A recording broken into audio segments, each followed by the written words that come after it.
All right. How's everybody going? How's everybody doing? How is it going? How is everybody doing? Okay, great, good. Coffee time. Can't even speak straight. Lovely. Uh, uh, uh. Mmm. Coffee. Yummy. All right. How is everyone doing? Everybody doing good? I am WQD96 with a 3-month resub. Guys, once again, resubs aren't working.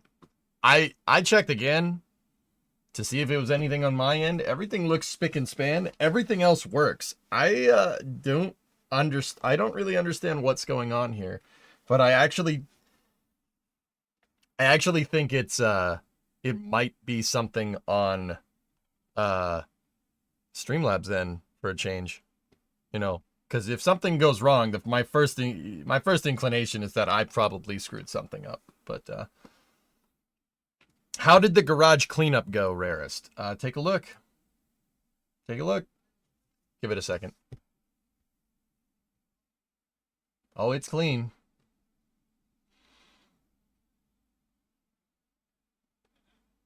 Yeah, she's very clean. Very clean. You could host weddings in there. Yeah. Hey, Grab Shark gifted out 5. Thank you very much. Yeah, it looks good. And it's gonna stay that way. Light is green, trap is clean. That's right. Yeah, it's nice. Oops, my finger slipped on the discounted gift subs button. Chat, nudge, nudge, wink, wink. Thanks, man. Thank you. Morning. How you doing? Yeah, everything's good. Shop's nice and clean, and like I said, it's gonna stay that way. Is that organizer on the far wall new? Oops. Um, that's it. That's the gun rack that I got from Geek. What is it? It's a gun rack. A gun rack? A gun rack. Shiha, hooray. I don't even own a gun. No, Timberborn. I'm on cycle 146, hard difficulty. We're gonna play Workers today, Timberborn tomorrow, and then we'll figure it out on Wednesday. I got some ideas. A very practical use for it. Well, I put a Nerf gun on it. Can't you see? You see it's yellow. Did you use any degreaser on the floors? I haven't actually gotten to cleaning the floors yet. They've just been swept. They haven't been mopped. Seem EJ does own a gun of sorts. I forgot that was there. Hold on. All right. It's an airsoft gun. Okay.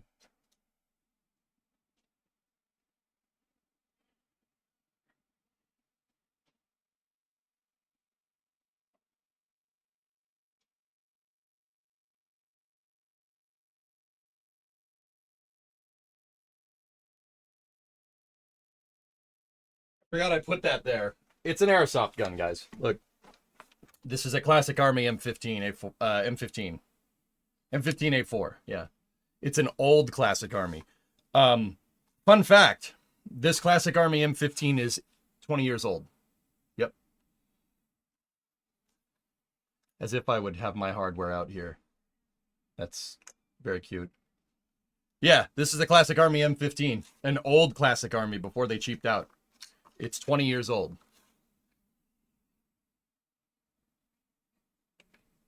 It's an airsoft gun. It's not real. It looks real, but it's not. I you don't want to go brandishing this thing around because if that was an orange, you would get shot. Yeah. It's really nice. It's nice rifle. I try to take care of it, but yeah. This thing I used to use this thing all the time. It's like I said, it's been used a lot. I see kind of got worn in a little bit. Fractal gifted 15. Thank you. Paint different colored lines on the floor to follow directed departments. Nice, nice. Yep. So yeah, this is I mean it's got a real Picatinny on it and a real red dot. It's an NC Star red dot. I mean, it's not anything special. The battery's long dead, and my charging handle is broken too. The charging handle's all manner of screwed up because this thing is old. But yeah, it's this thing is pretty diesel, man. It's pretty nice. And then the foregrips got messed up. I used to airsoft with this thing back in Florida. when I lived there. Yeah, it's got some duct tape to hold the front back together. I only know these words because of Tarkov. um, dude, yeah, no, like for all intents and purposes, it looks really good. But yeah, I don't keep my steel in the garage. It gets too cold in here.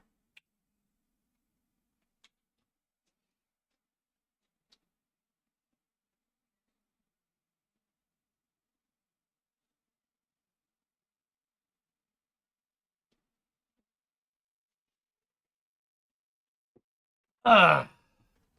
Maybe when we get the heater up and running. But yeah, that's the shop. I put a pegboard up, dude. I have a whole workstation over there. All the tools are hooked up.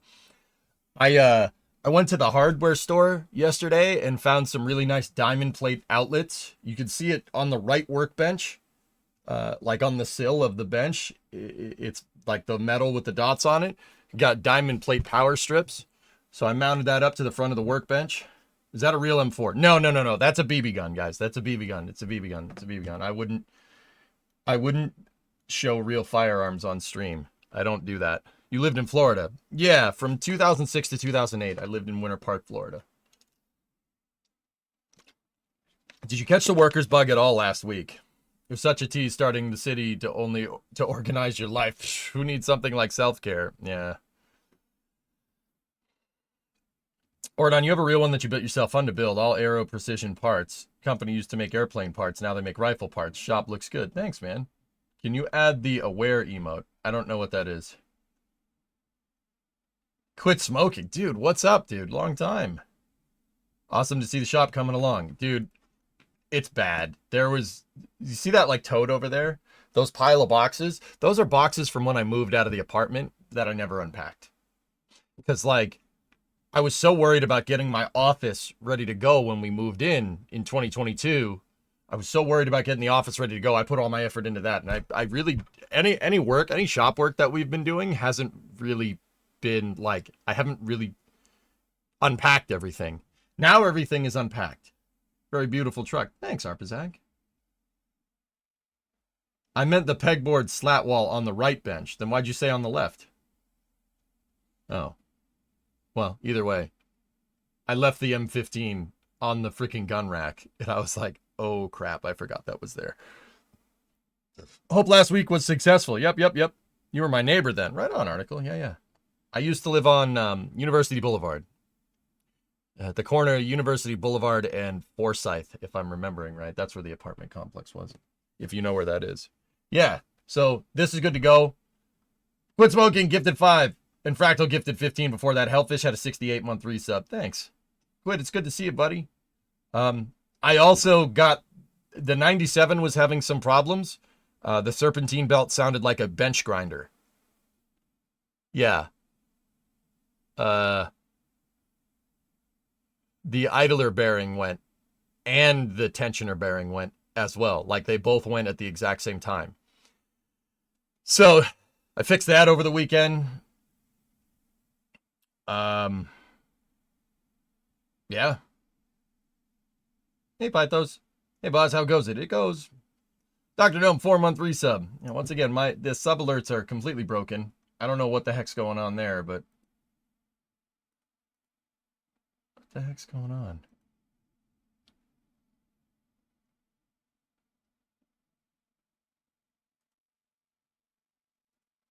The wiggles are gone. Huh. That monitor just doesn't want to work. It's on the fritz. Anyway. So yeah. Hey, Pat, 7-month resub. Wow, time flies. Yep. So, yeah, the shop's good to go. Now I just got to figure out where to put the 59 while we're working on the coronet. That's my next big thing. I got to figure out where the heck to put it. I'm not putting it outside. I've worked way too hard on that truck to not do that. Anyway.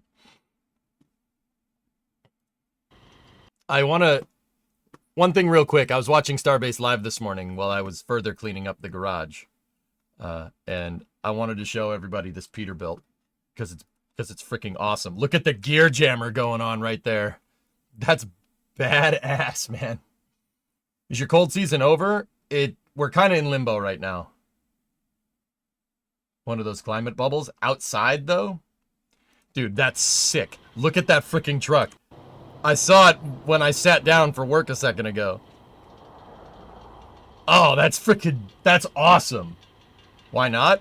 Are those things supposed to do that? Like, can you put them outside? If you put it outside, then yeah, maybe. I mean, I did buy a carport from Harbor Freight, so I'll probably end up doing that. Dude, that's some Mad Max gear jammer stuff going on right there. That's awesome, and that guy's going to take a dump. All right, sweet. Dude, look at that freaking thing. That thing is sick. Dude, that's awesome. What a kick butt truck. Dude, that thing's toe up. I love it. You know what? Dump trucks and taking dumps. It makes sense. Dude, look at this thing. That's awesome. Dude, that's sick. That's so cool. Dude, yeah, the stacks, man. That's awesome. Anyway, thought you guys would appreciate that. Speaking of trucks, let's play some workers. How about that? Let's play some workers. How about, yeah, we do got 2 launches today on the docket. We have a Starlink 6-80 at 3:52 p.m. and then we have Fram 2, the first human rated polar orbit mission ever. No one's ever gone to polar orbit before, but Fram 2, you know, Jeb Willing is going to. So we will see what's good with that and go from there. So yesterday happened. Isar. Yeah, that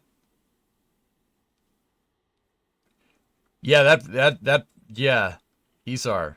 Yeah, that didn't go well. Yeah, right, Tessa, it's pretty cool.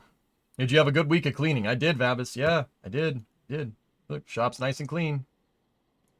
She's very clean. I have to still clean up this workbench right here. And then my kitchenette that I have right there needs to be all cleaned up. But I'll get it done in the mornings. The principal work has been finished. So we're good. Yeah. Garage is very clean. Now we do work in there. At least that's the idea.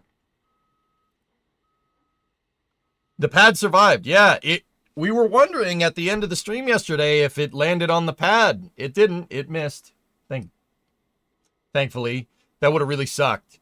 The rockets are expensive, no doubt, guys, but the pads are way more expensive. The pads are no joke. Thank Jeb, right? Yep. People are noting the eerily similar flights of Falcon 1 and Spectrum Flight 1. Not a bad path to follow, I must say. All right, so where are we? What were we up to? How do I play this game again?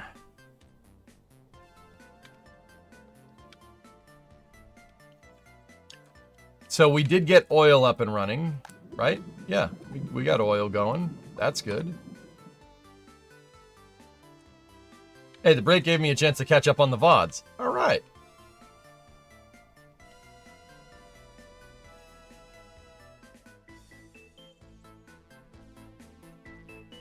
All right. So, if you guys haven't been...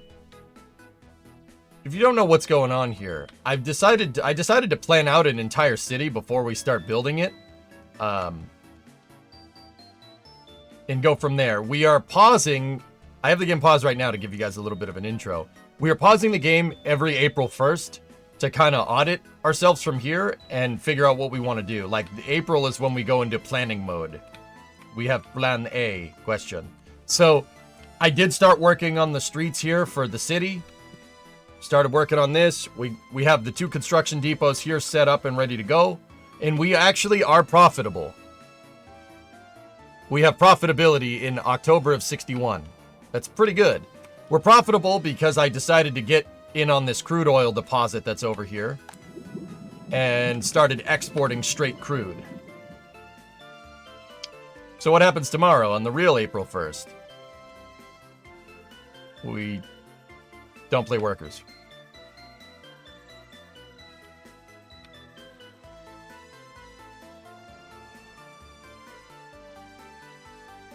Play cities. Yeah, yeah, right. So the next thing that we really got to do is we got to start working on the clothing, the textile area here. And we got to start building out baseline functionality for the city. We already have electricity. It's basic electricity that's coming right from... It's coming right from here. Coming right from a foreign power connection. Hang on, I'm just gonna mute Starbase Live. Here we go. Truck backing up was messing with me. I thought I had the game unpaused. What workers are doing oil production? Oil production is automated in Engineer. You don't need workers for it because the pumps just work. The pumps work off electricity. It's an automated thing, so you don't need workers. And because construction and transport vehicles are abstracted, like you don't need workers to drive the trucks around. I mean, some people don't feel strongly about that. Some people don't. I like that it's abstracted. It makes the game a little bit easier to play in an already extremely difficult game. Did you see the thing in Steam? Nope. Nope, I haven't seen the thing. I don't know what that means. I get things in Steam all the time. People gift me stupid games, and yeah. I didn't see the thing in Steam. I don't know what that is. So, it is October of 61. Like Drummer, I don't know what that means. What about Steam?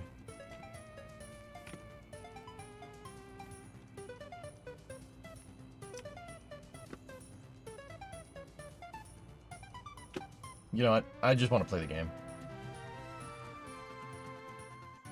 Alright, so we have our construction depot. I gifted a certain game. Didn't mean to hijack the stream. I get gifted games all the time, dude. What did you gift?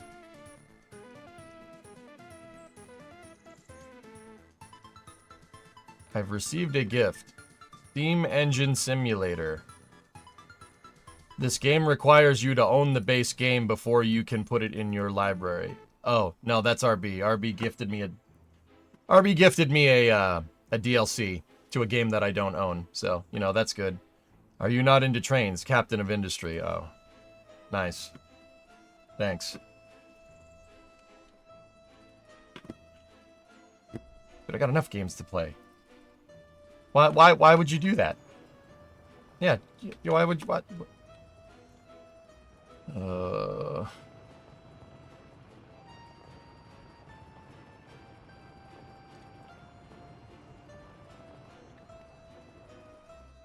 Well, thanks, man. Appreciate it.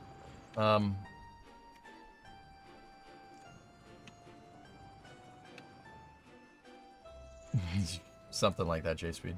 Wait, what are my values? Alright, so... we are actually profitable here. We're pulling in about 40 Gs. That's actually pretty good. Yeah. Actually, we're actually doing pretty well. That's freaking sweet. The other thing I wanted to hook up here is electricity for the textile factory off of straight imported power. We did design our big power grid right here, but I was thinking that's gonna take steel, lots of steel, and a lot of time to make. So we'll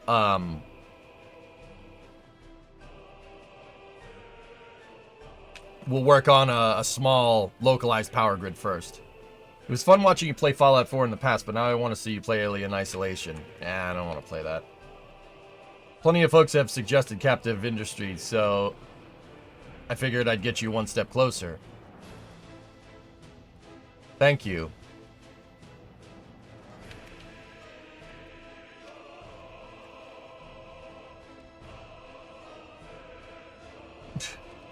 Thank you, buddy. CS Jimp, 29-month resub. Arbalest had a 65er in there, too. Thank you. This game looks like what I'd hoped Tropico would be the first time I ever played it. Yeah, Workers is kind of like that. Yeah. How you feeling? I'm fine. The factory must grow. Yes. Yep. I mean, Drummer, I'm not going to lie. I appreciate the game, but I'm probably not going to have a lot of time to play it. Factorio or Satisfactory 1.1's coming out, and they added elevators to it. We need elevators for our pillar bottom build, so yeah, pillar bottom's gonna come back in a big way when that all gets done.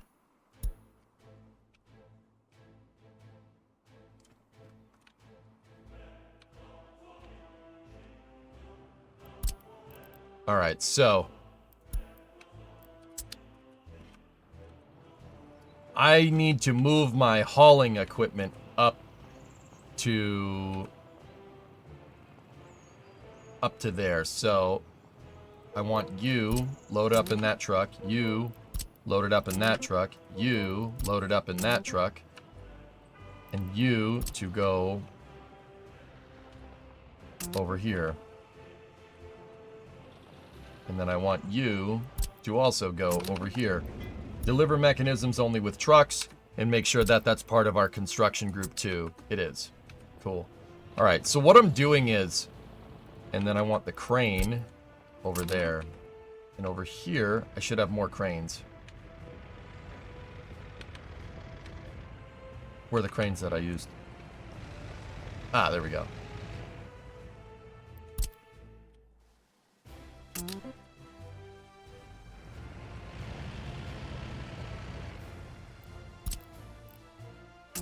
I want these depots to be used for moving construction equipment here. So bulldozers, excavators, stuff like that to work on the town. The material hauling depots should be back over here.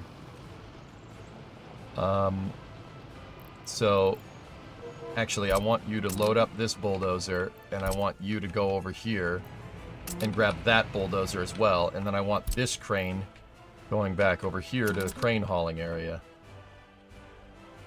Goal till next April 1st. So we ran a little bit behind for through 61. I wanted to get oil finished by April of 61. It's October of 61, and now it's ready to go. I wanted to get... basically, I slotted 62 and 63 to get the city up and running, and at least basic clothing up. Basic. Hey, Frango, 27-month resub. Thank you.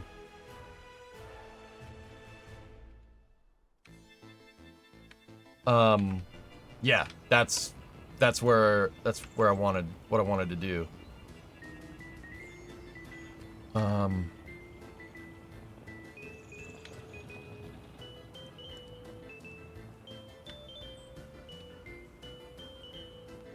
Mixer depot, that's a technical office. That's a road depot.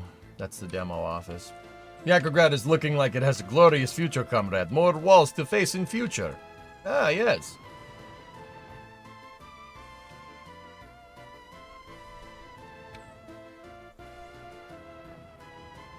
Alright, what I really need them to do is start building out this stretch of gravel. Like that. So let's go to construction 2, set there and set there, because we need to start moving this way.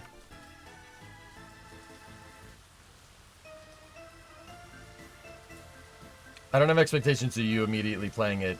The update in question is mid-May anyway. I got it now since the price will go up in the update. Oh, neat.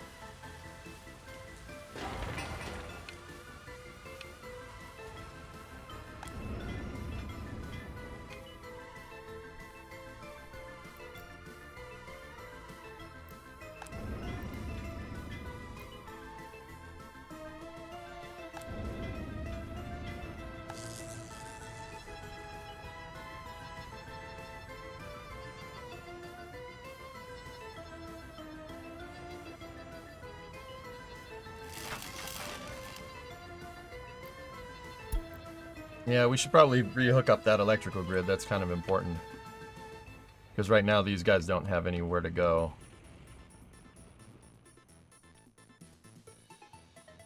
Yeah, mid-May is gonna suck. And there's gonna be another starship during that time, I'm pretty sure. So, you know, that's gonna be fun.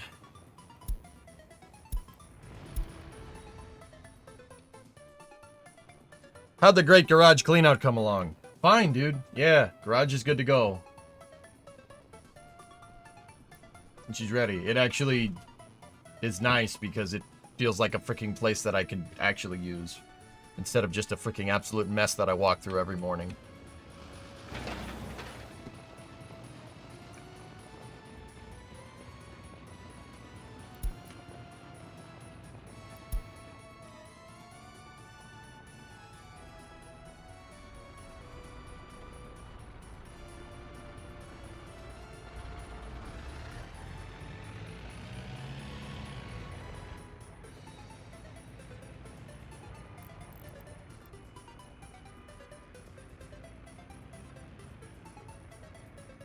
Cool. Alright, so my hauling equipment is up there. I might actually grab more hauling equipment up here. So you... yeah, we might... I don't know. What do I have over here? We have another bulldozer that we could grab. And then we have 2 labor depots. And then a distro. Okay.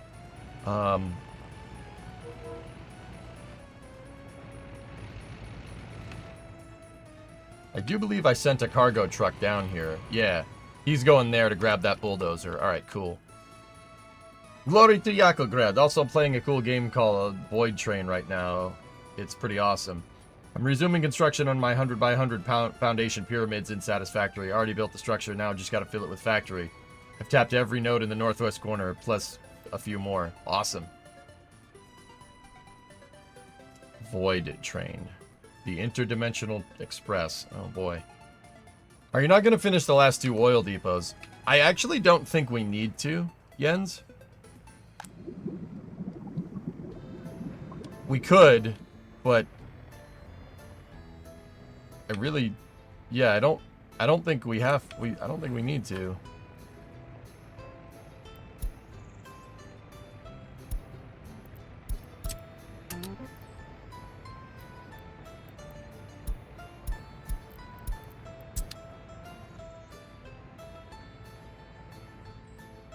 I'm going to switch them to loading up from here because that's ready to go. Nice. I mean, it doesn't cost me much. You know, we might as well. Let's just get it done. So I can stockpile in case I need to. Just belt those out. It's better this way.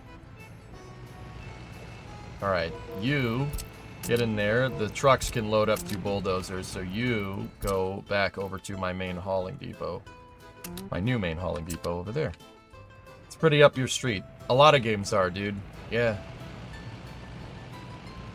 Alright, so that old crane depot can be disposed. There we go. Good. Yeah, you know what?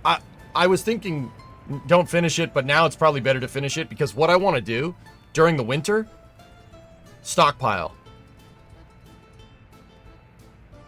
Stockpile the oil. Because, think about it, right? Like, why, you know, just pump it, fill it up. Fill all these dang things up. Right? And then, when the roads are nice and clear, you can export more faster. Keep the trucks off the road in the bad condition. Exactly. So, with that being said, I'm probably going to start filling up these depots.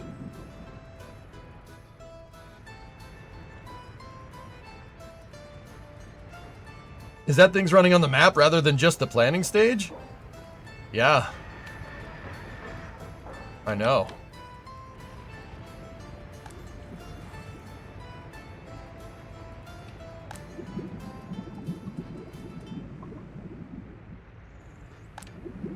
There we go. Started filling them all up. So we're actually, like I said, we are actually profitable. That's pretty dang good. The oil isn't going to sustain us for very long, though. We have to make the next leap.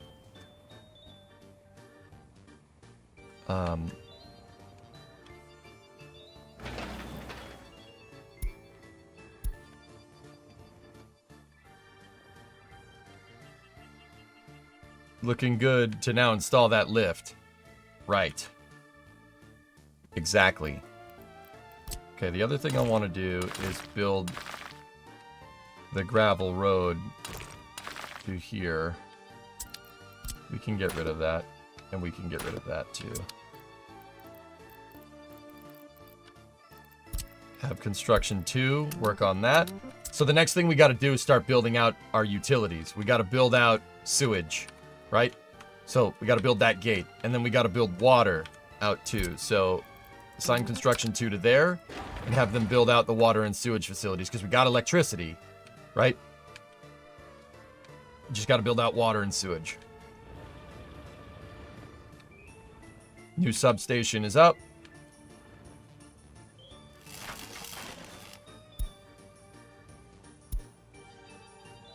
Set the electricity to a higher priority here. And this bulldozer can go to the equipment hauling depot.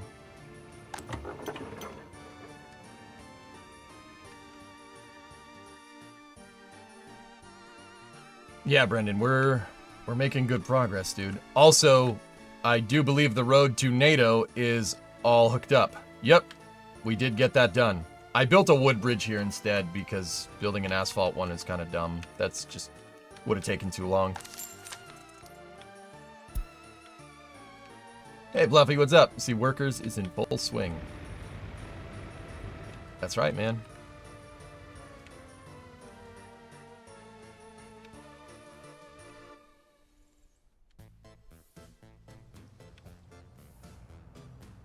Making some good progress, dude.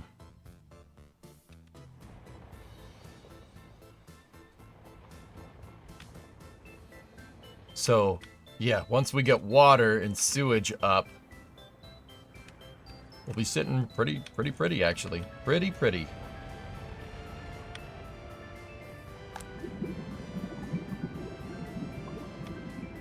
I'm super late, but I'm guessing you saw where that ISAR thankfully missed the pad. Yes. Today's a good day. What's up, Badger? How you doing?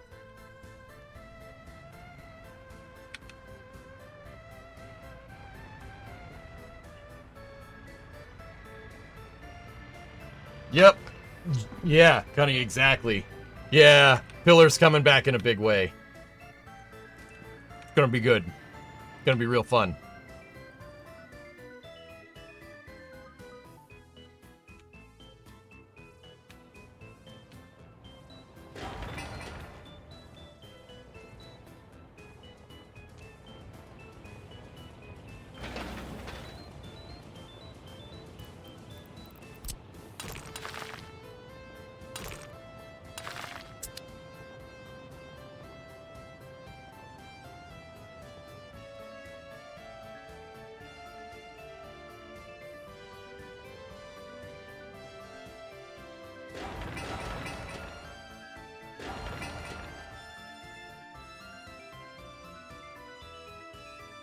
We got all these roads all graveled out, which is pretty good. Just got to gravel out inside of the water area there.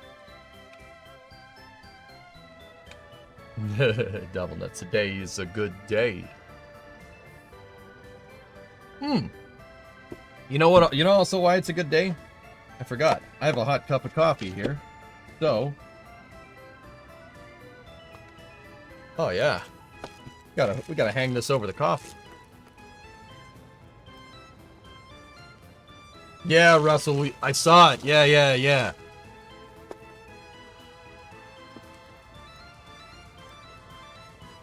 Russell, I have the privilege of working with the company that did the production for ESAR's streams. So, NSF, like, I don't know if you know, I work with NSF. That's my side hustle. I'm a commentator for them. Like Adrian, the guy that hosted the stream, I'm very good friends with him. He's a good buddy of mine. So yeah, I saw that drone footage before it went public a little ways after the launch, and I was like, well, didn't hit the pad. Now, dude, I would hope that ESAR has I'd hope that ESAR has another rocket teed up, because yeah, you gotta send it. Bouncing back and getting one into space, because this was an easy fix. Or not an easy fix, I don't know that for sure. But if they have a second one, getting it to the pad should be, like, imperative. Strope, did I bring enough for everybody? No, I didn't. Mm. Mm. Damn, that's good.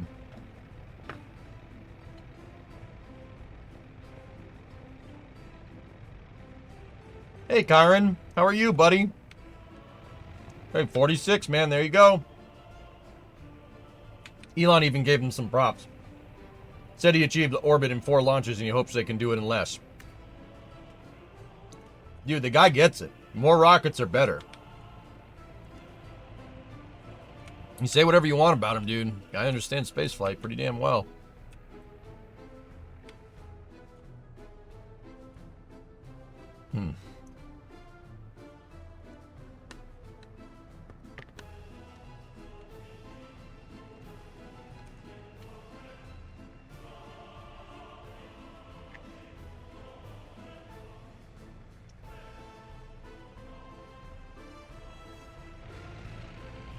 Why is Stroopwafel so damn good, dude?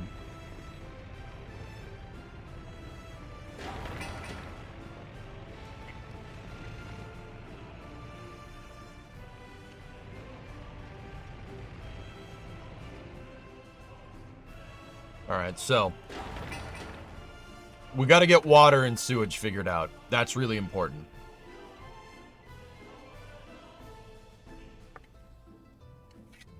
Hold on, guys. I'm just going to pause it. I'm going to eat this. I'll be right back. I'm just going to eat it quick.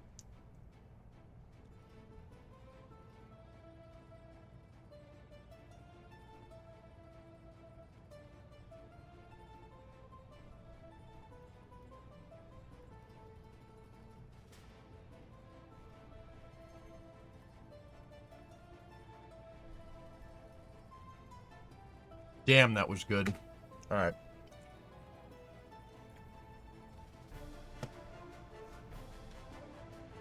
All right.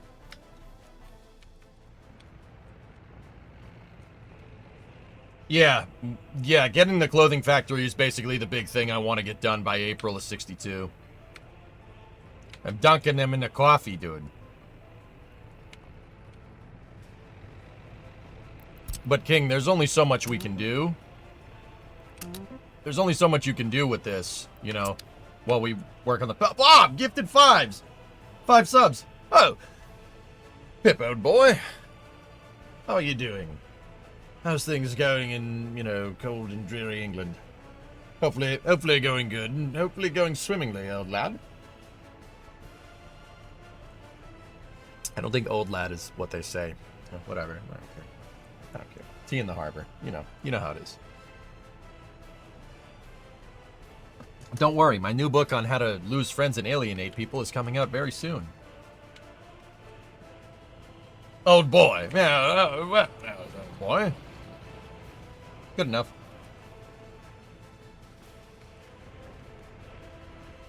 Hippie old bean. What? Pretty good show and all that. Oi, thanks, mate. Oi, thanks.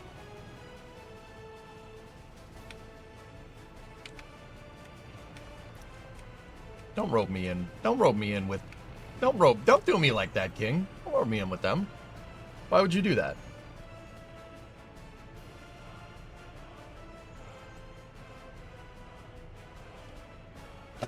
Yeah, because I'm like that. Yeah. I just hate everybody, right? Like, that's how I roll, right? This bloke's all pants and no trousers. He's all 6s and 7s. Oh. You set yourself up for a good Canadian burn.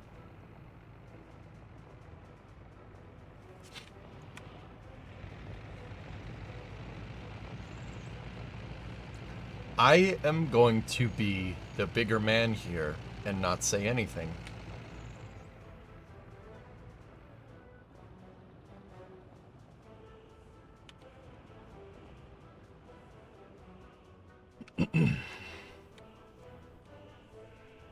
I think I'm going to be the bigger man here and walk away. Walk away. Hey, let me give you a hand.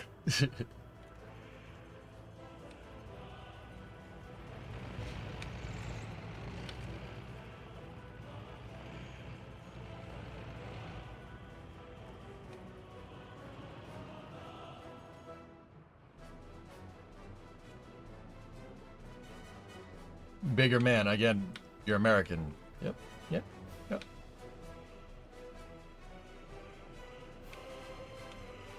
I'm not saying nothing. You know why? Because I'm gonna rise above it.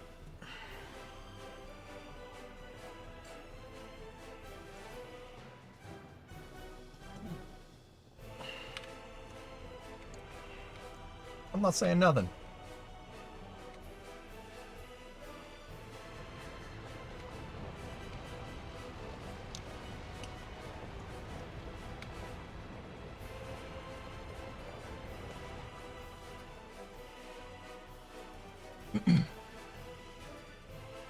Okay.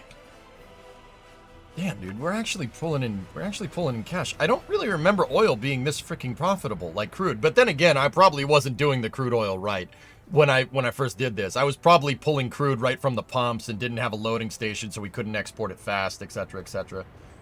Give back our tea. Fish don't drink tea. Yeah, but you can't deny that tea belongs in bodies of water. It's just where we're not seeing eye to eye is the size of the body of water that the tea goes into. See, that's where we're not seeing eye to eye on things. I've had many discussions with Chris B about this. He was like, "Oh, what do you do? You can't say that." I'm like, tea belongs in water, does it not?" And he was like, "Well."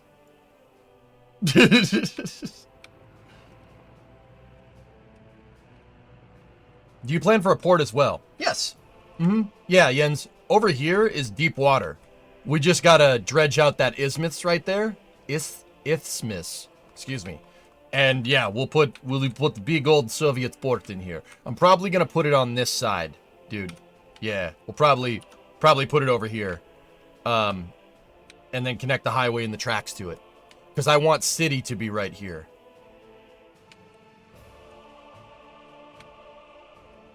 Yeah, see, we put the pier in for dumping tea. Why did you think I was doing that?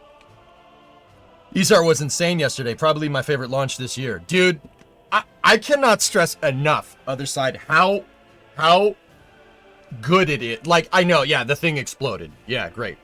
Dude, the fact that they got 9-engine ignition and separation from their pad, and it didn't fall back down onto the pad is a huge W. That is a huge win for your first flight. Like, huge win. That's fantastic. Dude, big step in the right direction. I am psyched. Dude, let's go. Let's go. Like, this is, it's great. And Isar is willing to fail fast and fail forward. They are very, their CEO, Danny Metzger, he's never been called that. It's Daniel Metzger, because he's German. You have to say his name correctly. Daniel Metzger. Yeah, that's good. No, he's like, dude, we want it. Yeah, whatever. It didn't make it. So what? We'll put another one out on the pad. I'm like, yes, yes, dude. Yes, that's how you do this.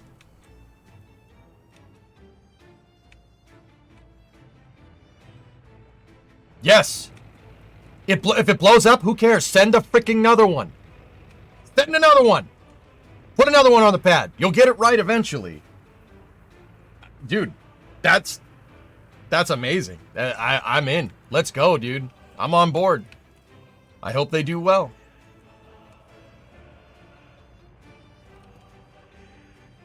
You know, how awesome would it be to, like, we have, in the United States, guys, we have, like, the big three auto manufacturers. You have Ford, Chevy, and Dodge. How crazy would it be to have a big three, like, of launch service providers, like, around the world?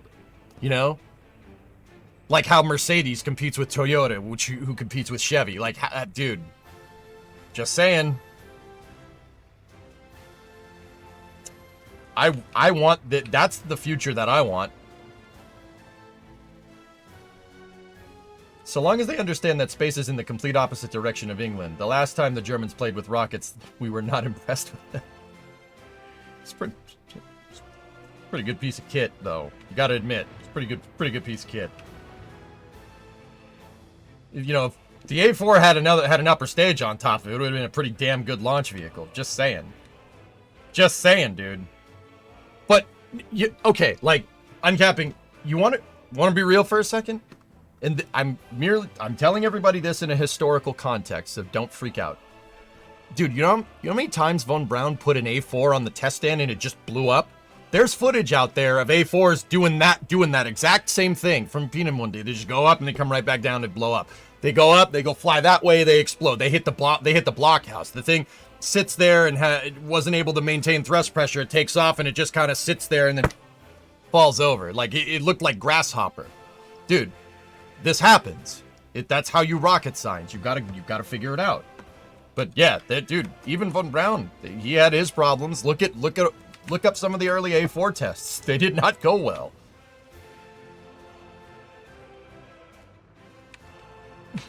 Also, that's fricked up, dude. I'm trying to turn it into a learning moment, damn it. So, the A4 didn't have gimbal. It had a fixed engine, and they had what's called thrust control vanes. They put 4 control surfaces in the plume of the rocket to steer the plume. The engine's actually fixed. The Redstone missile and the Soviet R5 also did that. And then somebody, I don't know who exactly figured this out. Somebody figured out that maybe, why don't we just turn the engine instead? Just move the whole engine instead of trying to put something in the exhaust of a rocket engine to get it to steer. Hey, Vasya, what's up, dude? Yeah, thrust control vanes. That was the hotness, dude, when rockets first came around. And then somebody, so the Soviets actually went a little bit of a different direction. They use vernier engines.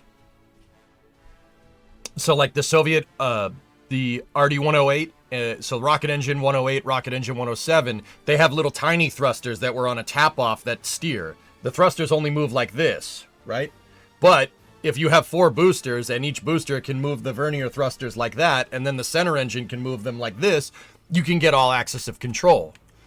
There are some American rocket designs that do that as well. The early Atlas missiles had 2 verniers on the side to steer it. And then they figured out that that's needlessly complicated. Just move the engine. Yep.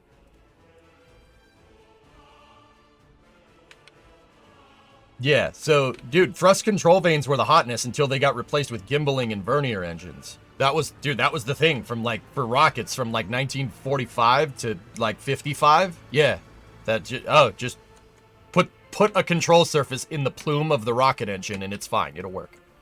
It does, just not for very long because, you know, it's in the plume of a rocket engine. Just putting it out there. Just put canards on the rocket. Just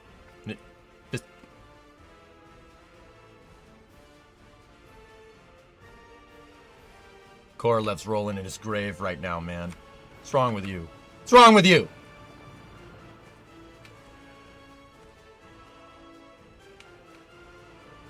All right. So, we have the NATO border open here, dudes. Let's take a look. What are we currently pulling? We're pulling gravel from Avril, from the Warsaw Pact. Let's look. So we can buy gravel for 876 on the ruble, or we can buy it for 1033. Now, we don't want to do that. What about concrete? 1767 versus 21. Pretty much everything on the ruble that we're bringing in is cheaper on the ruble. All right, well. Are you legally allowed to hate canards now after the F-47? I don't like canards. They're needless complication. Yeah. Ugh.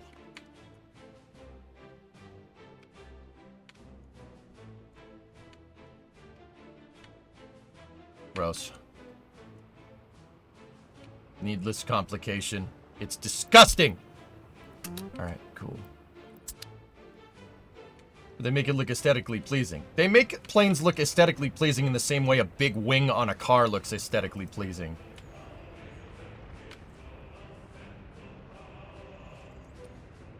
No. So no, they don't.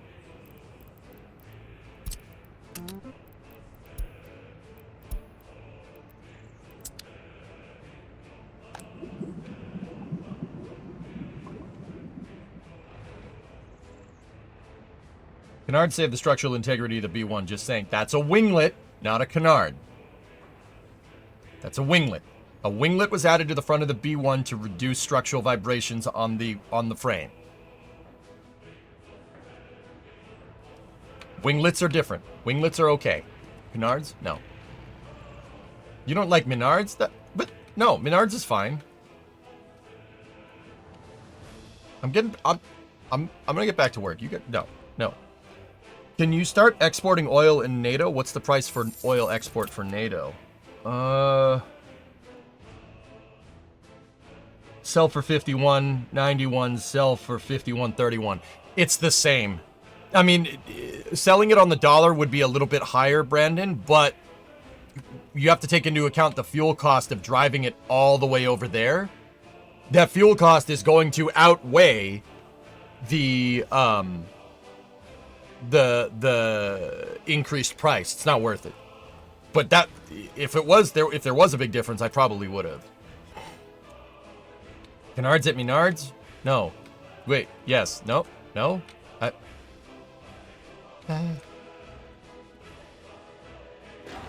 Alright, so let's assign construction there.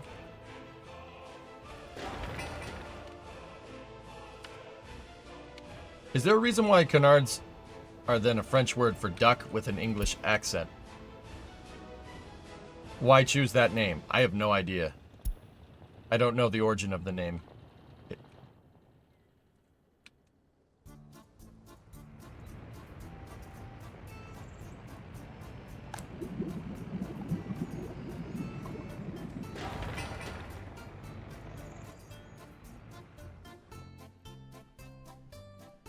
I recently saw a clip from a former B1 pilot, and he talked about how the pilot was hands-off when using the ground follow system. Absolutely nuts. It's a way to do it. Hey, Rotor! Just stopping by to watch and support the greatness of EJ's knowledge. Thanks, man. Rotor, I know you were here for a little bit when I designed the train systems, but, have you seen the finished, quote-unquote, finished plan? Or finished project here? Former B1 pilot can confirm. Warp, that's awesome, dude.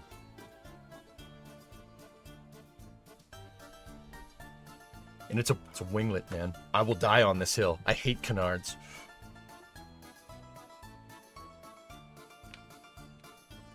But seriously, though, that is one of the B1.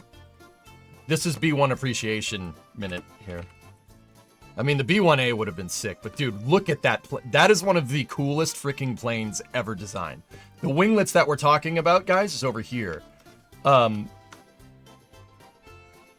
here. So they put winglets on it to reduce vibrations, to basically keep the nose from doing that. The nose would, on the older B1s, like to do this. It'd like to kind of move up and down independently of the blended wing, and it would really, really screw up the frame right in this area here. You guys got to understand, bombers have to be built like very, and it doesn't matter if it's who makes the bomber. It doesn't matter. This is a physics problem more than anything. Oh. XB70. That's the XB70 is the only time canards are okay. That's fair. I will concede that because XB70. You guys got to remember, bombers need to be built extremely strong because, think about it, you're carrying bombs. Bombs are heavy. That is a very heavy payload. So bombers need they need tons of power, and they also, you got to take into account, you're changing the mass of the airplane mid-flight if you're dropping them. That's not good for it. I mean, well, quote unquote, not good for it. Oh. See the bomb bays? There's not one over there. At least, actually, Warp, there is one behind the gear, isn't there? There's another one over there. There's 3 of them, if I'm remembering right. Just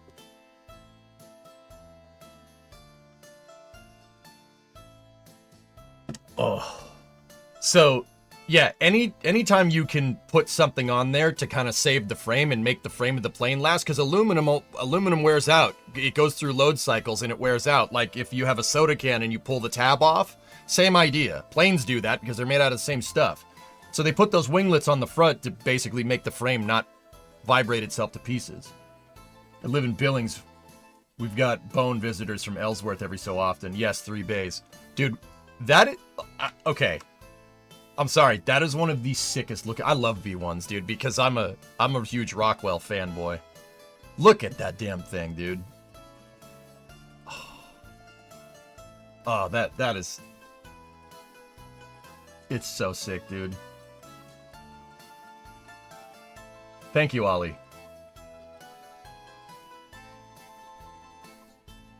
Ask Ryan, he'll tell you what's right. Yep, dude, that...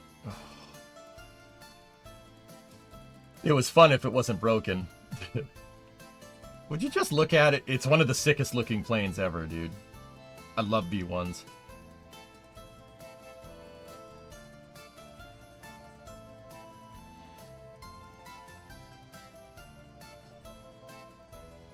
I would rather redesign the cockpit than add canards. Not as cool as the XB70. A lot of XB70 tech found its way into this design, Tessa. Yeah. The B1 is basically XB70 light. Yeah. Its origin... I mean, you're not wrong, but... Yeah, its origin was from that. That was a North American design as well. Ah, yes, Drummer, I agree. Yep. No, the XB70 was from the late 50s, early 60s. The B1 comes out of the B1A design. So, fun fact...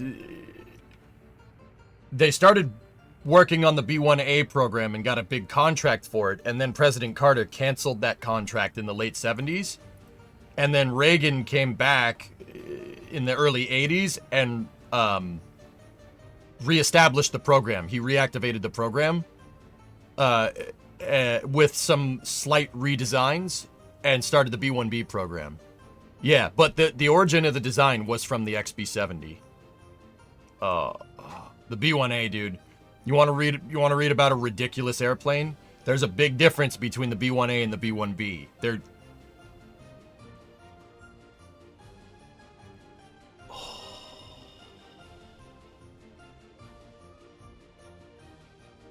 Same buildings where they made the space shuttle, by the way.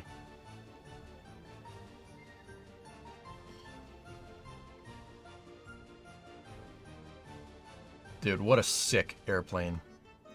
Oh my goodness. I love that thing. Blended variable geometry wings. Very, very cool. Ludicrious, 14-month resub, thank you. Why does it have such a big tail? Bombers, man. I told you, bombers, they have to be thick. Bombers have to be built up. But the B1 makes that chunk look real elegant.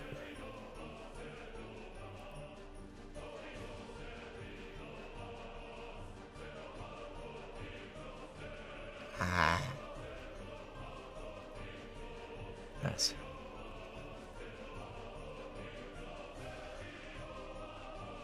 Vulcan looks better.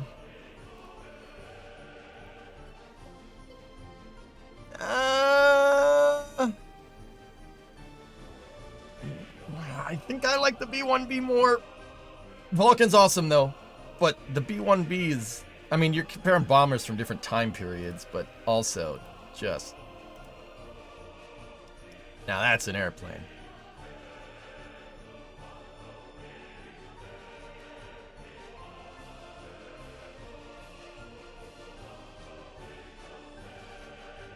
Okay, cool. B1 enjoyment minute is over.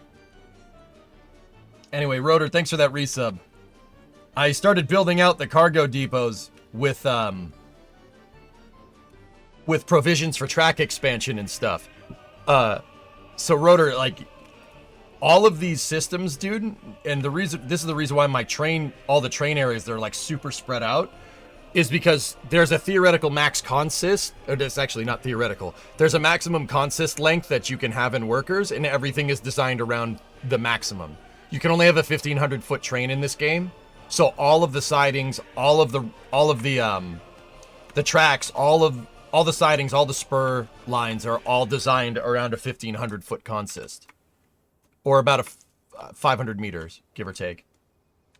It's got a mustache. Yeah, oh yeah.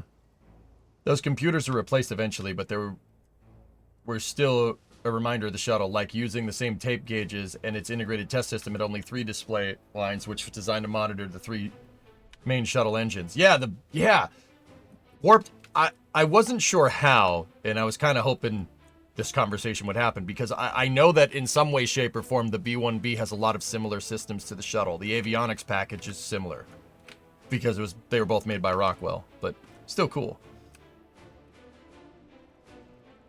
1,500-foot train. That's tiny. That's not even worth running. Yep.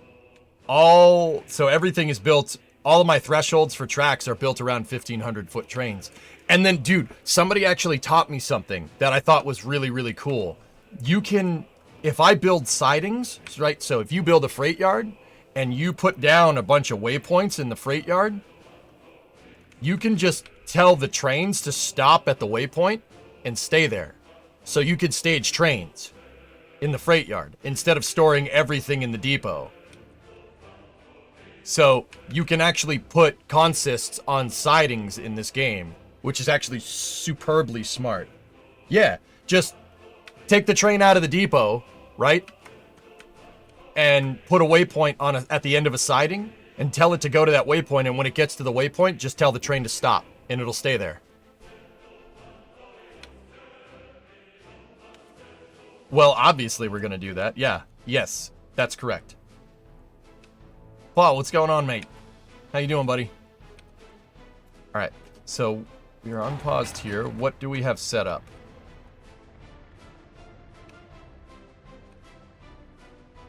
Okay, cool. They've completed that gravel road. Start working on that one.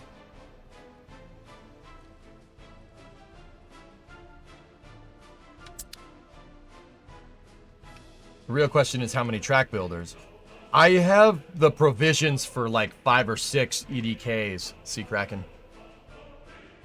Yeah.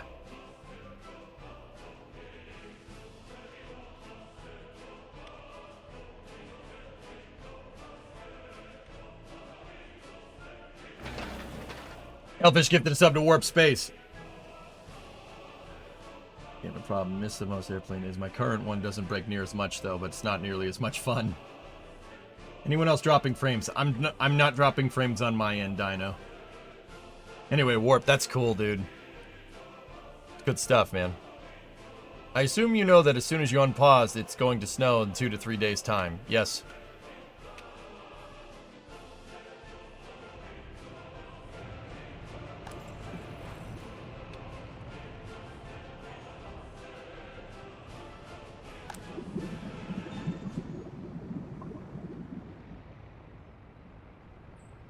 Glad to have you back playing games. Hope you got some good adult time. Dude, the shop's ready to go, man. Yeah, we're solid.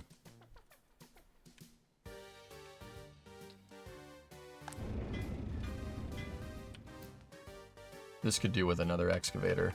Do I have another one over here? We have one from the demo office.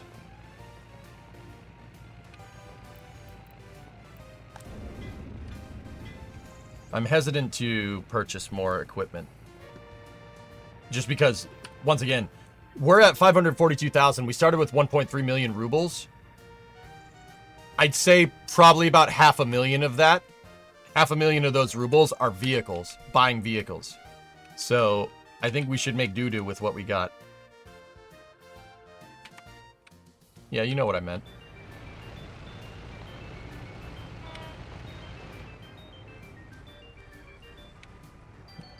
Duty!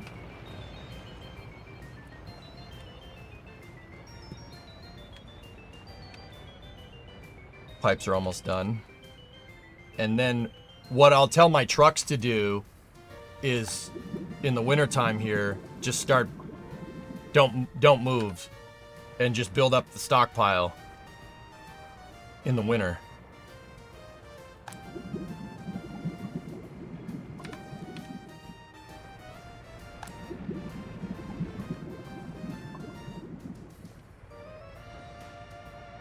There's the snow. Get the plows going.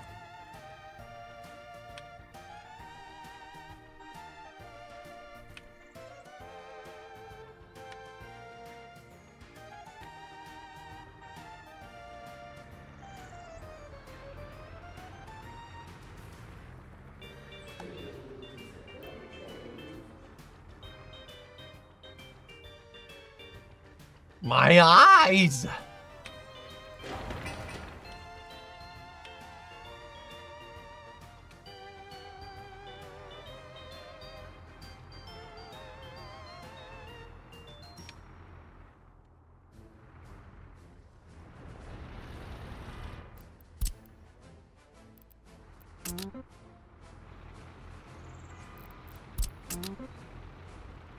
I'm going to move this to material hauling. I don't have an open mat hauler.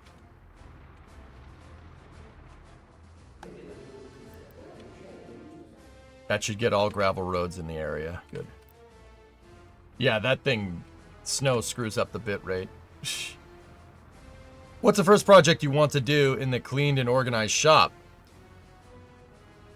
I have a couple more things to do, Rarest, but I have a 69 Dodge Coronet 500 sedan sitting outside the shop that's a little bit rusty. And by a little bit, I mean a lot of rusty. I want to fix it.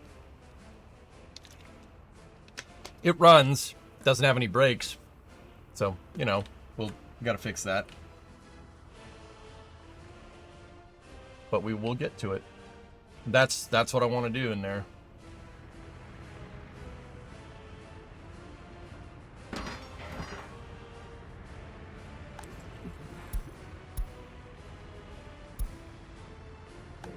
Where's the distro? There's distro.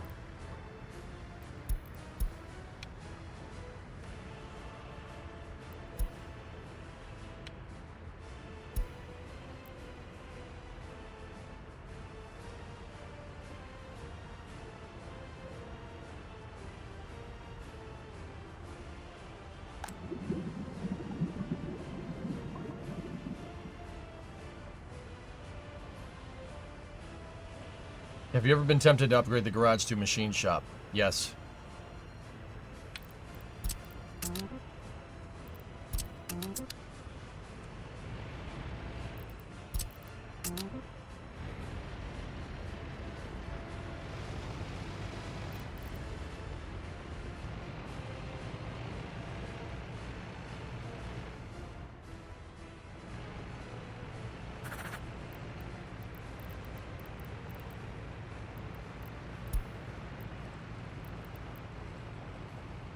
Go back to just fueling up the area. And we will start stockpiling oil during the winter. And then a random lathe shows up at your door. Yeah. Nice, I'll definitely be watching when you start doing that. Yeah. So, what I really need to do is bring the Coronet in, and we have to kind of figure out everything that we need to fix. It's a long list. The Coronet's been sitting outside for a long time. I really haven't driven it at all. Probably since, like, 2019. I used to daily drive it around in 2019, 6 years ago. It needs a lot. But, the thing is that I can only really do small purchases right now, guys, because I'm waiting on the tax return and we're waiting on the lift as well. So, when my tax return comes in, then we can spend more cash on it. But right now, we'll just what I really want to do is get the thing like drivable right now. We got to fix the rust, and there's rust all over it. But I want to get it so I could move it in and out of the shop between work, because. Yeah. Well, I mean, yeah, you can do that. I don't want to do like a frame-off resto of the thing. Lift already bought. I have not bought it because I'm waiting on my tax returns. My taxes have not gotten back yet, Tessa. Soon, though.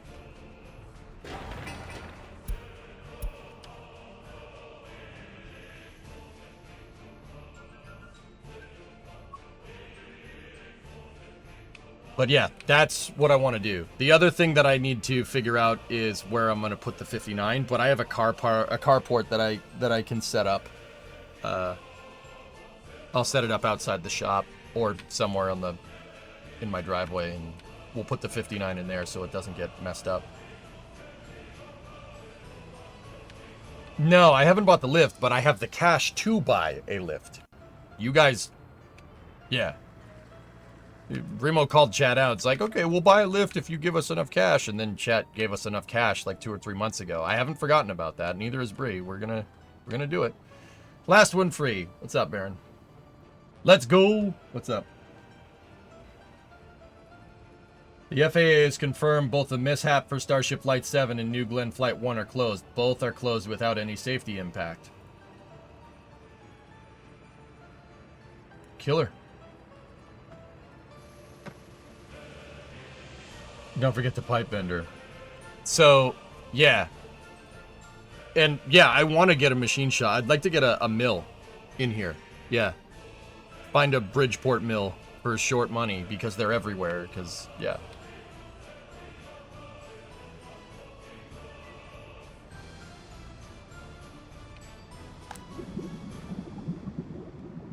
Last. Buy a 426 Hemi. Yeah, there you go. If you had a machine shop, how precise would you call your machines? 5 thou, 2 thou, 1 thou, 100,000th?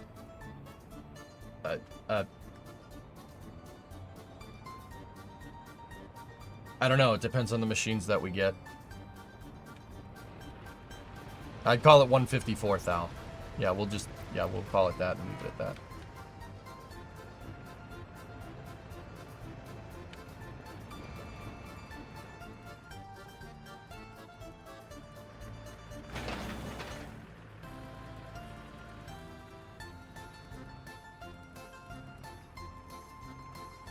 Yes, a manual vertical mill.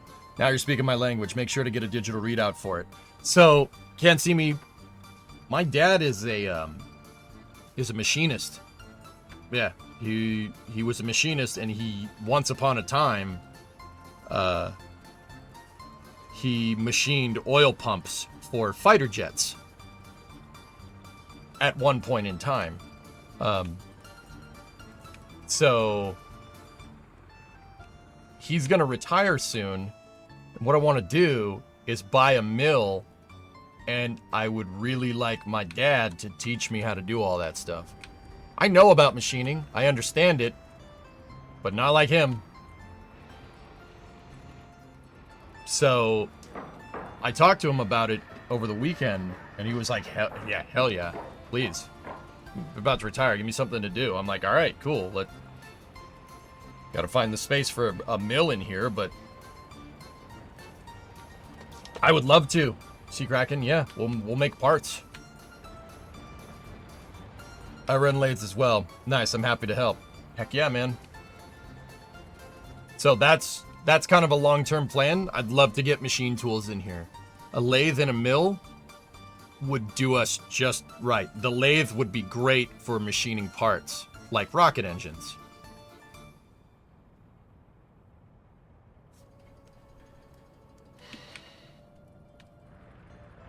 I mean, yeah, he knows a lot of people, Tessa. Someone's probably looking to let go of something.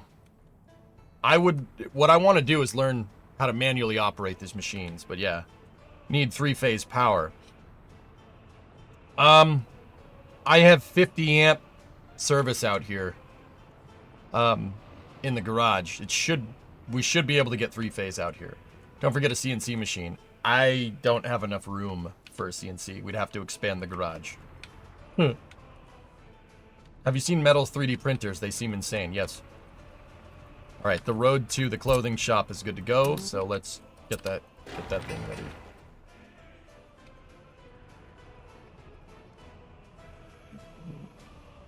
The old man knows all about it, can't see me. We'll figure it out, dude. You can get small CNCs. No. No, I'm good.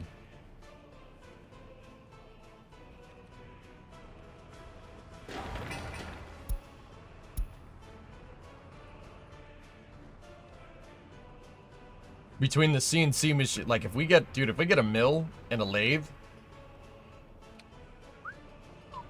we will, between that and the welder, and if we get more power out here, the welder can run off 240, so we could really do some damage, really make some pretty cool stuff.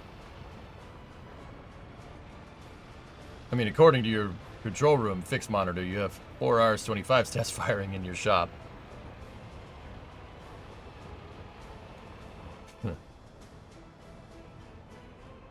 But yeah, once again, this is all pertinent off.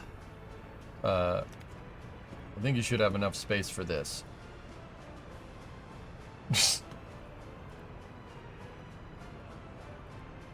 I don't I don't think that I do, nor do I have $168,000 on hand. I mean, I do in game, but...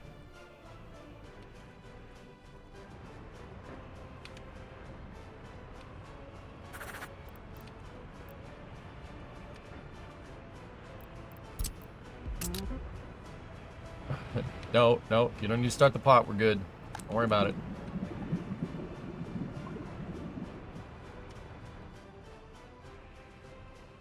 Yeah, exactly, Rare, so we can make whatever we want. Yeah.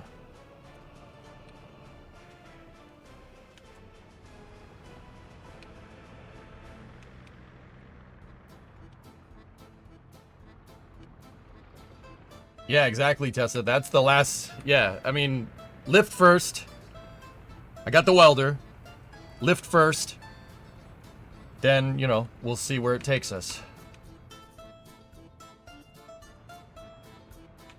Also, yeah, the 97 I got running really, really nice over the weekend. Yeah. It had some problems with the idler bearing and the tensioner bearings. I replaced them, and the 97 runs mint now. Before it sounded like a bench grinder. But now it runs really good.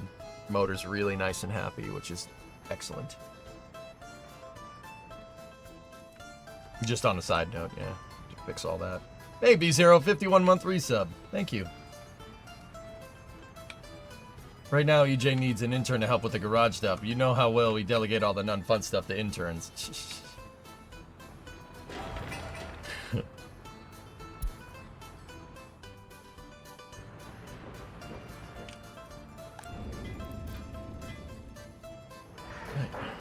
By the way, you ready for Satisfactory 1.1 experimental tomorrow? Yeah. Holy moly. 7-month resub. Thanks, dude.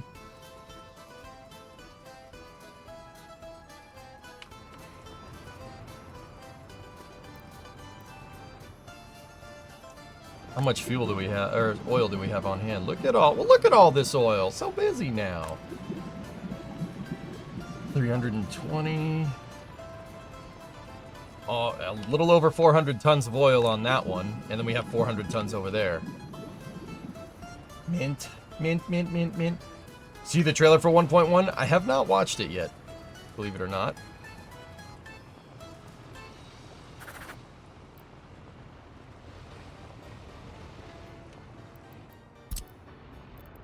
Mint, mint, mint, mint, mint, mint, mint. Hey, Battle, what's going on?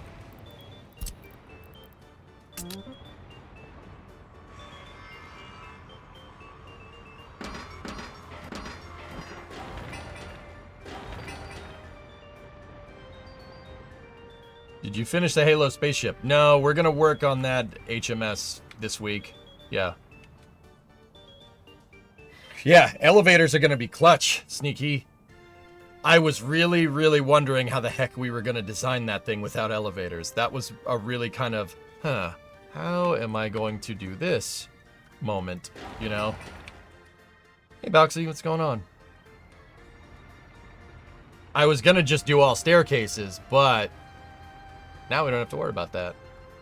Tubes. Crap. Tubes.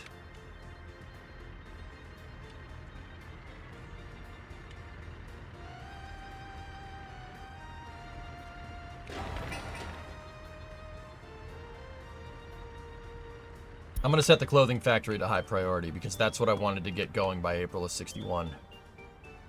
Do we have electricity up and running? Electricity is good. Excellent.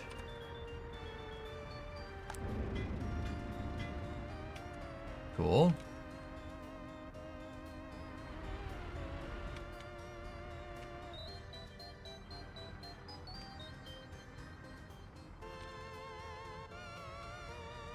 All I gotta say is that was one of the most cinematic crash launch videos ever.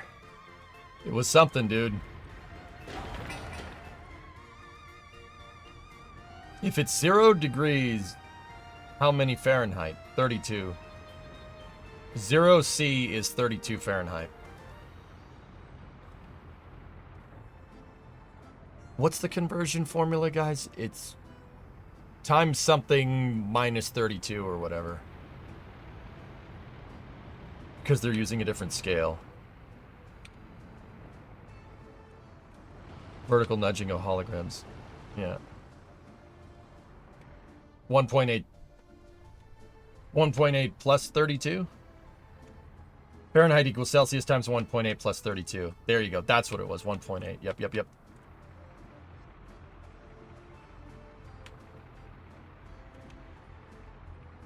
I can tell, Sneaky.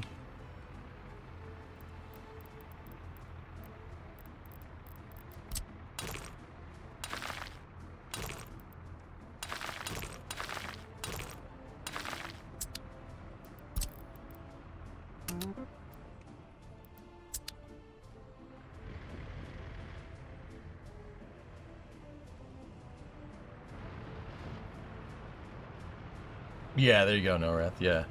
Times 2 plus 32 if you want to do the quick maths. Yep. Hey, Trey, what's going on?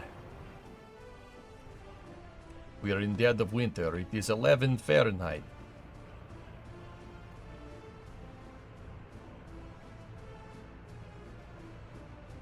We're well into the negatives. This is well into negative C. Oh, it's getting warmer. It's windy, though. See last. Just a random YouTube video, okay? Oh, yeah. I have the link already, W. I just haven't watched it. It's been linked, believe me, it's been linked a bunch of times. What's up? Hey, Luca, what's going on? What's the situation with the Republic's money? May I see the table? We're actually keeping the coffers above $500,000. Yeah, through oil export. It's going to go down below $500,000 during the winter because I decided to just stockpile this. I'm going to stockpile oil over the winter so we don't clog the borders too much. I probably don't have to do that, but this will mean I can set them like a crazy amount of trucks just to export all at once and we can make a ton of money real fast. When the roads are nice and clear. Hey, Sims, did you see the latest video of yesterday's rocket? It actually fell into the water. Yeah. Esar's rocket fell into the ocean. It did not land on the pad. I mean, the pad probably got some debris. Probably needs a good once-over, but it's going to need a good once-over anyway, because it just launched a rocket.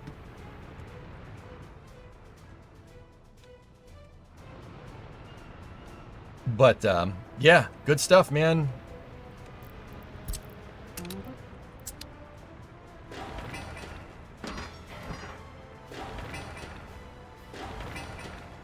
But yeah, we were profitable basically before I stopped exporting the oil. Yeah, we were nice and profitable. I'm going to have all of them go over here and I'm going to get rid of that distro.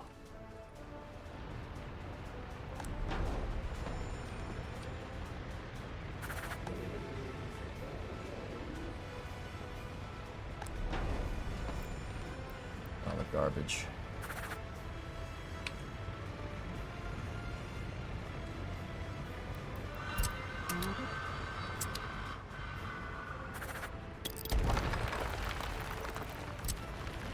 The reason why I'm getting rid of the distro is that we're going to need it other places.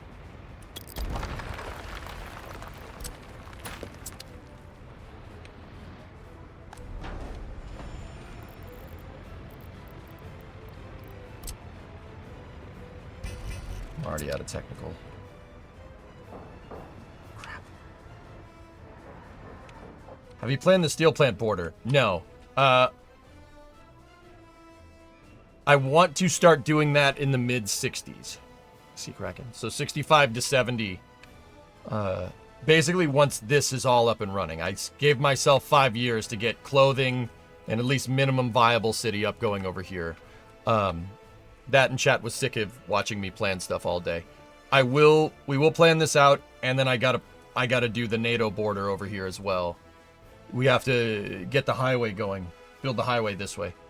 I mean, I could work on it now, but I like tending to the construction offices.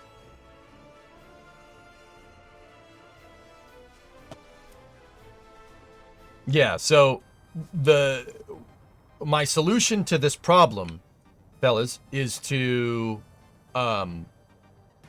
basically every year on April 1st, because that's when I basically did the principal unpause. Like that's when we first unpaused it. Every April 1st, we'll pause the game and we'll just kind of get the status of things. Some pauses in between years are going to be a little bit bigger than others. But I basically gave myself a quote-unquote a 5-year plan for this just to get some money so we can get operational. And kind of find the balance between doing planning and not. Yeah, I know, 5-year plans. Very interesting, right? I feel like this has been tried before. Yeah. Basically from here, we plan as we go. I have enough down here to keep us occupied well into the mid-game. Yeah. But we do need to... It would be nice to set up early game functionality over here as well.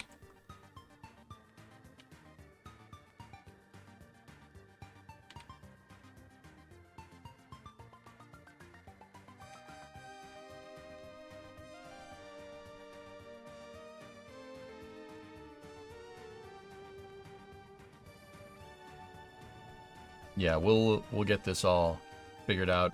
Build a big old highway, and then I gave myself provisions for a spur line to go from over here to connect in here, and then we'll have iron. Big iron depot right here. Big iron. It worked a couple of times that people didn't enjoy them for some reason. Well, we're finding the balance.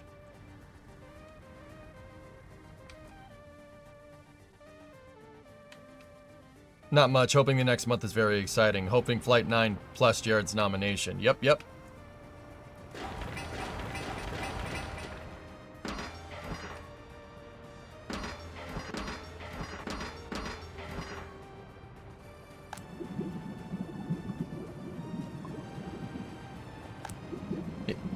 Guys, it might just be me, but it seems like the 3 pumps pumping into 3 tanks increases throughput, but it could just be placebo.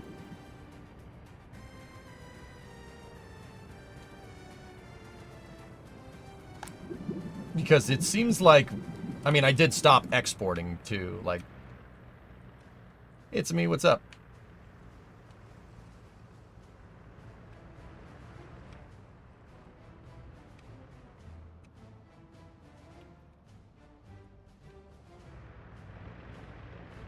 Making dang good progress, though. I'm pretty happy.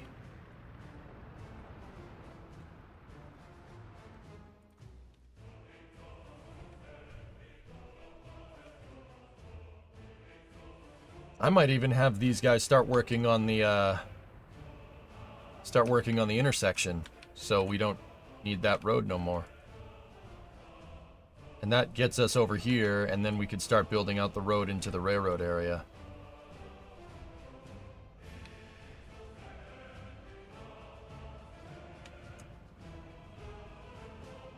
Just overheard you saying Flight 9. Anything planned? I think Flight 9's going to go last week of April or early May. Who is Jared?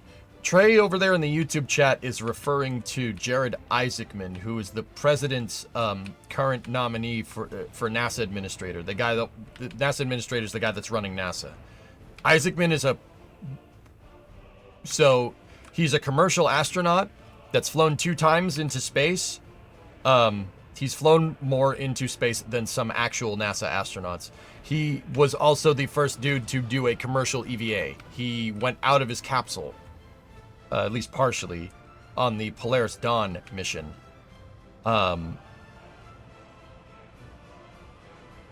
he's the nominee for NASA. Yeah, if Jared gets nominated,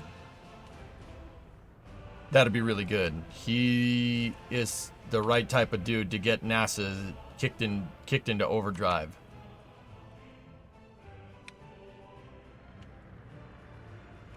Four-way highway in a communist country seems uncanny. Yeah. Yeah, that's really the only big Western component to this. Because what I want to do, I'm trying to incorporate my build style of championing every single type of transportation in this. So we got roundabouts, but I also have highways. We got trains, but we also have buses. Right? I'm building out every industrial facility with the provisions for parking lots in case I want cars. I think cars are really good mid to late game, just because that means you don't really need to worry about, you don't need to really particularly worry about, like, making sure a bus line is saturated. People will just drive to where they need to work, which is, I think that's amazing for late game. That means you can kind of spread out a little bit. Not everything needs to be a fuster-cluck of, like, everything sandwiched together, which is why I planned everything out first. Hey, Electron, 103-month resub. What's up? Holy Moly had a 7-monther in there as well, and B0 had a 49 or 51-month total. Thanks, guys. The alerter's broken, and it's not me. Yeah, something is wrong with the subscription alerts. And I can't really figure out exactly what it is.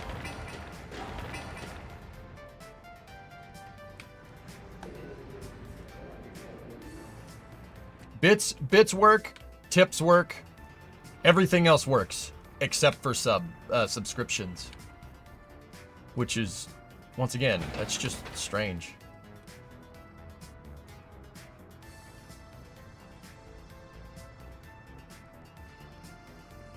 What NASA administrator has the most hours in space?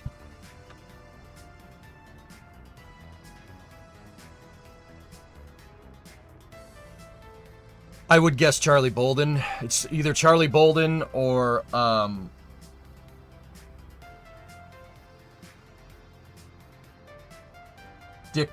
Joe Engle was a NASA administrator too. He flew the second shuttle mission. Yeah, it's one of those. I would say Charlie Bolden. Charlie Bolden flew four shuttle missions. Not much. Finally have the day to chill after the busy weekend. Might be on Twitch's end. I had it earlier where I had to refresh to get access to the sub emotes. Yep. Frederick Gregory, 18 days, 22 hours, number 2. Frederick Gregory. When was he NASA administrator? Was he an interim administrator, D-Pick? Bill went to space, but he only went to space once. Bob, guys, Charlie Bolden here.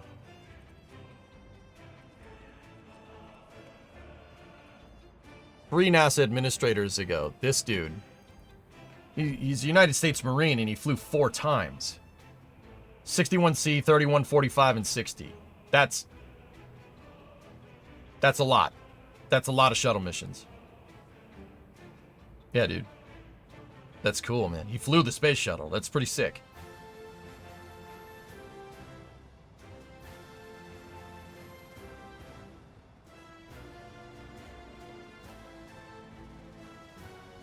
And then decommissioned it.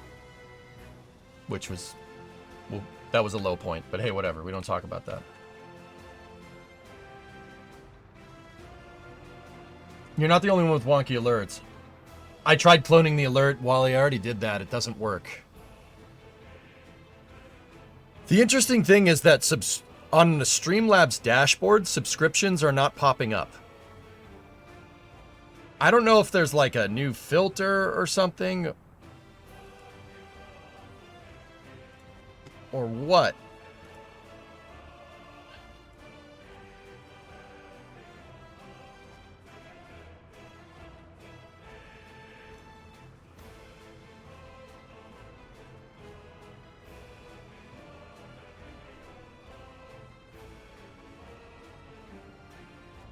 Maybe if we refresh it this way. Refresh the event filter. Yeah, no, it is not popping up. It doesn't pop up over there. Even if I haven't...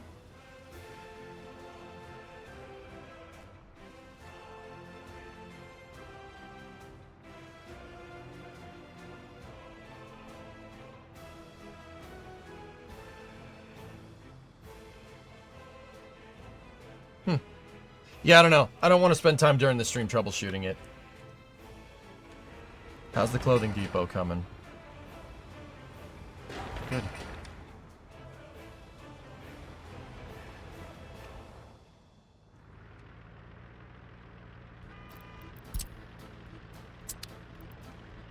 Yeah, go over there. Get that excavator.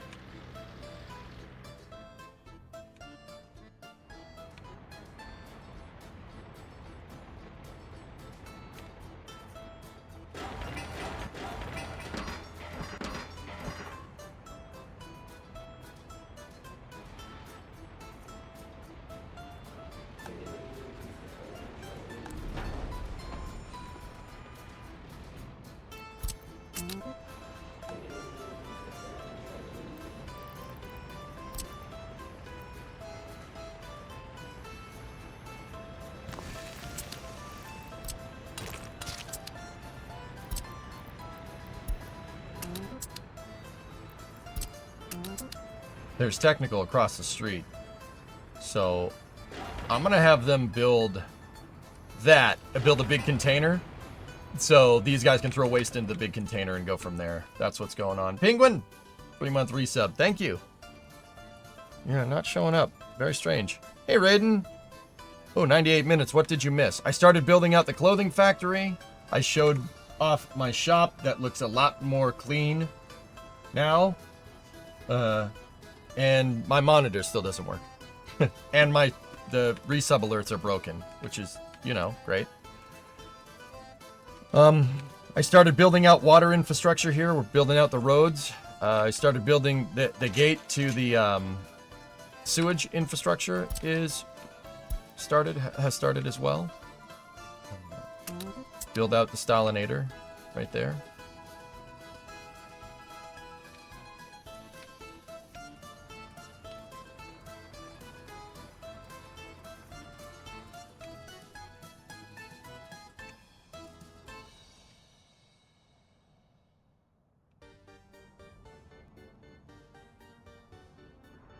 Caught up or some more days for only space news? I'm pretty much good to go, Sun Temple, yeah. Should be fine. Oh, look, more snow. Oil infrastructure is pretty good right now. I'm stockpiling through the winter so the trucks don't have to drive on the crappy roads.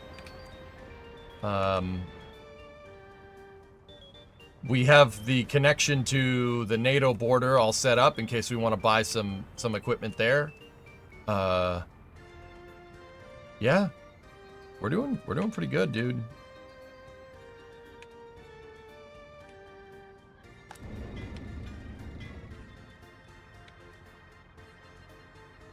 Oh, Chronic, that's... 2011 was not the year for space. No, it was awful. It was awful. Let's just say that. So the reason why I moved this truck over here is because I want him to go to my hauling depot over here. I'm going to bring one of the excavators this way. And I do believe I have another excavator sitting down here. Those are used for terraforming and planning right now, but it won't cost me a lot to send a truck out there to go and get them. So take that. Send the truck down there. Wait, I'm sorry? First stop is unreachable from vehicle's current position. Oh, I redid the ramps.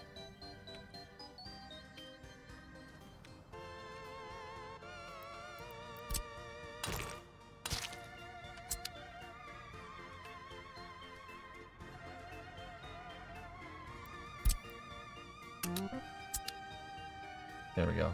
Just make that a temporary road.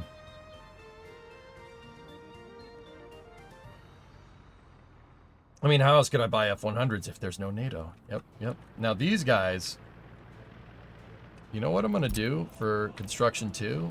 I'm going to have them start building out the interchange.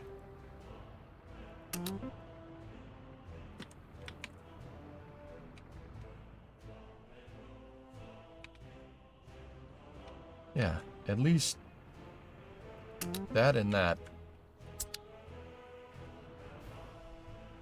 I've not seen this while. You ready to finally start constructing? We're it's a slow roll, Oafsalot, but yeah, exactly.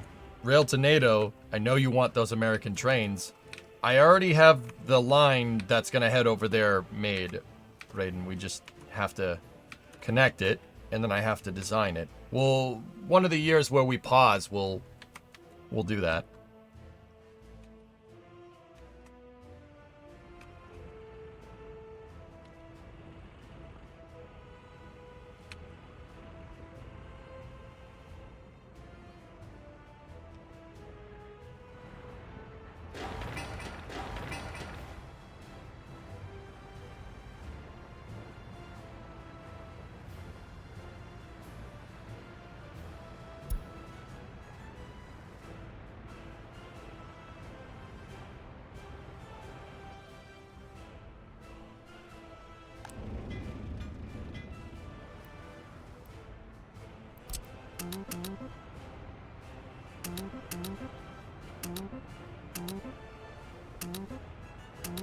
I'm going to assign the crane depot just to that stuff.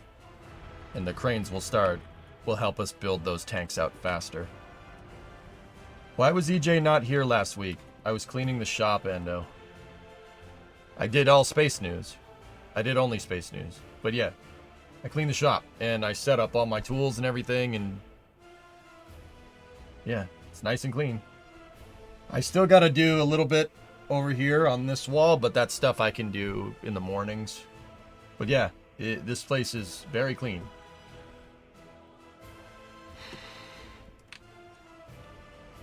I kind of wanted to stream it, but I also wanted to get it done. Streaming it, I wouldn't have even been anywhere near this level of progress.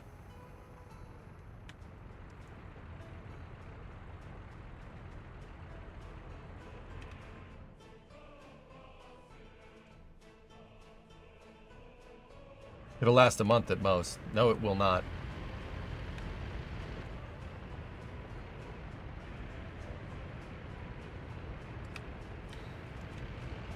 So everything went into the bed of Freb. Gop, you know what's crazy? I didn't really throw anything away.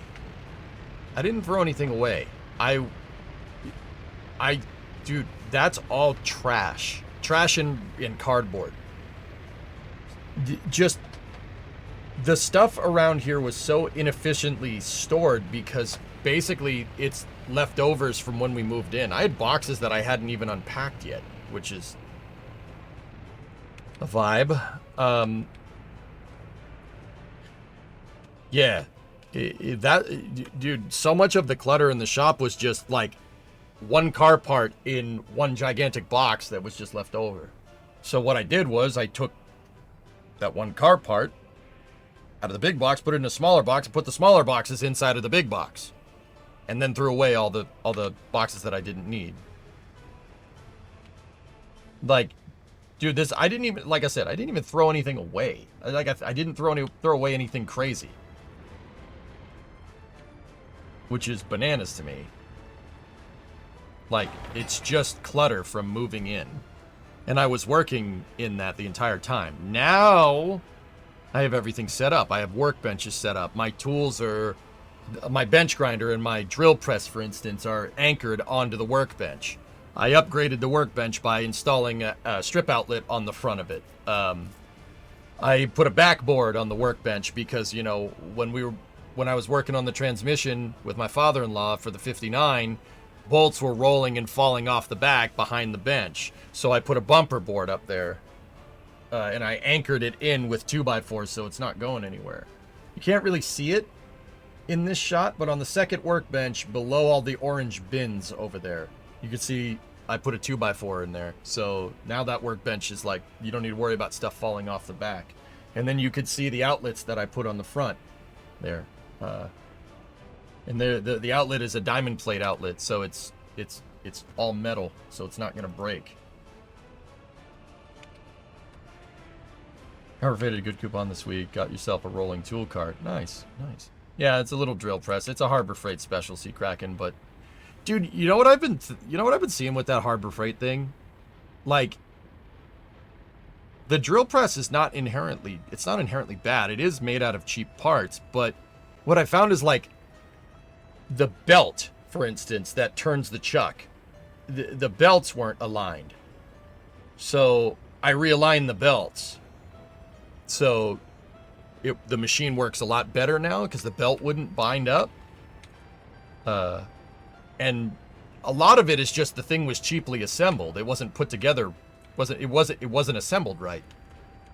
If you take the thing apart and you align everything and shim it correctly and make sure everything is working and put the set screws in the right spot, it'll work. It'll work. It'll work great.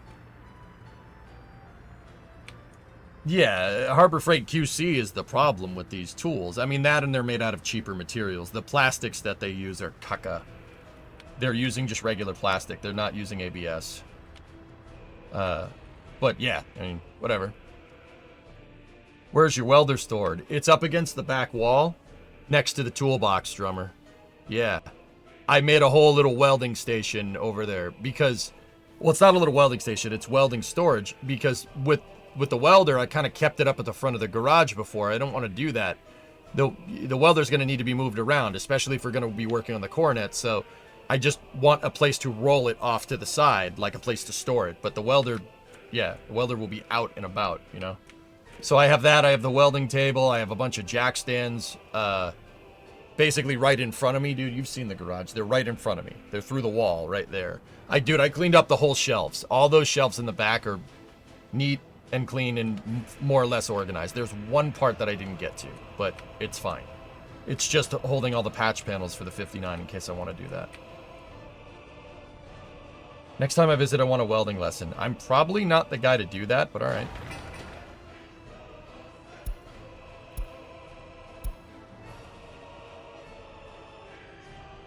That's what 3D printers are for, replacement of Harbor Freight parts. There's a type of 3D printer that I really, really want, but it is a hell of an investment. You can use it to print ABS, PETG, PLA. It has a LiDAR bed leveling system in it, which is cool. It's the Bamboo Lab X1C. That thing is, yeah, that's the printer that I want. The Ender 3. I have two 3D printers right now. I have an Ender 3 and an Ender 3 S1. The Ender 3 got fried in a power surge, unfortunately. I took it apart and put it back in its box. Maybe I'll use it later for something, I don't know. But my S1 is still operable. But that Bamboo Lab thing is awesome. You have an X1C 619? You have an X1C. How much you want for it? Dual heads and a laser cutter upgrade. That's cool. You want to upgrade to the HD2. X1Cs are probably one of the gnarliest 3D printers you can get on the market right now. I saw one work when I was down at Starbase. I saw an X1C in use, and I was like, dang, that thing is cool. X1Cs it's a really good printer. I don't want it for the shop, so we could print parts. It can print ABS, so you could print parts for an automobile, like all the little plastic odds and ends. Not cheap, though. Yeah, 619, how much you want for it? I mean, I know you're on the other side of the country, but...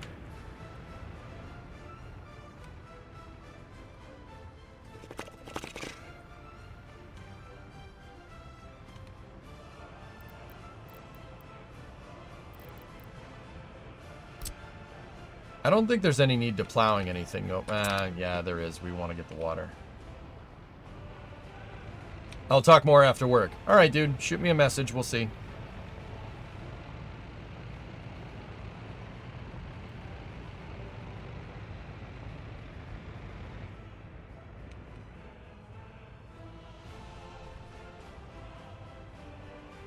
I just got jump scared by re-entry in your KSP game while watching the stream. Jeez. Nice, Trey. There you go.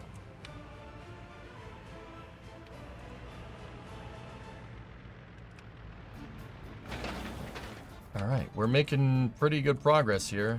Oh, they've started construction of the Stalinator. Great. Did the other truck make it down here? It did. It just made it down here. Yikes. Hey, Mike, what's going on? Are you covering the launches today or here or on NSF? Here. I gotta start doing more NSF stuff again.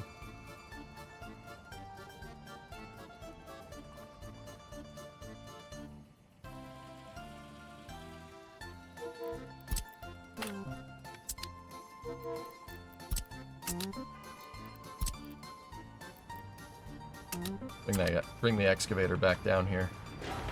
How's my oil going? Oh, very good.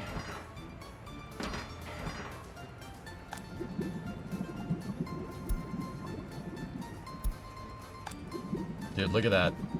Oh, yeah. At this point, you need to hire help. You seem like doing the work of, like... You seem like you're doing the work of 3 dudes. I don't make enough money to do that, Sea Kraken. If I was making enough money to hire somebody, I would have hired Drummer a long time ago. But maybe with this expansion, we'll, you know, cleaning up the shop and get it to be nice and respectable like that. Maybe that'll fix things.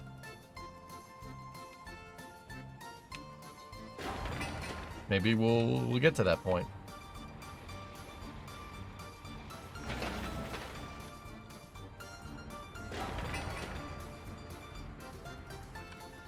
It's snow.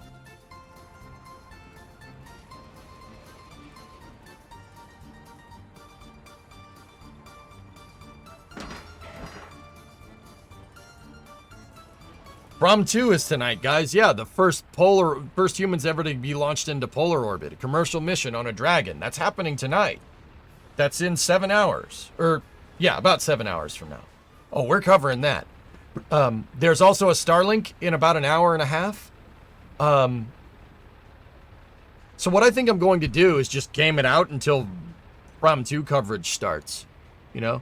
We'll cover the Starlink, obviously. And... now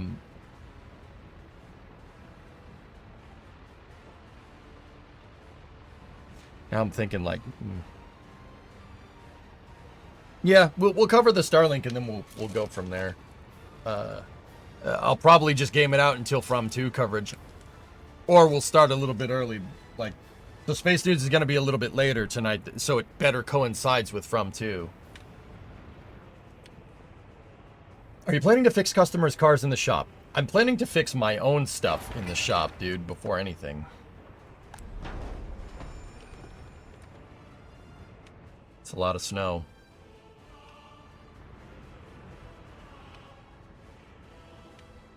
With today's From 2 launch going into polar, I know it takes more Delta V to get into that orbit compared to a typical launch from the equator or close to going east, or even the inclination of the ISS, but how much more Delta V percentage-wise? It's going to take more Delta V element because you have to counteract the spin of the Earth if you're going polar from a near equatorial site. Ooh, Mac trucks. All right, pause, because I want to buy the... Yes. Yeah, it's... Words. What was I doing? Sorry, Mac truck. Squirrel! Squirrel! You have to counteract the rotation, so... If you're launching from somewhere like the Cape through the polar corridor due south over Cuba, I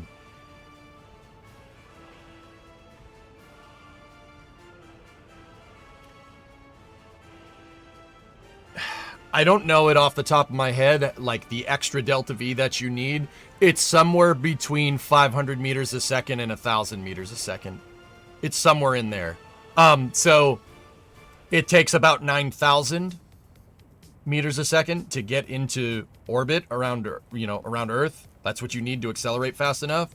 So, yeah, I would probably say like 9,500 meters a second Delta V at the bare minimum. Yeah, it takes a lot. Yeah, counteracting the spin of Earth.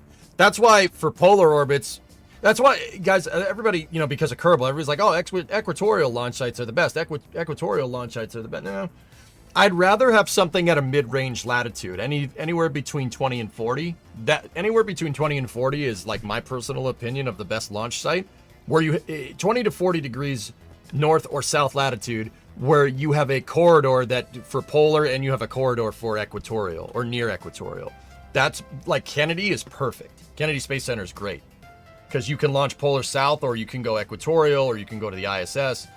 It has a very wide range of flight azimuths.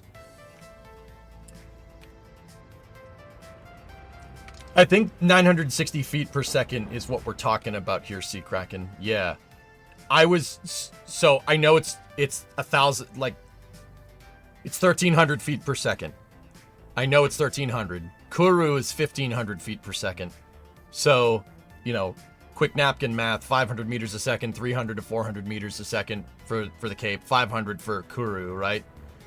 And then you got to take into account that it's not going direct polar, it's going out and doing a dog leg, right? So that's why I said it's probably not 400 on the dot. It's somewhere between 500 and 1,000. That was my rationale there. What inclination can Norway get to with Europe in the way? That is a polar launch site, Pogo, designed to create polar orbit satellite constellations. That's what ESAR is trying to go for. That's the market they're going for.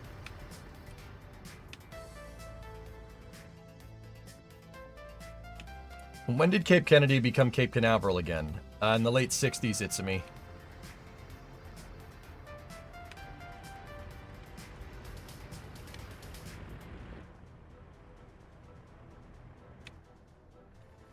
What are we doing?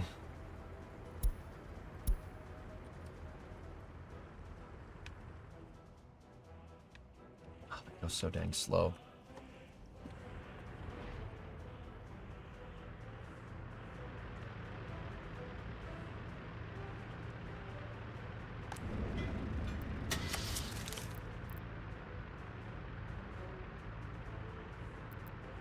Okay, so for my main hauling depots, how many trucks do I have here? We have 3. So what I'm going to do is we're going to buy 2 low boys.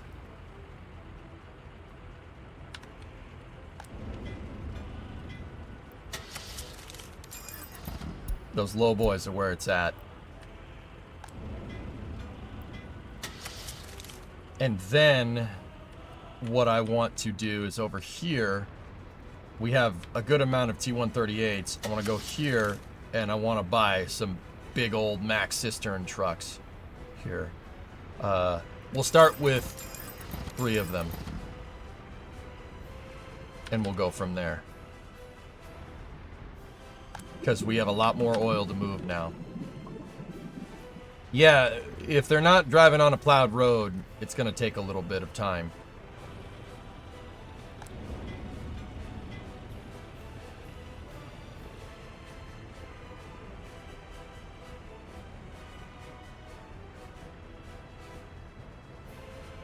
Where are you going?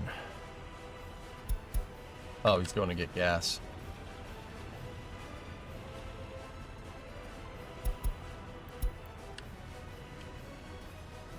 Cool. How's the junk pile of the shop looking? Great. Nice and clean. It's a nice workable space now. It's going to be a lot easier to do any projects in there. I have to set up my carport. I have a little tent for the 59, so we can put it outside, and it's not that big of a deal.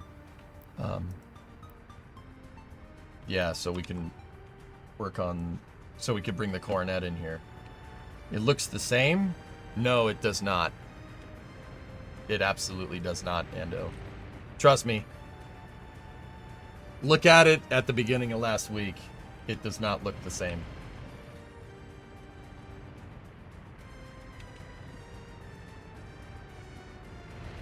Dude, I have 6... The 59's bed should be a dead giveaway. It's full of trash because there was so much garbage everywhere. And I set up my workbench on the far walls. I have 2 workbenches now. The left workbench, I cleared everything off. The right workbench, we cleared everything off. The right workbench is all my machining stuff on it. So bench grinder, drill press, vise. My angle grinder's over there. My big industrial drill is over there. Yeah, and then the left bench is more for electronic stuff. I got my Ender 3S1 up and running. And then I have all little cubbies for all the odds and ends over there. I got my soldering guns set up. I got my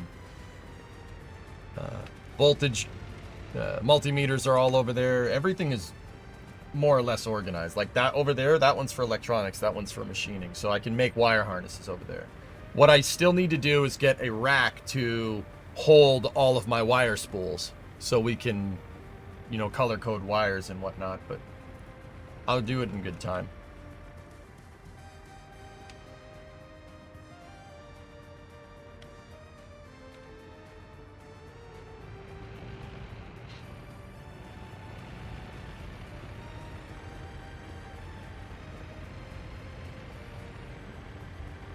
Well, they're using it all because it's non-RTLS, that's right. Is the Stalinator built? Almost. Where are those Mack trucks at? Oh, yeah, there they are. Oh, yes. Low boys. Excellent. I don't want too many shelves, guys, believe it or not. I don't like a lot of shelves, because a lot of shelves, if you have more shelf space, you have more places to put stuff down, and that can create a mess really, really fast. I don't want that. That's why I don't call those workbenches shelves. I call them workbenches.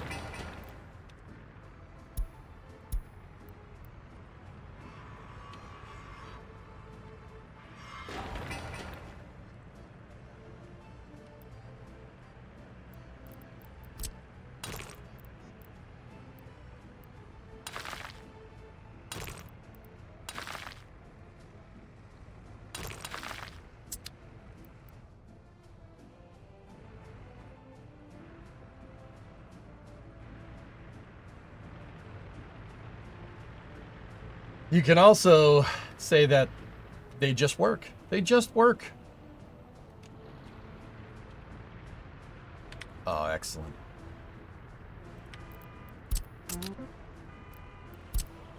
Actually, I want these Skoda trucks to go over here to mat hauling.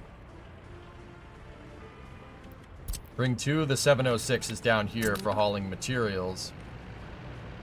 And then the low boy, send the low boy there for equipment hauling. The reason why I spent some money, I splurged a little bit on trucks. The reason why is because those Mack trucks are excellent. They drive really, really fast and they can haul a lot. Because once again, they got a low boy trailer.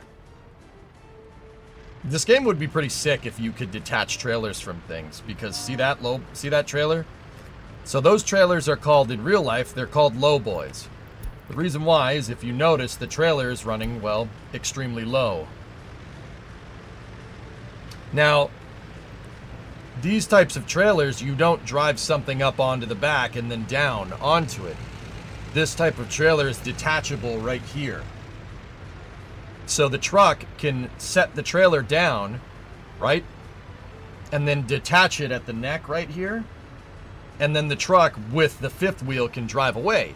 And then you can drive a piece of heavy equipment up on this thing, ratchet it down, and then the truck can come, you know, kneel down the back of the truck, reattach the low boy, and then pick it up. Zyzip, there's no sub announcement. Sub's broken. Sub alert's broken, and I have no idea why. It's not on my end, at least to my knowledge. I'll try to look more into it. But thank you for the 89 months. Are you coming to Germany or Switzerland to see football with you? Unlikely, dude, but we'll see.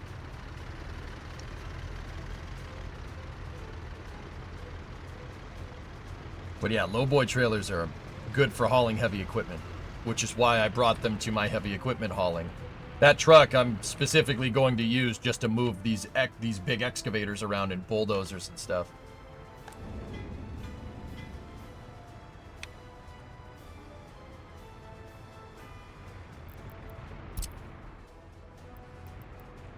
then I'm going to move the 706s back over to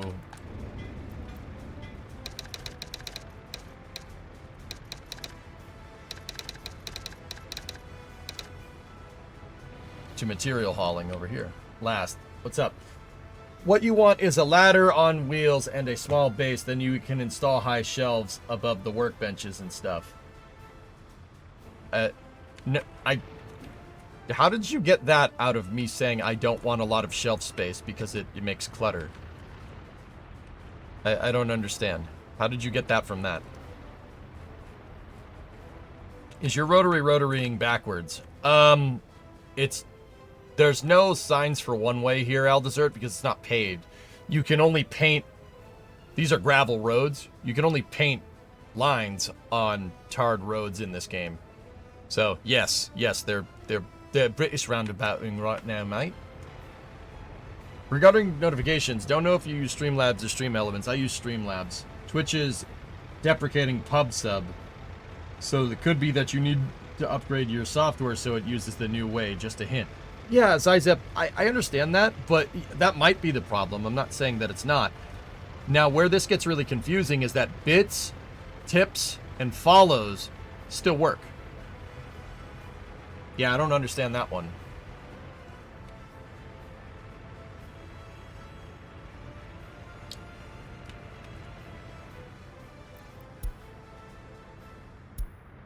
It's very strange. Very strange thing. We just unlocked the tower crane. Tower cranes could be useful.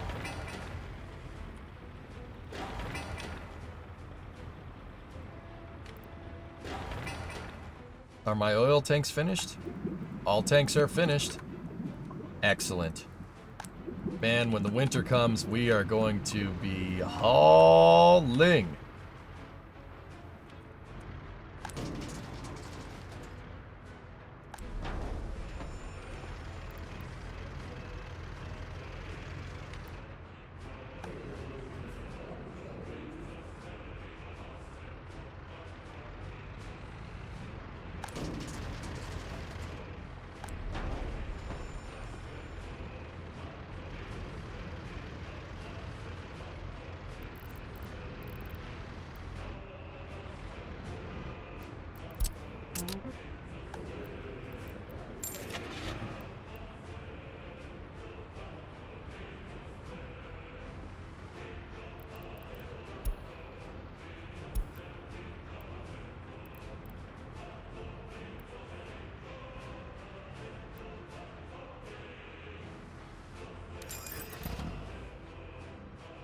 They're not putting it into the big containers, which is very annoying. I'm pretty sure you guys said that that would work. They would throw the trash into the big containers, but that doesn't seem to be the case. Hey Gujar, how are you doing? The city's looking good. Have we started building the rails? No, rails are going to be mid-game. I do not have the money to finance that project right now. I am, however, stockpiling oil. We have easily over 1,000 tons of crude. Crude oil is trading at 55. So 55.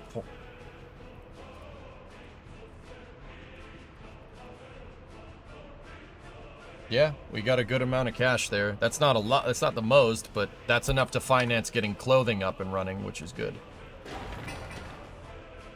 Good day, sir. New to this channel. This game looks interesting. Hey, Chris. How you doing? Have to finish converting your barn to a paint shop, 20 by 30. Nice. Cool.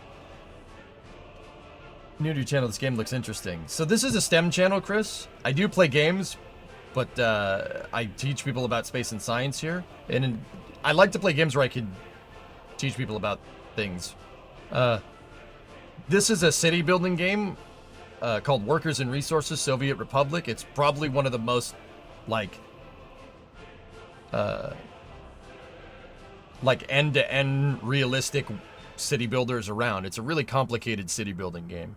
Really, really fun, though. Really rewarding. Like, for instance, like, you gotta snowplow roads in this game. If it snows, good. Get the plows out. You have to get the plows out. Where are you going to get the plows from? You got to buy them from a border, or you have to make the plows yourself. I'm not set up to make that stuff right now, so I bought some snow plows. Yeah, it's a really fun city builder. Very granular. Very, very, very difficult.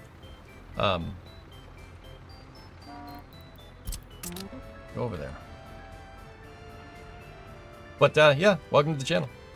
Workers is a really, really, really, really good game. Really fun. Oh, yeah, Eyes Up, of course.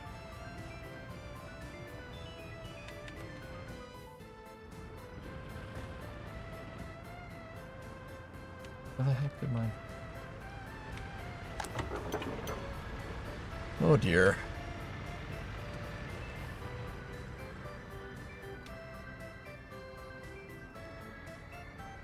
Having inflation is crazy realistic. Prices do inflate. Yep, that's absolutely a thing. Those can hold 10 tons. How much can these things hold? 16. All right.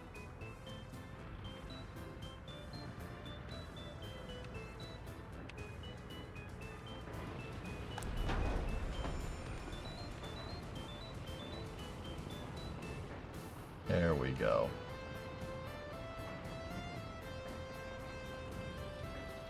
There you go, Eyes Up. No. Friendly fire. Friendly fire, Hibbit. Friendly fire.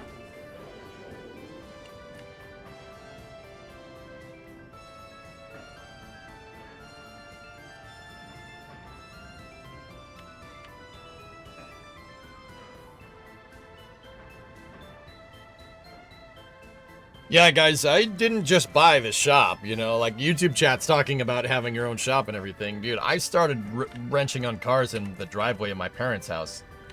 And then I cleaned out the garage and started wrenching on the very, very, very small, tiny 2-car garage in my folks' house. Some of the first automotive streams were from there.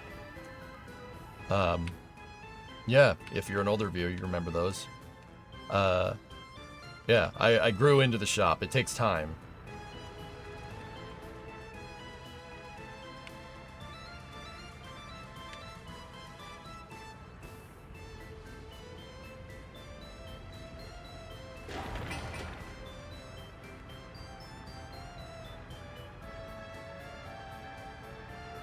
What do you think Tsunoda's chances are this weekend? I don't know. If he can keep his cool, Tessa. Could be a very fruitful thing. If he can keep his cool.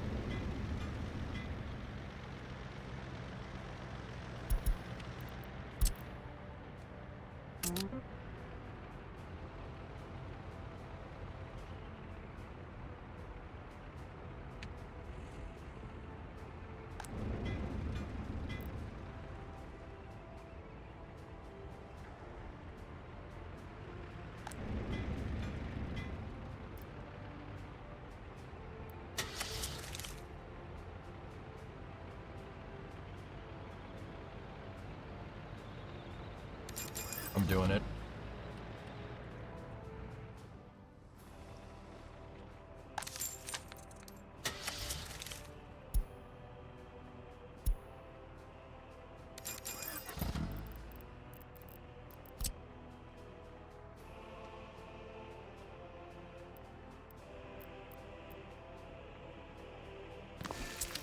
So what I'm doing here, I'm getting these 2 trucks.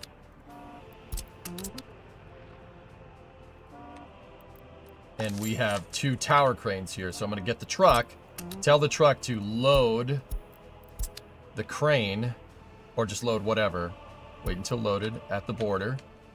And then I'm going to tell the truck to drop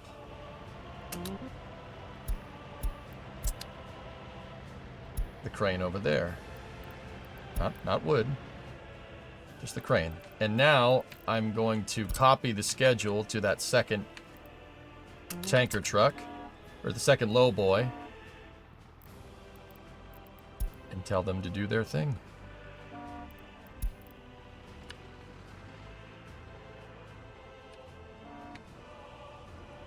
So can anyone give me one line of why SpaceX are removing the high bay? They're building a bigger bay in there. That's why. They're building a bigger hangar. I'm going to leave that road depot there just in case.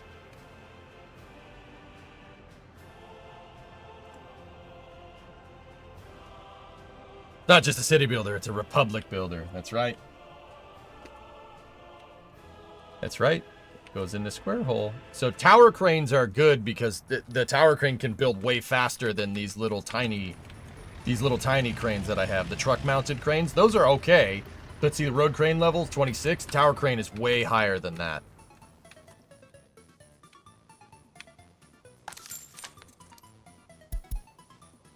See, 80 as opposed to 26. Way quicker. Well worth the investment. And buying the cranes now rather than later would be better.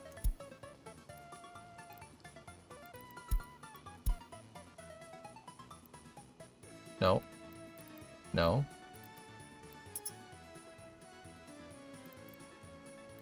I told you to load the tower cranes. Why aren't you loading the tower cranes?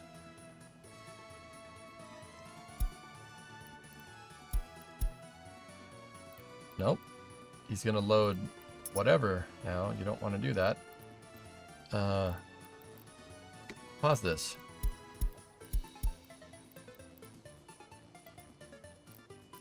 Yeah, whatever. Might just take a second to load up the cranes.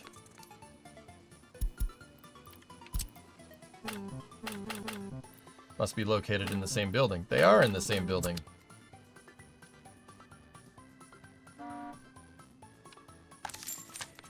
Oh, they don't fit on low boys. I'm an idiot. They don't fit on that type. They need the regular flatbeds. Oh well. It just became a pretty complicated purchase.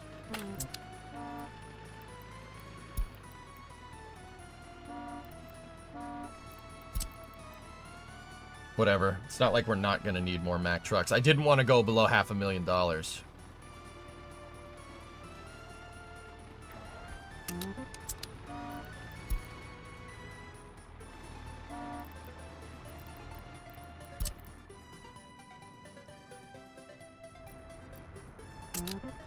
This should be enough trucks to get me going for a good while.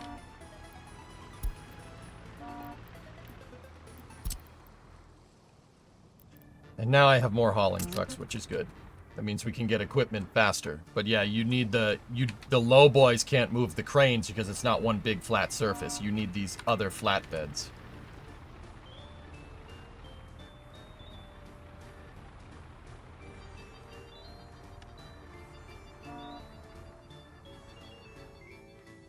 Are you going to play 1.1 Satisfactory when it comes out? Yes.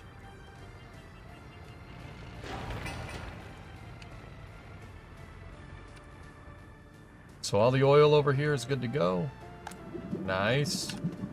What I want in the meantime is to pave that. So set construction group 1. Or gravel it. To gravel out those roads.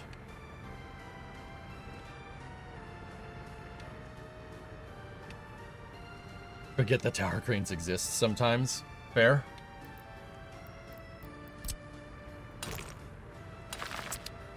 And set construction group 1 to work on that as well.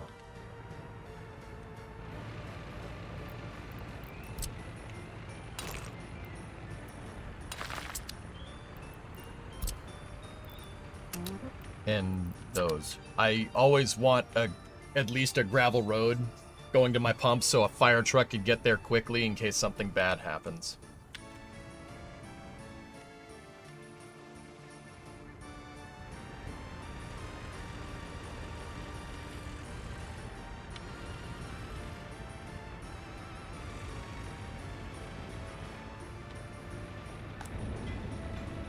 We have 2 bulldozers over there. Cool. Excellent. How's the clothing depot going? This is the next phase here, guys. I'm going to get clothing up, and then we'll import labor for clothing. Import labor and import fabric. For now. Fabric is not a lot to import. Clothing sells for $1,500 a ton. So we can get some, if we get some good labor going in here, right, with buses and whatnot, we can increase our profits enough to where you can start funding the rest of the city.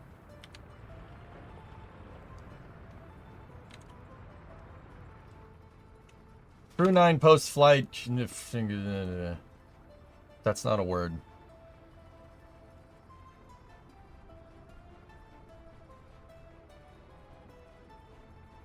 Crew 9 post-flight press conference. Oh.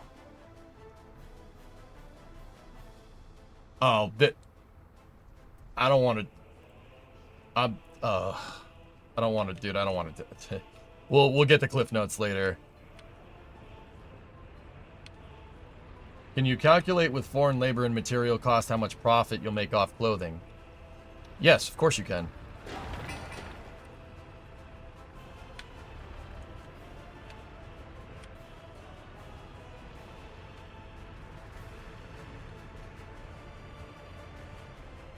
Let's make nylon and spandex and oil. Yes.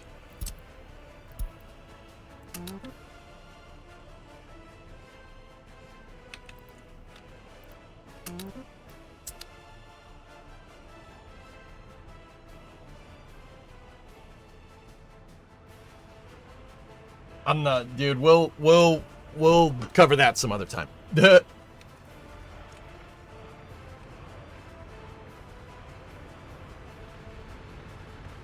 Trust me. We'll do that. We'll do that some other time.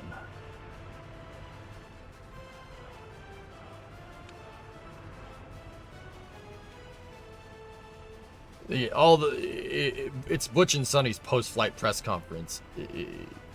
Let's be real. The whole thing is Nick Hague's going to sit there awkwardly, and every question is going to be for Butch and Sonny, and we know exactly what those questions are going to be about. Yeah, I'm good for now. I'll get the cliff notes later.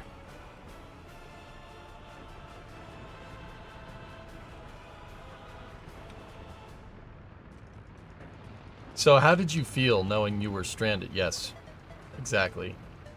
Yeah, I'm good.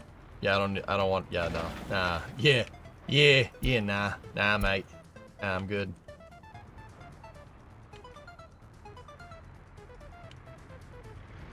Dude, if we were playing the Stranded Rescued game now, Dino, I would, yeah. Yeah, I'd be drunk. I don't want to do that. I'm good.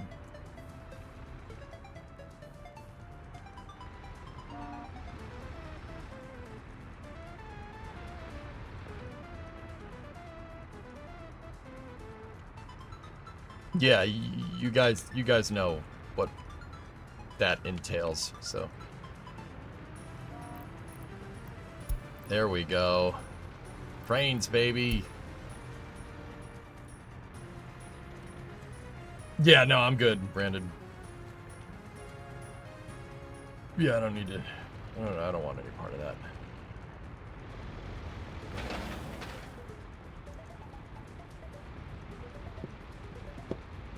Snow and rain slows down traffic. Yep, and you need snow plows. If you don't plow the roads, the trucks will go incredibly slow. Hey, there's clothing. There we go.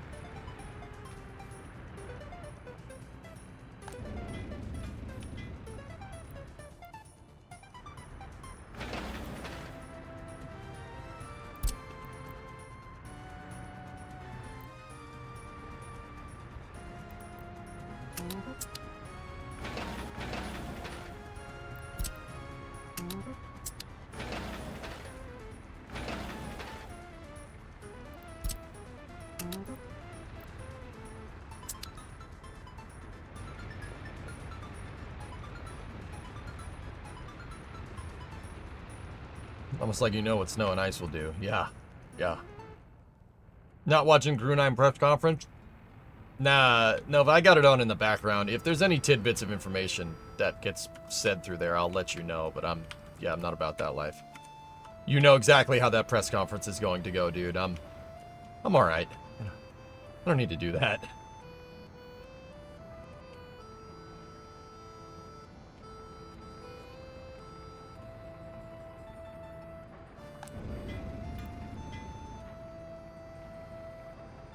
Were you scared of the dolphin? February.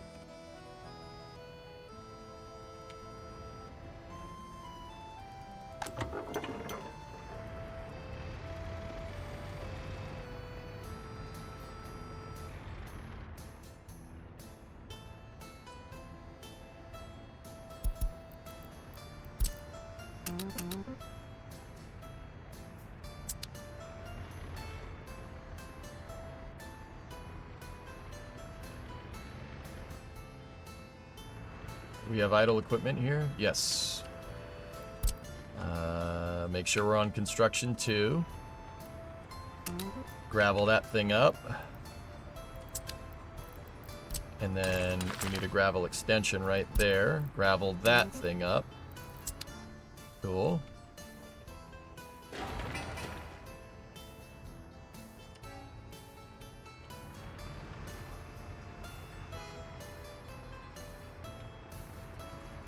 Did my tower cranes get put on a job? Oh no, they're not there yet. There's one. Where's the other one? Oh, hey, they're using the ramp. There we go. Cool.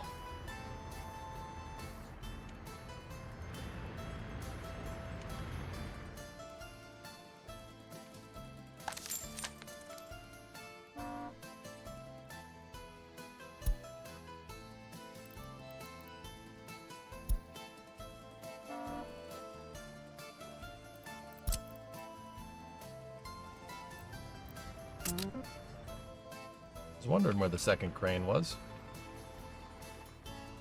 What they need to do at the start of the conference before they throw out the first question, every time someone mentions Stranded or Rescued, we'll play, do you really want to hurt me in full? Yeah.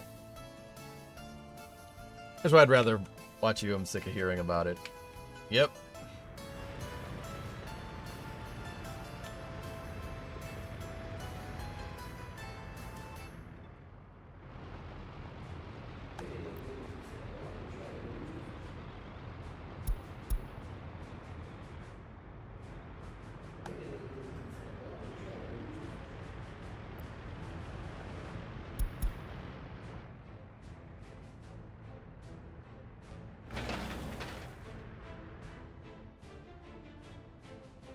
Yeah, they almost got the interchange made. Pretty cool.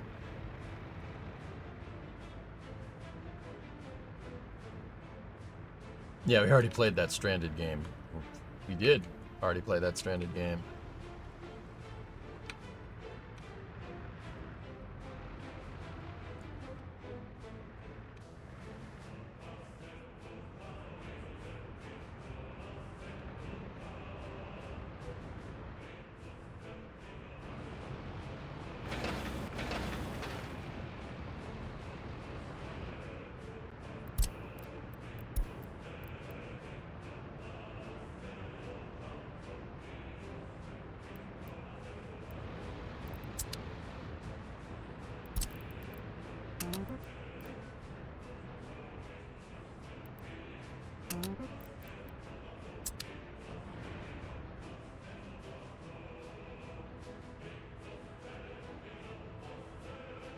$32 is 0, I think. Yeah.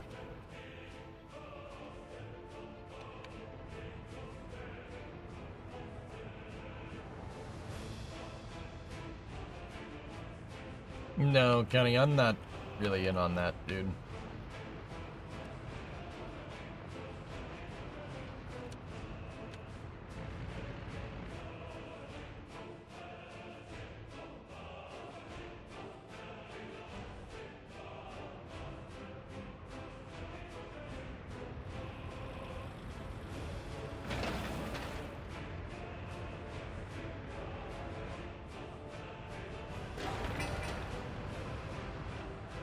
All right, snow should start melting soon here. Can the dozers assist in plowing? No.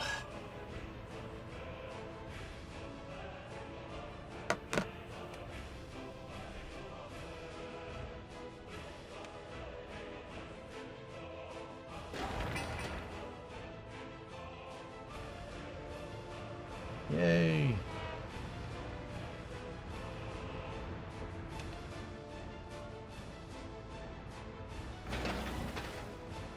Almost done paving.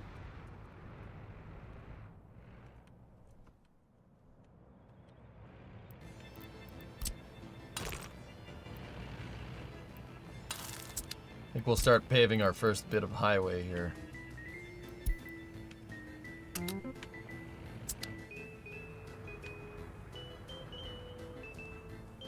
Wann ist deine Autobahn fertig? Soon? Why are you not covering the NASA presser? Because I don't want the bull crap that's going to come with that presser. I'll get you guys the cliff notes later.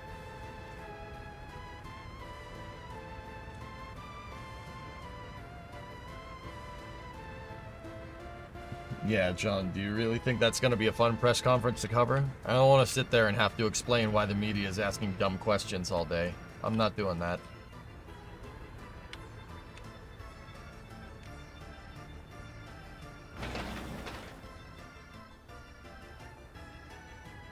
Does the gravel pavement not attach to the border crossing? Yeah, but... Yeah, no, it does not right now. We should actually fix that. Thank you for reminding me.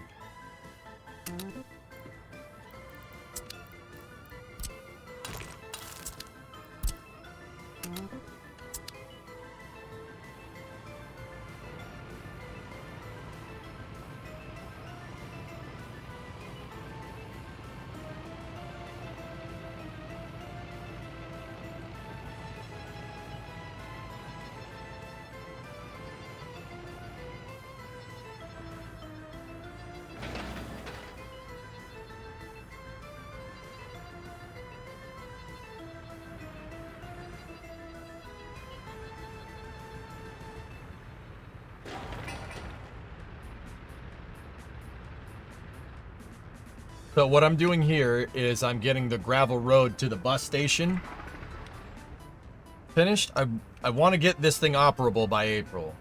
We'll get the bus station finished because they can walk.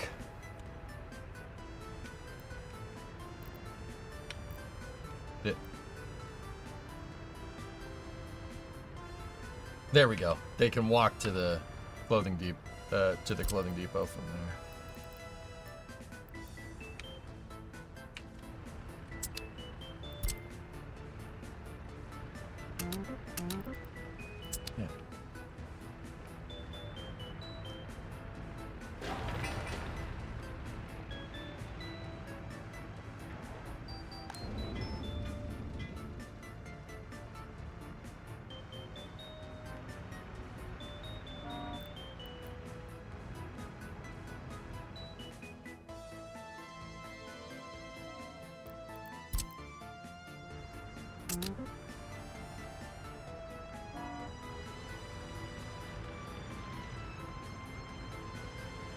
Construction at the Florida Giga Bay has started. Cool.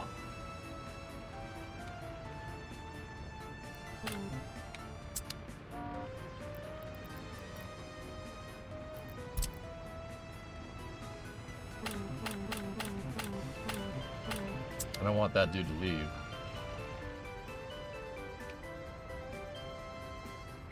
You made it a little more difficult in that you need to worry about your roads. The roads that need to be cleared of snow. Yeah, of course. I know. I think I'm ready for that difficulty.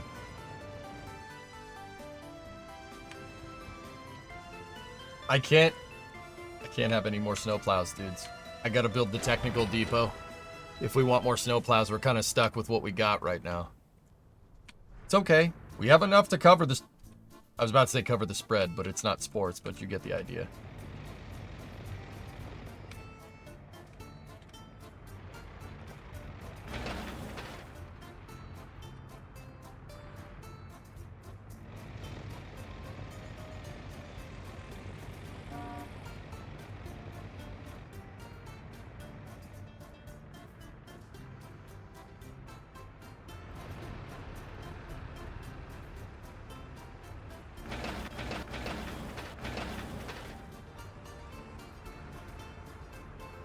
Almost good to go there.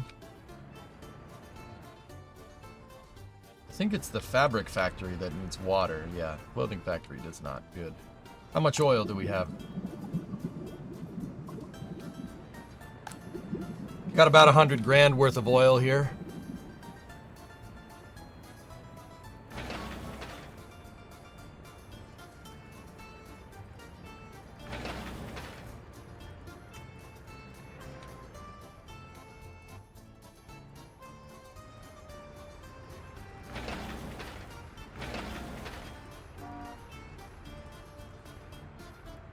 I think that should be the last snow.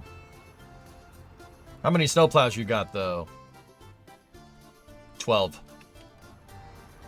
12. Are you ensuring that you have fire stations at critical points? Yes.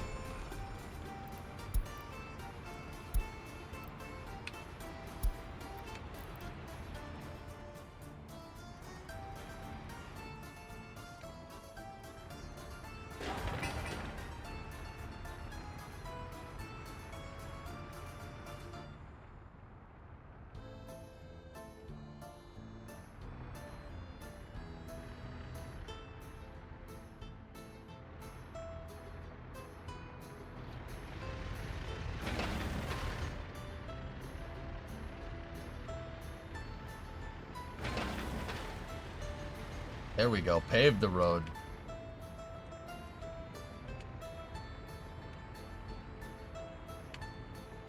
Mid-grain silo fire. So, thing about that is when we get to do farming, first of all, farming is a huge investment, right? I got to make sure I'm teched for it. So I'm not going to go right to farming, but Hedges, I do have provisions for a fire station. I just haven't built it. The fire station is going right there, right next to my grain silos and the farm. But I have multiple grain silos for this exact purpose. If one goes, for whatever reason, I'm not completely screwed. Is this farmable land? All of this is farmable land. See all the fields?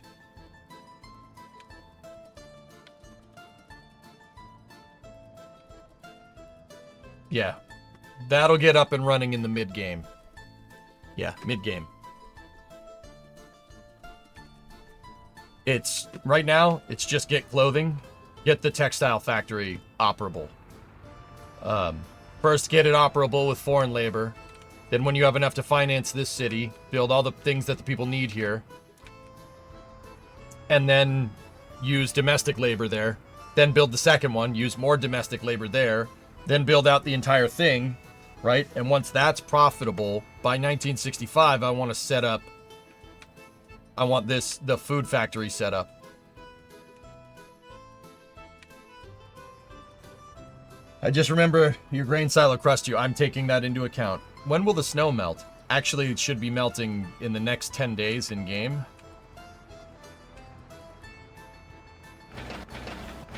It should be quick.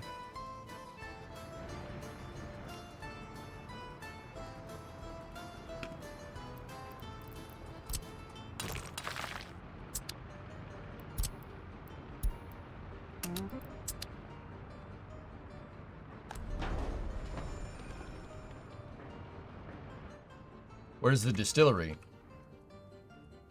Right there. So this whole thing is designed to receive crops eventually from the cargo station, right? Eventually, right? Into a grain silo here, grain silo into the food factories. Food factory, distillery. Food factory goes into the main export warehouse here. So that means I could export or import food. Mostly for export. But we're also connected to a loading dock here, so we could bring our food to wherever we need to.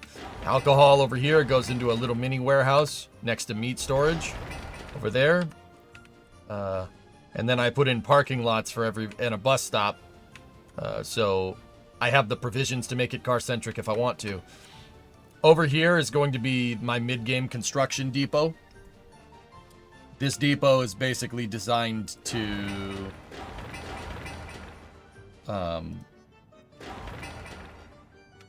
yeah, this will orchestrate the construction of basically everything over here when we get to that point. And more city construction.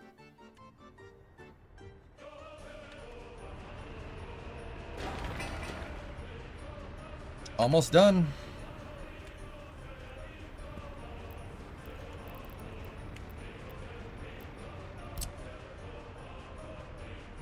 There we go. We're starting to get snow melt.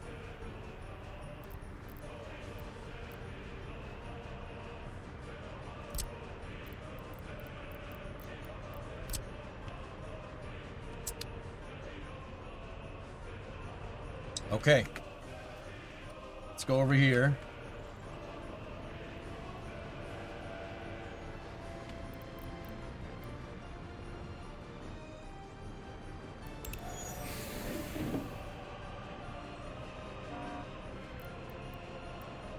Let's make a new line.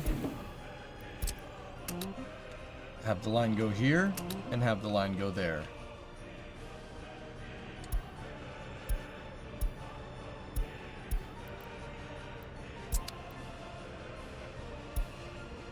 This is a Warsaw Pact export, or crude oil export.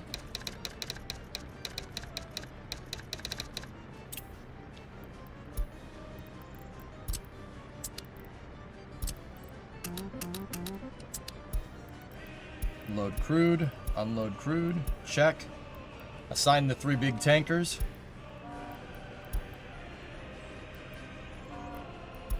Send it. Now, over here, I'm going to assign those 2 to that as well.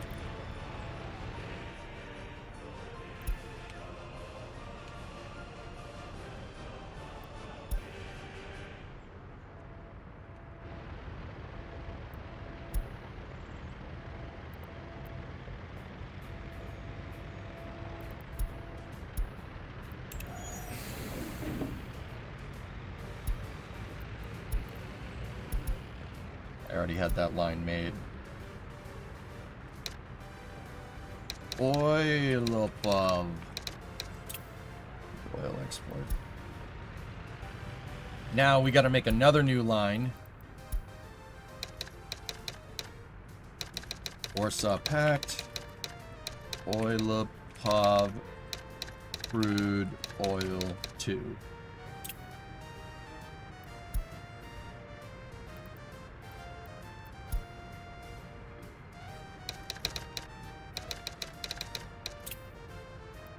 Now this one will be over here on the other loading terminal.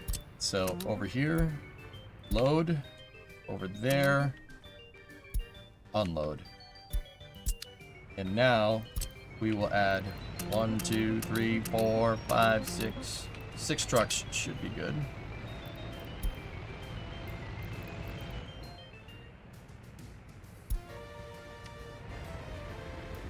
And then send them. We're sitting on about 100,000 worth. Yeah, we got about 100,000 oil. So let's start making some cash. How's that clothing factory? Almost done.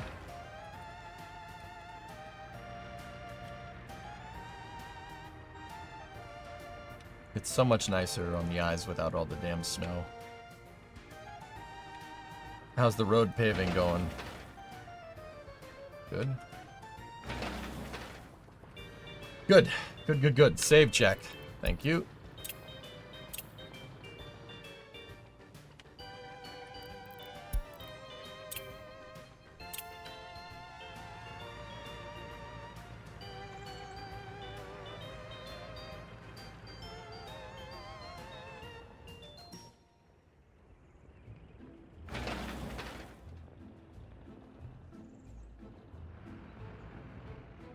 So importing both material and labor is not worth it to produce something because you buy high when the selling price can drop. Yeah, when clothes sell at $1,400 a pop, yeah, and fabric gets imported at $381, yeah, that's worth it. I would call that worth it, dude.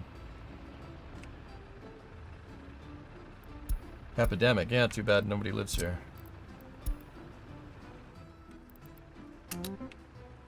Start working on that bus station.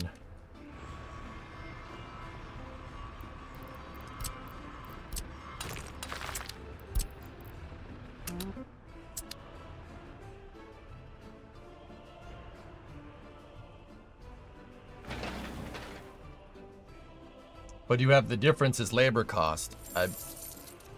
Foreign manpower is $10 a day.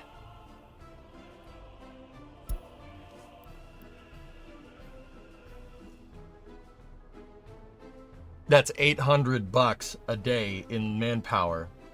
It sells for $1,400. We're still making $200 profit. So you figure You figure you're bringing in fabric at 381 a pop. You're bringing in labor at 800 a pop, right? You sell clothes for 1400 a pop. You're still making money. And that's only temporary, Newell, either way.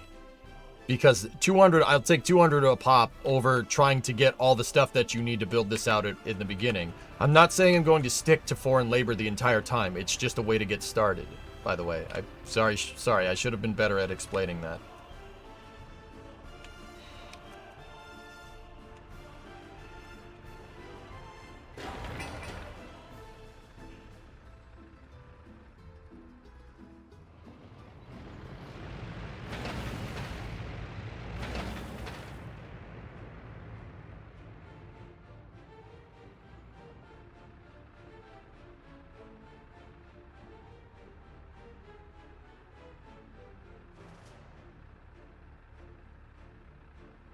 $800 plus 2.4 times fabric equal 1.2. All right, fine. I won't do it. We'll just sit here and go bankrupt while I'm trying to build my entire city here. Yeah, I like your way better.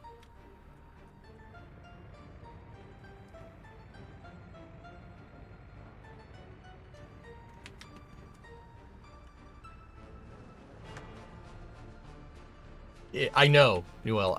Yeah, okay. Even if you're taking into account material costs going in and coming out, yeah, it's not exactly good, but do you see the alternative? The alternative is to try and get everything set up here. Get all that set up. I don't have enough money to get all that set up. So, yeah, I understand what you're saying. I get it, but also we don't have enough cash to do that. This is a good minimum viable product for now.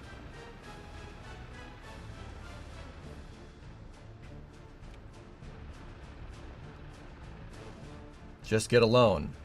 Yeah, see, I'm trying to, you know, like, not do that.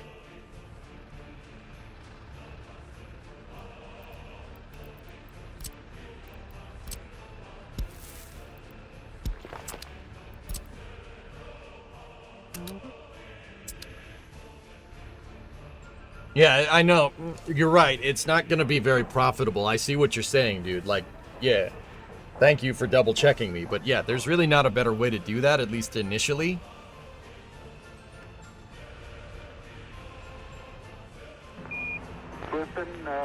Tranquility Base here. The Eagle has landed. For the Republic. Okay. Thanks, buddy.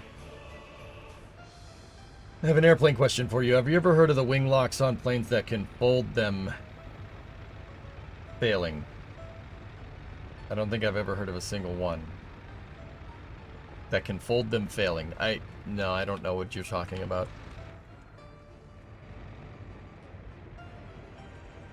Crude is the cash offset. Well, at least initially, yeah.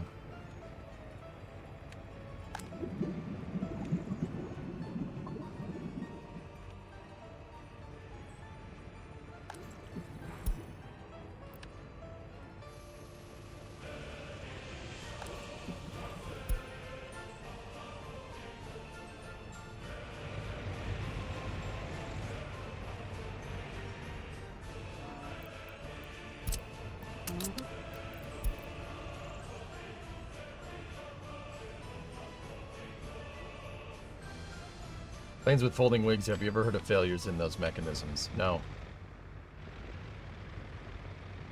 I'm sure it's happened, though. I've never heard of a specific case.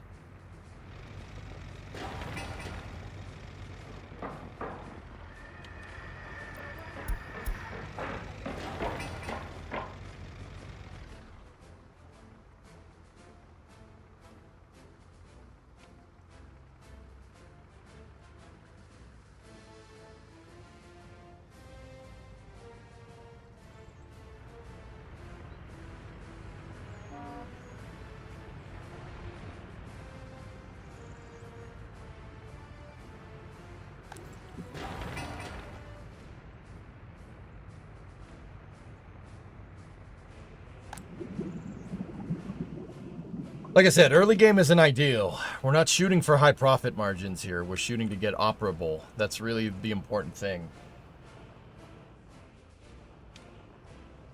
Last time I was here, Planning and finishing the oil place has started. Who wants to fill me in on happenings? Sean, let's not sit here and pretend like that's not going to be me explaining what's going on. Well, who's here? Who here is going to fill you? No. It's going to be me. So I finished oil, dude. I started building out more roads into the city in preparation for getting this place ready. And now I'm building out minimum viable clothing production. Yeah, that's where we're at. We also have the border open to NATO. I got that little bridge road figured out. I started building out the first highway interchange, which is pretty cool. In fact, do we have idle vehicles over here? And I started paving. Just got to finish paving over there.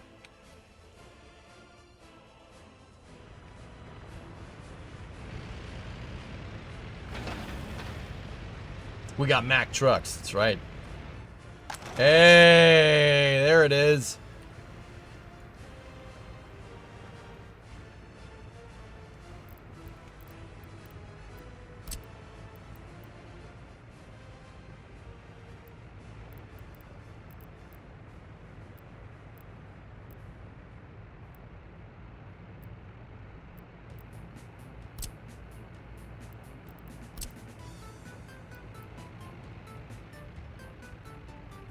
We should build out an area, a small area for technical services here.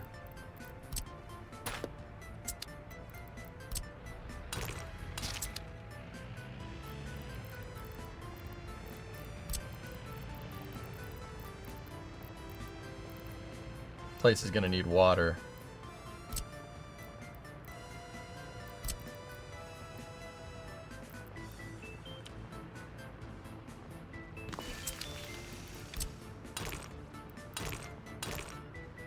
And in the meantime, what I'll do is just put in a standard road depot. Tell all my vehicles to go there. The snowplows, tell them to go there for now. And then, in the meantime, while that's being built, we will buy a water truck, sewage truck, garbage truck. And then set them to go to the border for those resources. For now. Now, with the main technical office here, what we will do is assign construction 2 here, assign that to higher priority. That needs to get made. That's important. And then we should be good. Hey, CosmoQuest, thanks for the raid.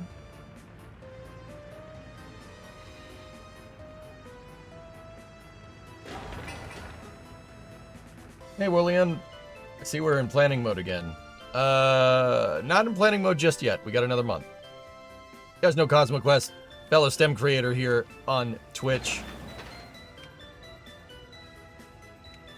Give CosmoQuest a follow. Good stuff.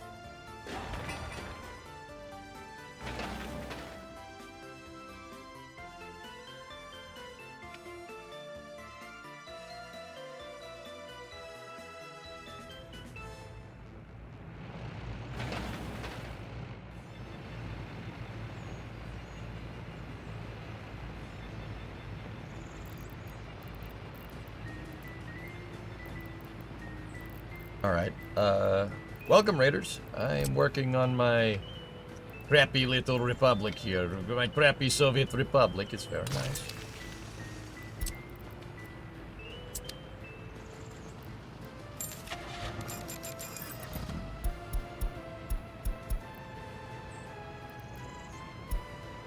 Good.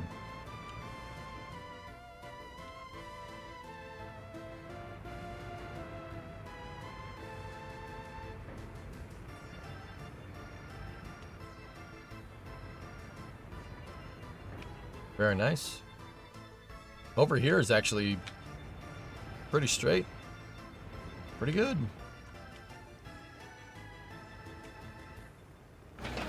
See, I need more labor. A lot of these small little bits of gravel road need labor. When train's a little bit of on the late game side of things, dude. Yeah. How are we doing over here? We got a bunch of trucks. Yes. I am going to tell them to pave that quarter-mile stretch. There we go.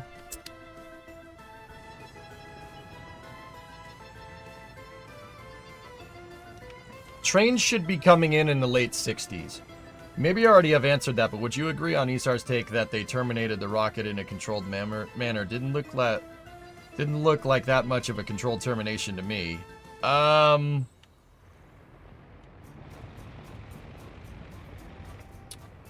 Yeah.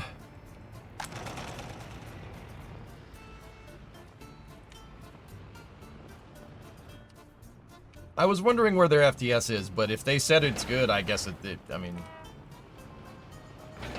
didn't hit the pad. It wasn't a threat to range safety. I mean, it stayed inside the track, so why blow it up? I mean, imagine if the motors kept going, where yeah, that would have been bad, because then it would have just darted off somewhere.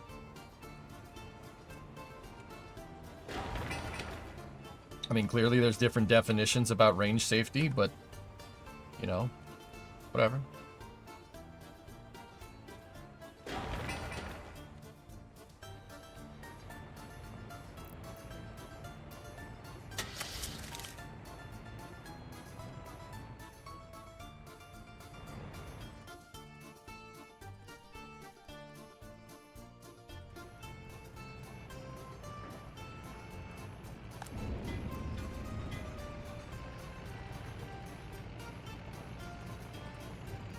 I don't know, Element. It's hard to say.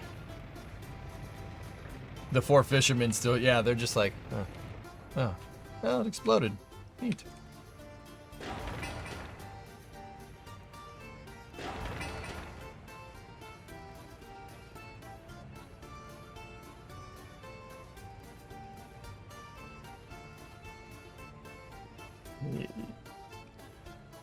The engine shut down because the onboard systems registered that it might go out of the track. That is their termination system, I guess. Not saying I understand that completely, but...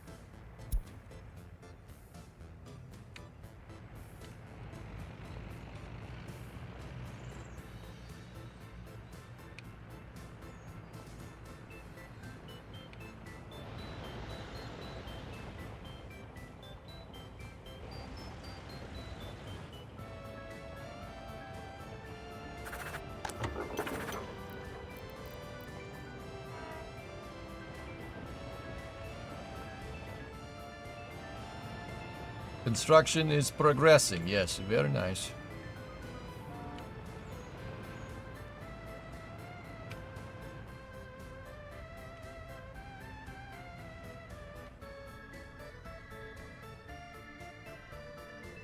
Oil's basically finished, guys. You know what we could do? I could build out 2 more construction depots, and then we should build out 2 more construction depots over here, and a repair shop.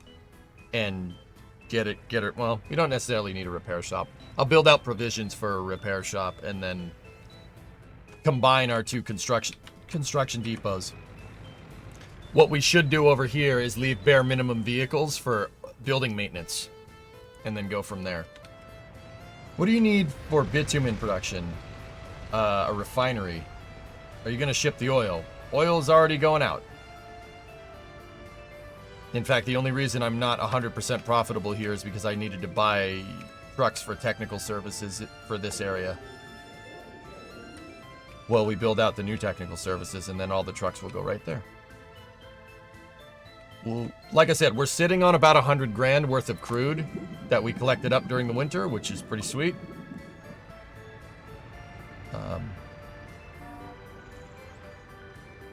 Yeah, good stuff.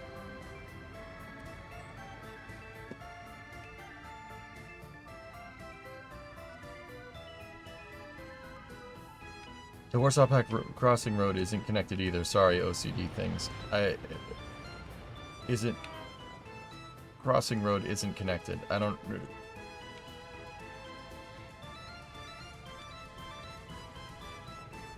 Up by the pill. Oil. Oh, that. Yeah, don't worry about that. It's not a big deal. It's not a big deal.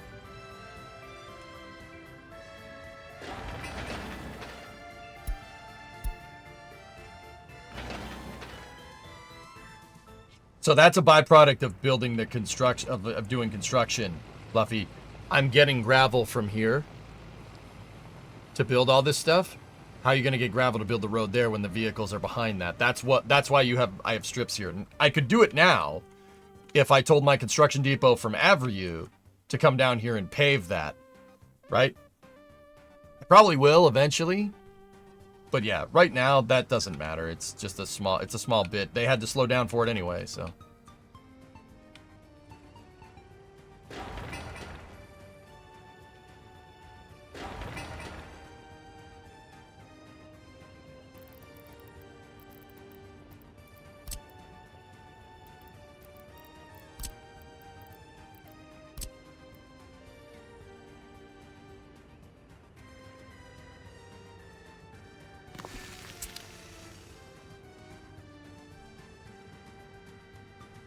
Buildings must be maintained too. Yeah, I know. I just talked, like, actually right before you said that, I just talked about leaving some construction vehicles here. Probably demolishing one of these depots, putting a repair depot down here instead to keep the vehicles maintained, right? And, leaving a bare minimum vehicle here for machine maintenance.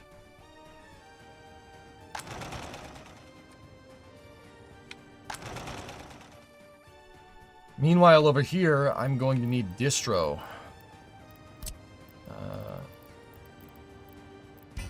I don't know if I have another distro. Oh, I do. Oh, sweet.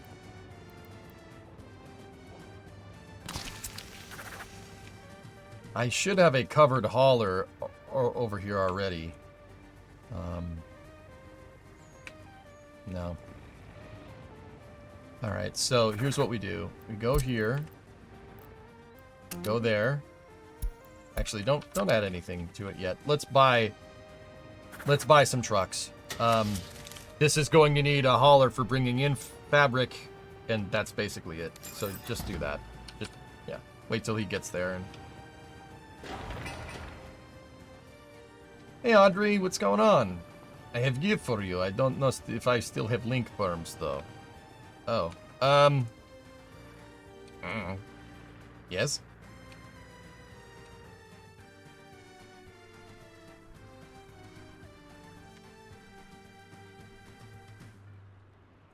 Looks like you do. What's this?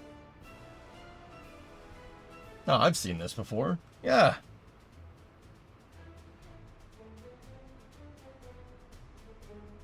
Yeah, I've seen this before. That's an older shuttle mission. Definitely post-Challenger, but sometime probably in the 90s, judging by that shot. Cool. That's cool, Audrey. Yeah, seen that before. Great video.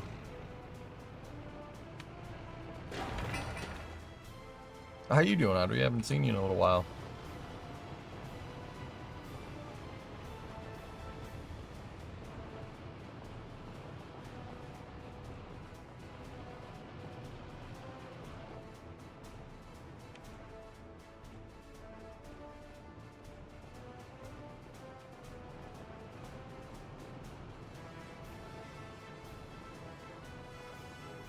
So this distribution depot that I just set up here is going to be bringing in our fabric. We're going to load this place up.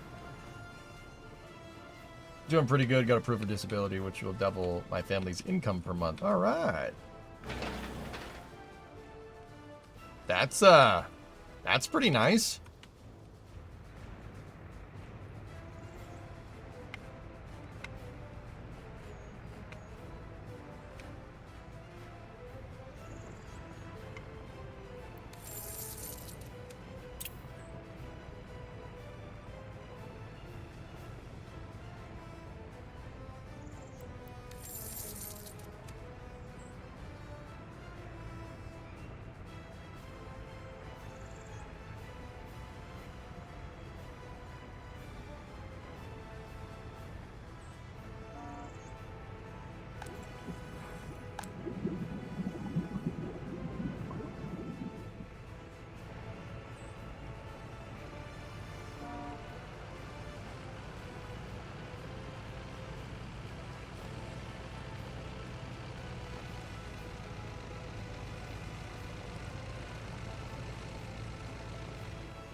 Perfect. We're at a pretty good interval here. And we are... Come on.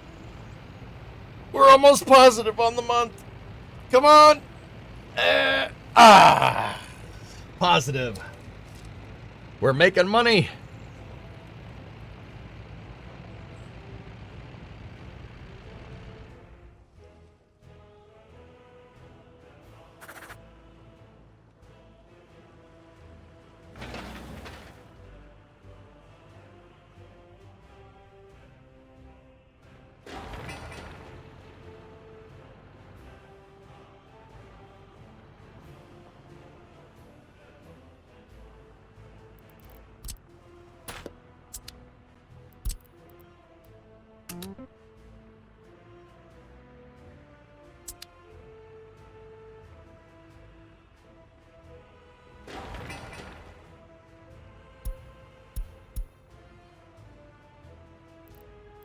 Actually, you know what? Dump that whole thing, that whole connection, and then I'll tell them to just build that whole gravel road, and then we'll connect everything in again later. Could you build a pipeline straight to the border for faster oil delivery? Yes, but you have to research it in a technical facility. I won't get the technical facility up until probably about the mid-60s. Did you start working on housing? Yes, to an extent.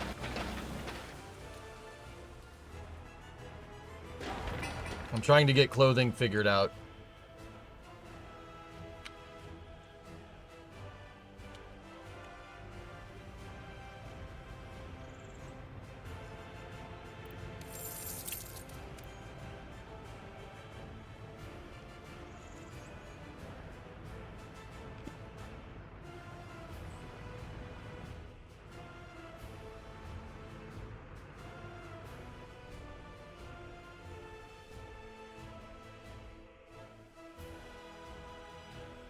Yeah, I have all the roads, basic roads here. We have gravel roads everywhere. I'd prefer them to be paved, but this is good.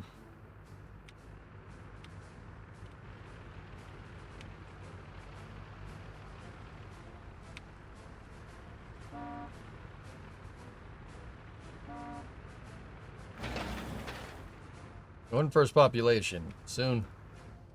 Actually, not for another year or so. Got to get water and everything really situated. I mean, you got to get water. You got to get food.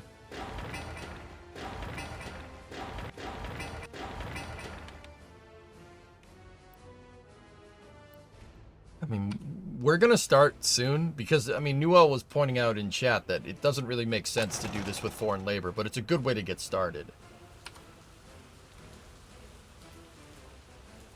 How many beavers does this town have? 0. I'm actually paying people for their labor right now, which is just, yeah. Hey, Jokes.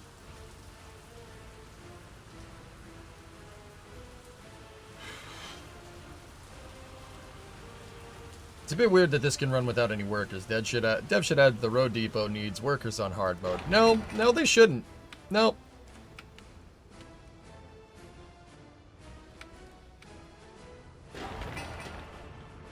Oh, nice. Tower crane. Ready? Watch. They're going to set up the tower crane. Yeah. Oh, yeah.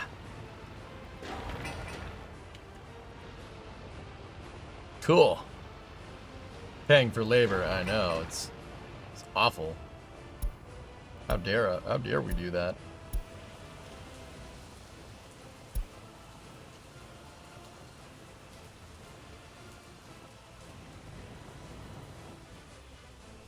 How are you gonna make people move in? You have to pay them to move in. Yep. I have the cost of importing, of bringing in immigrants. 381 per 10, I believe. Or no, 380. That's 381 per person. 92 on the dollar though. But bringing in that's bringing in people from the third world, from third world countries. You can either bring in other people from Soviet republics, or you could bring in other people from the third world. If you bring in people from the third world, they come in uneducated. So they're going to need schooling and stuff. It's a cheaper alternative.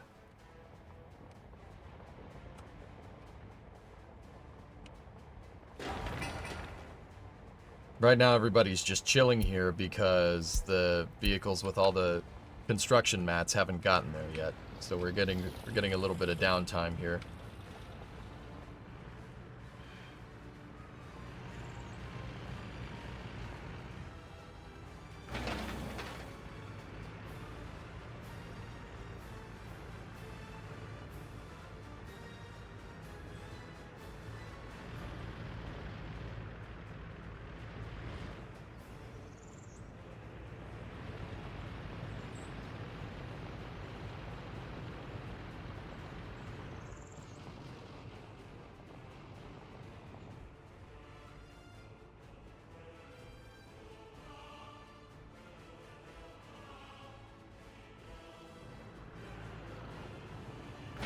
Almost got all the asphalt laid down for our first stretch of paved road.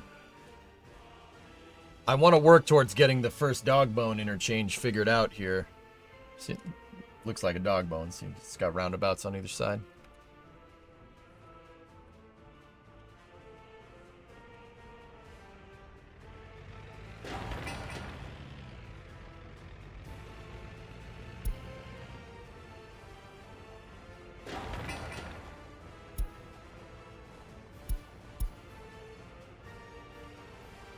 Trucks with the construction mats are coming, though. Oh, yeah, baby. We're bringing in 50 G's. We got 50 G's of profit this month. But we spent 23 G's on vehicles and 17,000 importing. Hey, Gil. 62-month resub. Anything interesting rocket-wise happening this week? Yeah, dude. We got a Starlink happening. Oh, wait, you said interesting. There's a Starlink happening in less than an hour. About 30 minutes, actually. You said interesting, though. From 2 is launching tonight. From 2 is a commercial Dragon mission, and it's going to send the first humans into a polar orbit around Earth. No one's ever done that before. That's a big one. Yeah, that's kind of important. Yeah, we got From 2. Yeah, I'm going to kind of rope Space News into From 2, and we'll basically box that Starlink mission, guys, and I'm going to play Workers for a good while, and then we'll do Space News a little bit further into the night than we usually would because of From 2. I want to rope in Space News with the From 2 coverage. When's the big one? Starship? Probably not for another 4 or 5 weeks.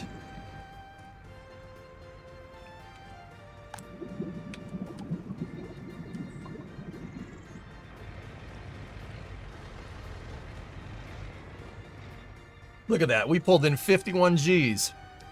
Nice. We don't buy any more trucks for a little while. Gonna be sitting pretty. Load, fabric, unload, fabric, load, close, unload, close at the border if needed. There we go. He's gonna go start getting fabric to load this place up. I gotta finish building the bus area here. I do believe I already bought a bus though. Maybe I didn't. Apparently there's an Australian flying with From 2. I don't know too much about the crew, Paul. But yeah. Apparently there is. With so many roads early, you'll need enough snowplows. We have enough snowplows right now, dude.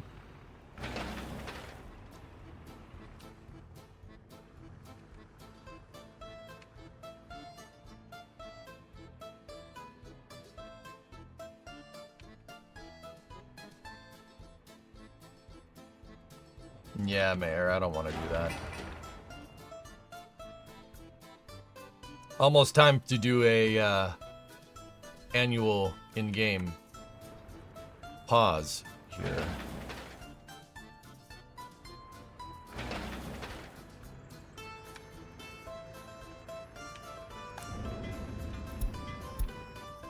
Are you into programming of any kind? I'm not the best software guy, Fumi, to be 100% honest with you.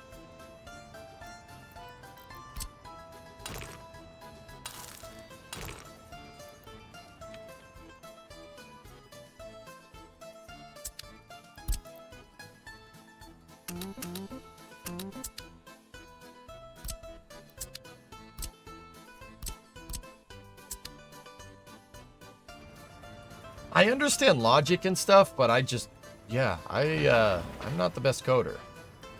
I should learn, but might not have to.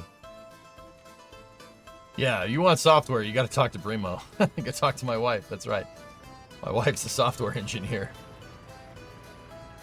You know, because I'm not enough nerd apparently for one household. We need to, she's holding it down over there.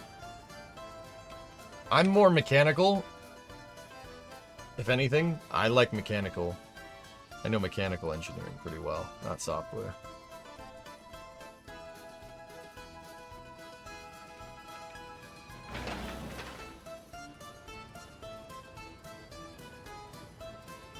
No, thanks, you're just curious. Okay, cool. Yeah.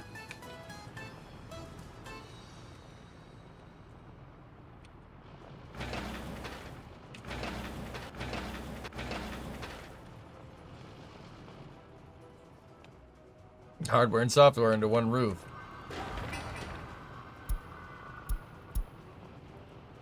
That's right, it goes in the square hole.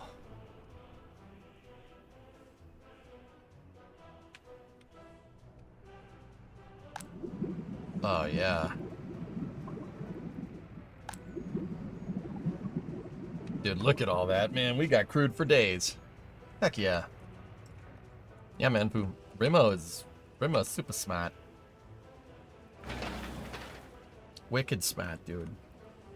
Clear skies here for Starlink 680. Only 106 degrees Fahrenheit heat index in Florida. Oh, yeah, that's great.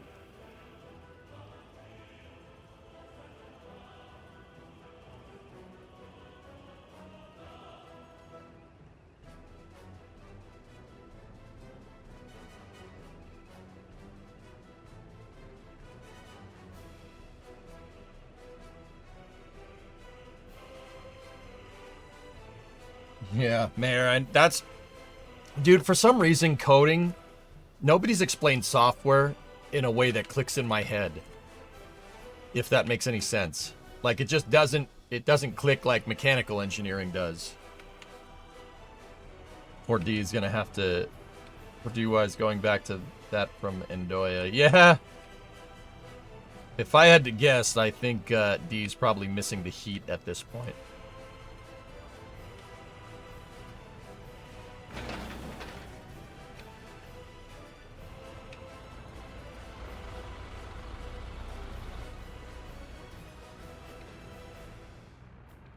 And paused.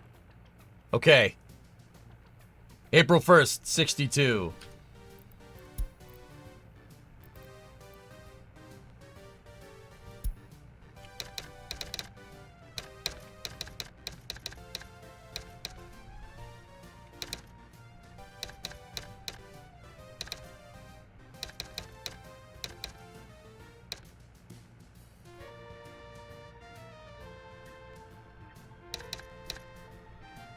Yakograd 62 to 63. There we go. Okay, so what is our goal for this year? What I really wanted to do was by this time last year to get oil up and running. I got oil basically good to go by October of 62. So we're only a couple months behind schedule there. That's actually pretty good. My next bit here for 62 to 63 is to get clothing working. And then I think by 63, by a year in game from right now, we need to get people up and running.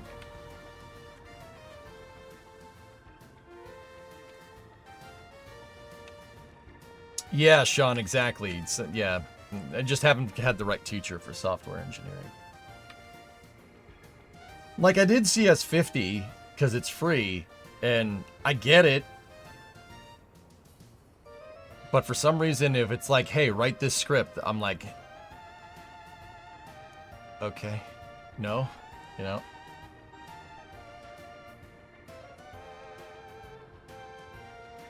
Yeah, Teague, I'm at step 1. So, I ideally want this place to be up and running. This block of housing to be up and running by 65. We need that. Actually, I'd say 64. It needs to be good to go. 65, I want food up and running. And then we can expand into the farm. If we can get clothing like 100% good to go, the food factory and distillery 100% good to go,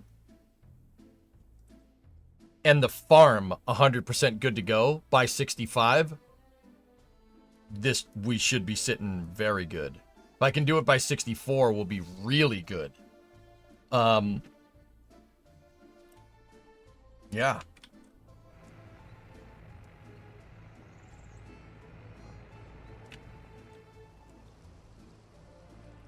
We are making money, though. We made 60 G's of profit last month. Pretty good. So, I think for this year, 62 to 63, what we need to do is work on, we need to start getting the city up and running. With Satisfactory 1.1 dropping soon, you have any plans to play it again? I have plans to play it tomorrow. Does that help? Because it comes out tomorrow, does it not?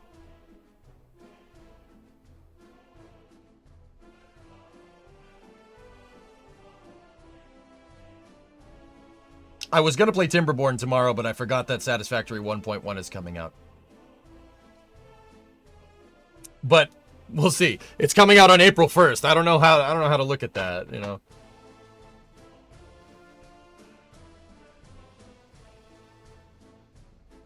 No, Mike, I don't know what that means.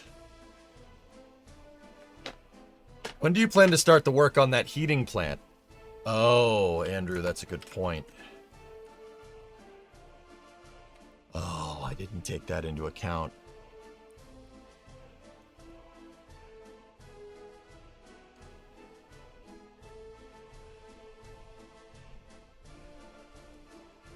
How should we do it, Andrew?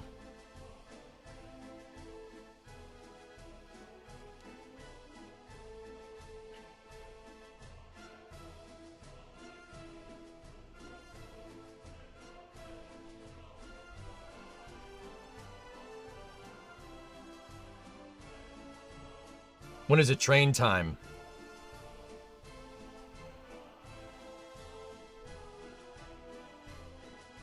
I'd say we should work in trains once we're making a pretty healthy profit with clothes and oil. We should work it in.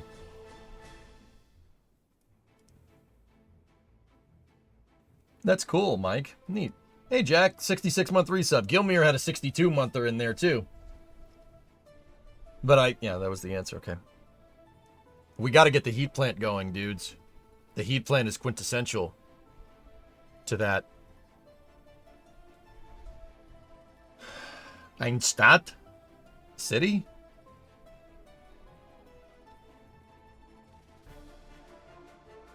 Basic heat and a single supply of coal.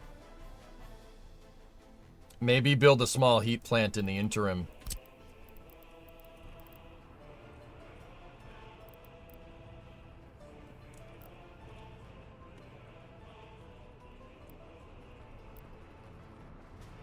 Where's my heat exchanger? Oh, it's right there.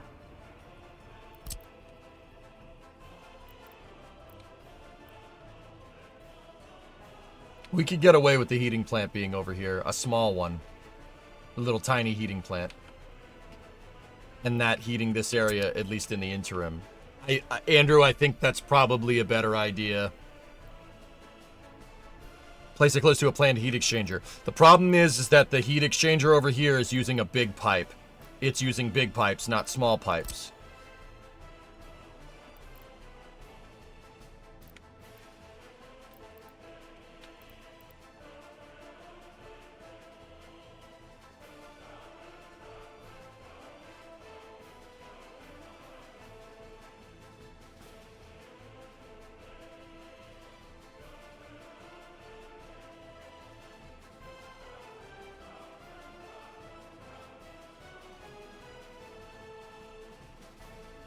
Are you watching the Falcon 9 launch in 15 minutes? Yes. We'll probably double box it, dudes.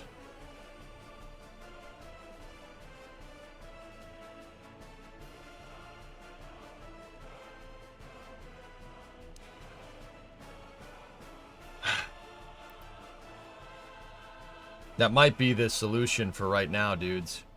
Just place it there. Don't need to make any pipes. It's not going to be there for long. And put a tiny little wimpy aggregate storage next to it. We could get away with putting it over here. We could put it behind the technical depot. There, put it behind the tech university. And look, it's in AOE. Meaning we wouldn't need to make any pipes. That's actually a really, really, really inexpensive solution. The only downside is that we have to worry about pollution, but all of the housing is over there, so they should be out of range.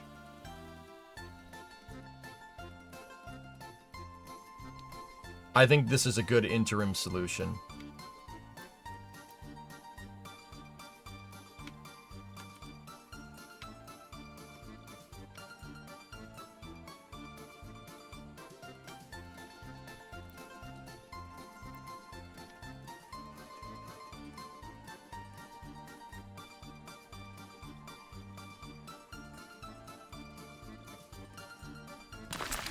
Yeah, that thing is not going to stay there very long.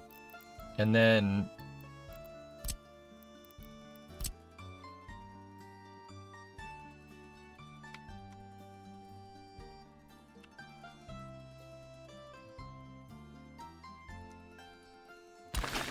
small aggregate storage with aggregate truck unloading.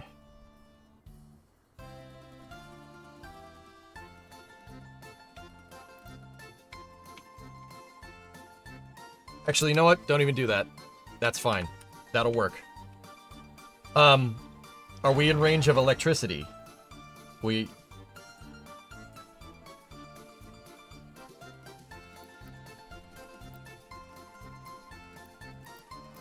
not in range of water, sewage, or anything like that.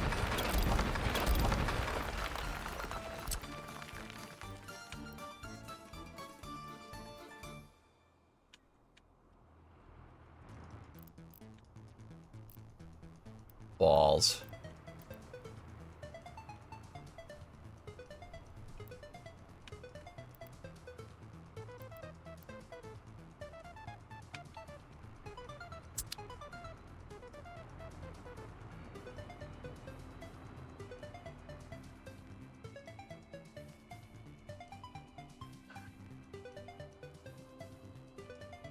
Downsides to building the main heating plant.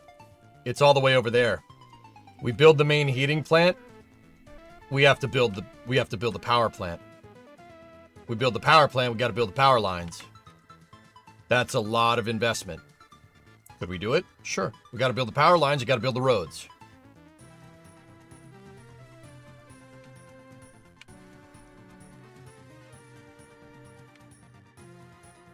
Actually, oh no. I built this in a way that doesn't necessarily need the power plant. You can run a direct line. At least I think I built it that way.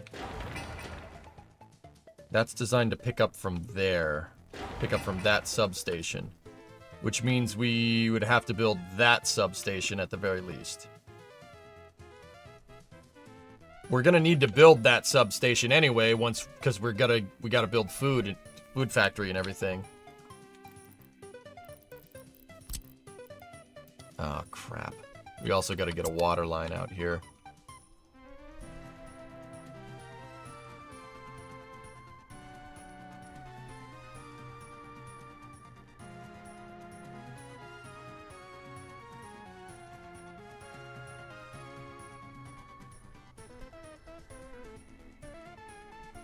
SpaceX just tweeted weather's 60% favorable for From 2. Okay. Hey, Geeson. Tier 2 90-month resub. 8 bees can kill you, but if you add one more bee, you are safe because it's B9. That's good to know, man.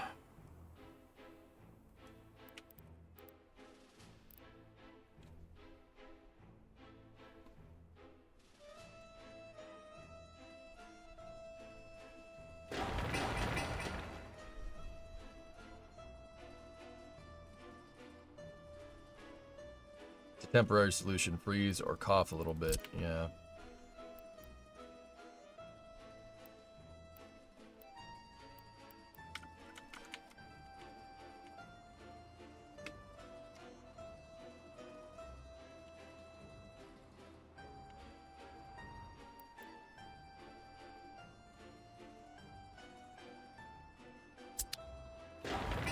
Here, let's try moving the fire station. See if we can move it somewhere else. I didn't like that spot for it anyway.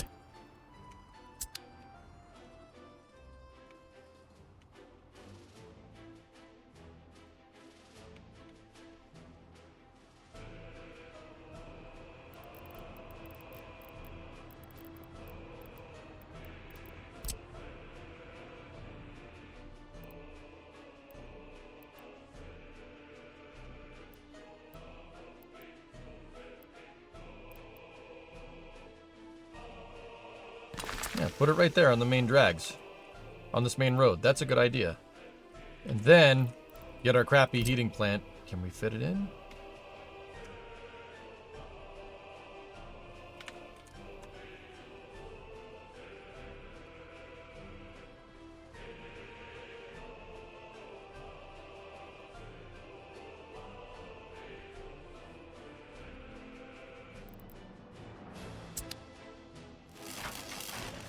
Hang on. I have some big power lines in there for a future grid, so just get rid of that for a second, right? Go in here like this. Get the flattening tool, right?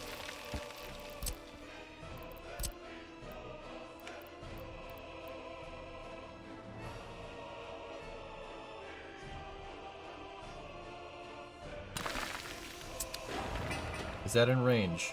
It's in range of the electrical grid that's on. Now, what about our little aggregate storage there? Can we still build that small one?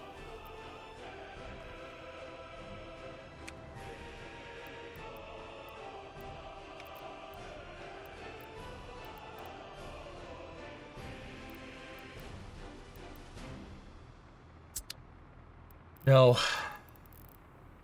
Doesn't like it.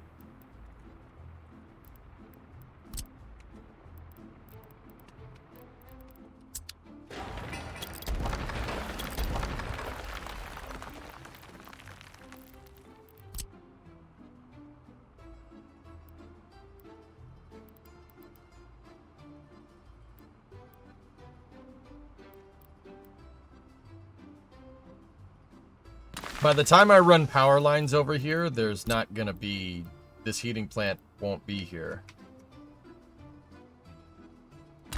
There we go. It's a little close to the highway, but what are you gonna do?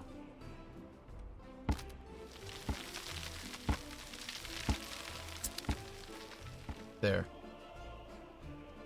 6.5 minutes until Starlink.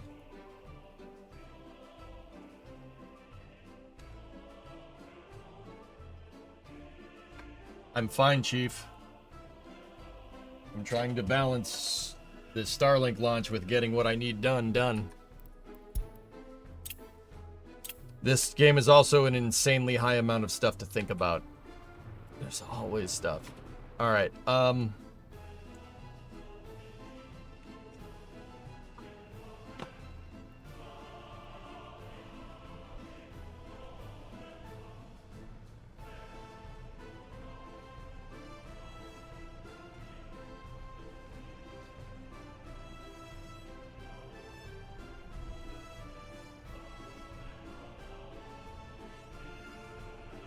so what I'm going to do is I'm going to double box the Falcon 9 launch.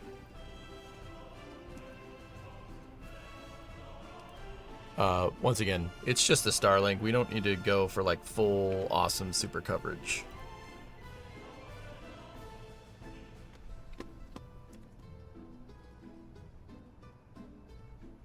Just going to bring up the YouTube chat over there. Then...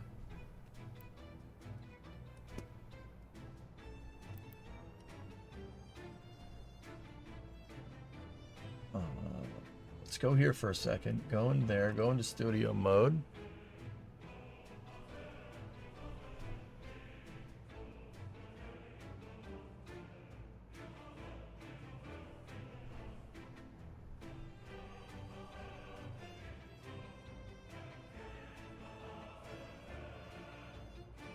There we go. All right, cool.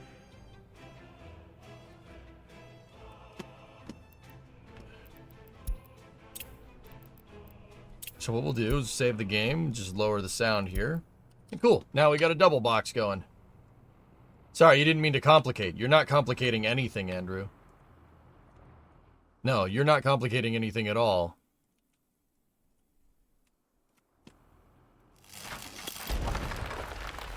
Without the heating plant, we're not gonna do very well.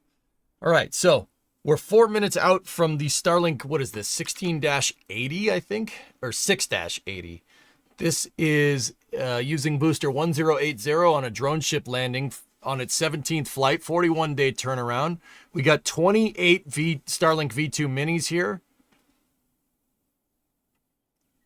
And this is the SpaceX's 36th mission of 2025. There's 470th mission total.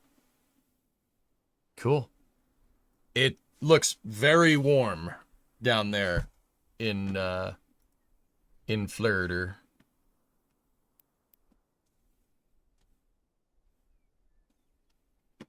That is a very, very humid day. Look at how bright it is. Here, let me show you guys real quick.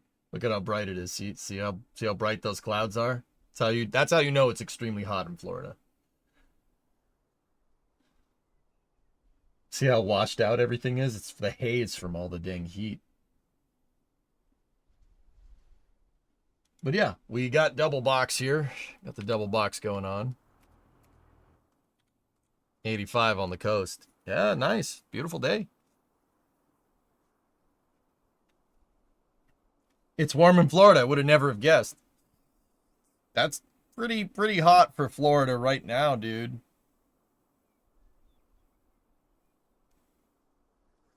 Oh, buffering. Buffering again.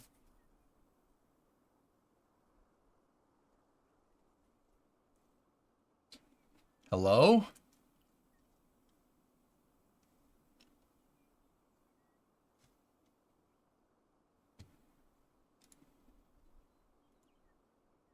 That's YouTube chat over there.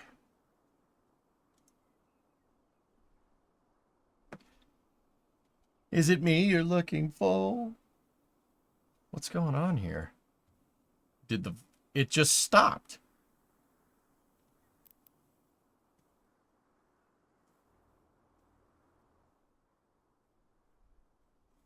Hello?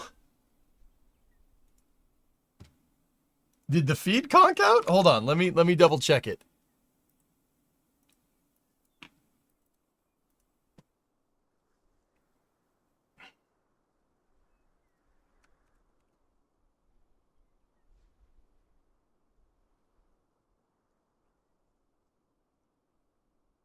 Let me load up NSF here. Off, they're getting Gene's doing the commentary today. Cleaned out. That's what you were saying. There we go. Now I can hear the wind. Excellent. As we are under 1 minute for Starlink 6-80. This is launching booster 1080 for the 17th time. It's going to be launching to the southeast, and you'll potentially hear some of those as it starts. Dude, the X stream is toast. Is that? Can you guys confirm? Is the X stream down? Of the Bahamas, and it's aiming for a low Earth orbit at 43 degrees, and we are at T-minus 20 seconds. Again, Just Read the Instructions is out there in the Atlantic, getting ready to catch this booster as X-Stream's dead.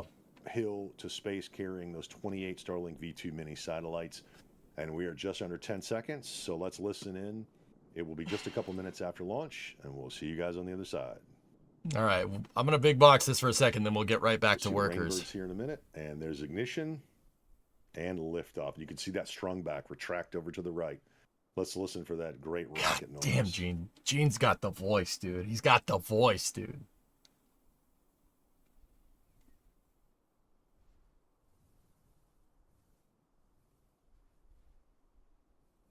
Yeah, baby.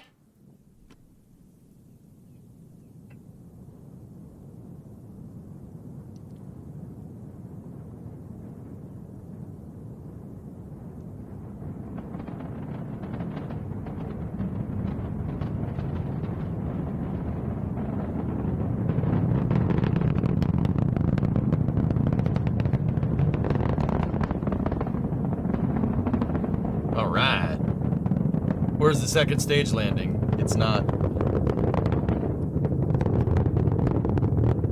Gene is really starting to grow on you, dude. He's an excellent commentator. I love working with him, Dan. Yeah, he makes it real easy, dude. He makes it real easy to convey a lot of really, really good facts really quickly by teeing up those questions. Like, there's nothing like hearing the roar of those Merlin engines.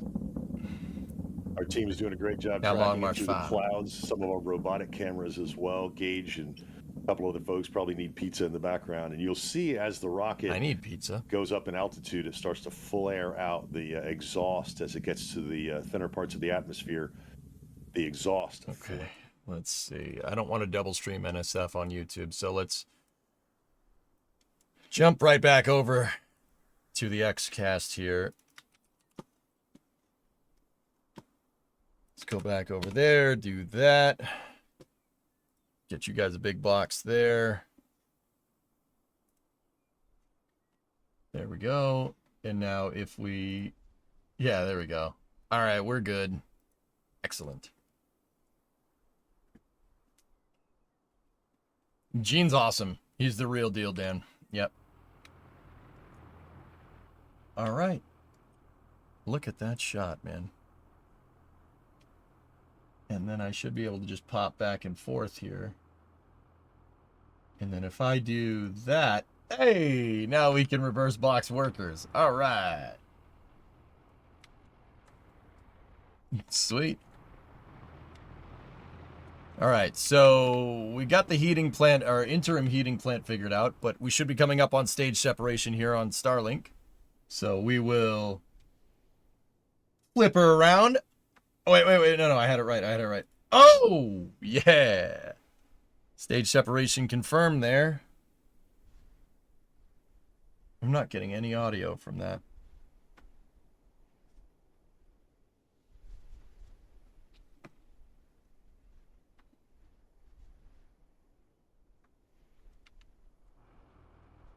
Okay, you got a good separation. Upper stage ignition looks good. Fairing separation should be coming up here. 28 Starlink V2 minis today. That's a lot.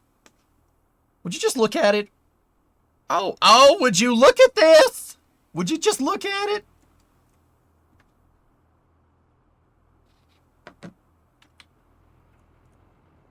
The words must be said. The prophecy demands it. All right.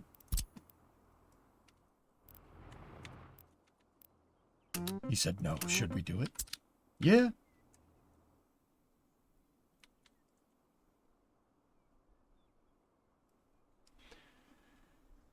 The SpaceX stream doesn't have any audio. Not that there would be any audio right now, but all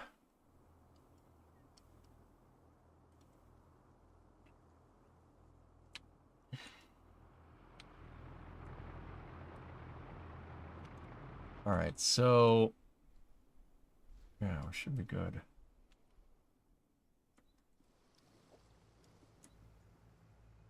Yeah, first stage is going to coast here for a second, so I will switch us back. When the time is right, we will supersonic schmetro schmishmulsion. So we'll opt for the heat plant being here. That should be in range of everything on the small side of the city. And if I get plumbing and drainage figured out, it should pull. So we should be good. And we got good aggregate storage there.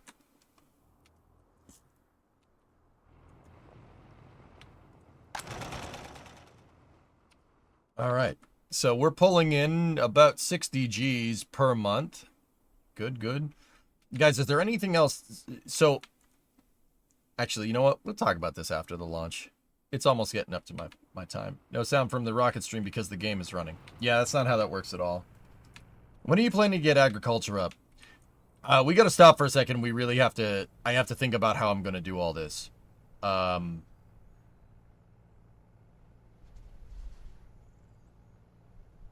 Yeah, I got to think about how this is all going to work. But it's time for... It's time. It's almost time. Here we go.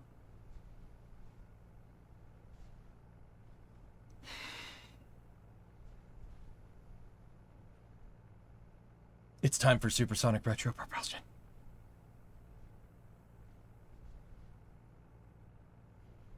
Here it is. Almost there.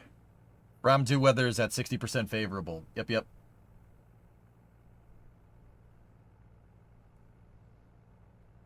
Falcon 9 is about to perform supersonic retropropulsion, where it slows down in the atmosphere and uses its engine exhaust gases as its heat shield to make sure it doesn't burn up. Yeah, you heard that right. It's the best part. Best part.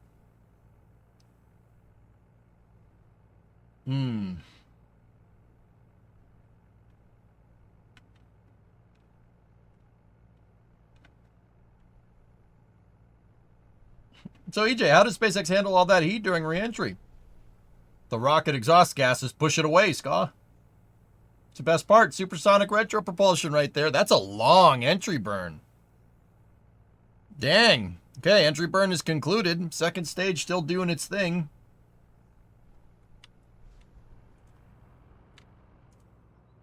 Do the struts that go in that MVAC nozzle have any other function? There's no struts inside of that nozzle.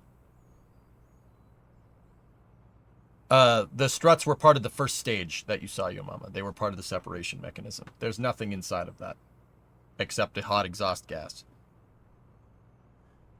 We got a little bit of a blackout on the first stage. Once again, this is the 17th flight for booster 1080. Okay, we got a signal back there. No, okay. All right, she's back.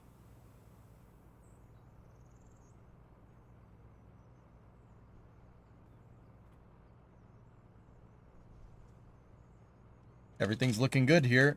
Coming into the lower parts of the atmosphere. Start to see the grid fins move around there.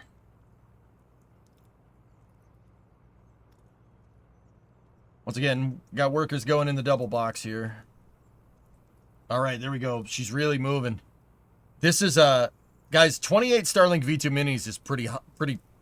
That's a pretty high amount of Starlink V2 minis. So this, I have a theory that this launch was pushing the envelope for Falcon 9's performance. Drone ship is under the left grid fin here.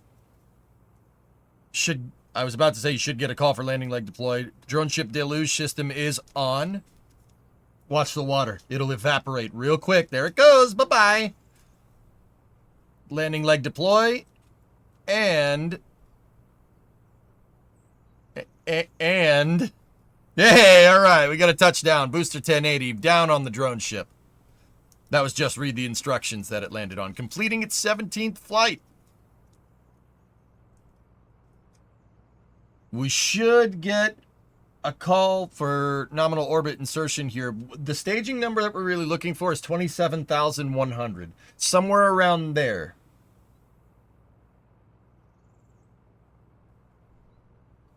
Okay, there's Seco 1.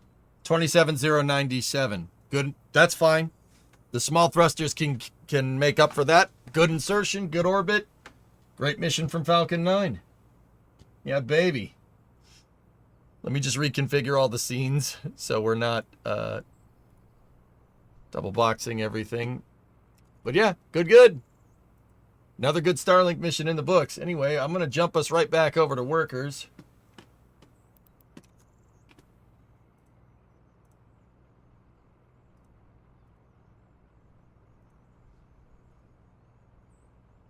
Okay, there we go. Turn the sound for workers back on. It's interesting that the stream took a dump there, but yeah, that was Starlink 6-80. All right, so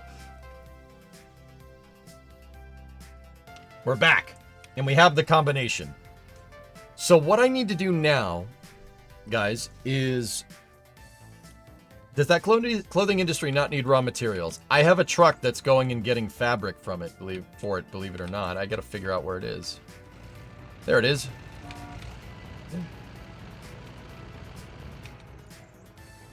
I don't think all the drone ships have that water system. Just read the instructions is the only one that I think that has it right now, bro handy. SpaceX can't upgrade. They can't upgrade the drone ships. You know why? They're using the drone ships. They use them.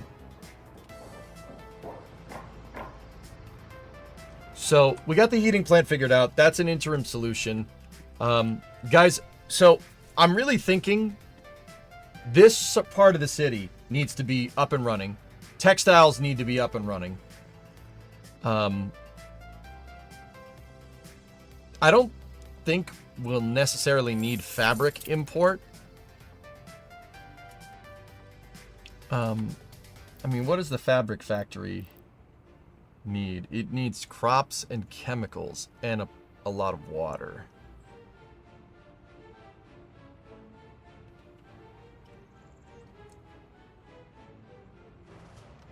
Yeah, dog, they don't have, the drone ships are getting used so much that they don't have time, there's not a lot of downtime to upgrade them. Seriously, believe it or not, the drone ship is the bottleneck in Falcon 9 reuse. Yep, it's the bottleneck. Falcon 9 obviously can be reused faster. We saw it get reused in almost less than a week and a half. 9-day turnaround the other day. That's because the first mission was an RTLS, right?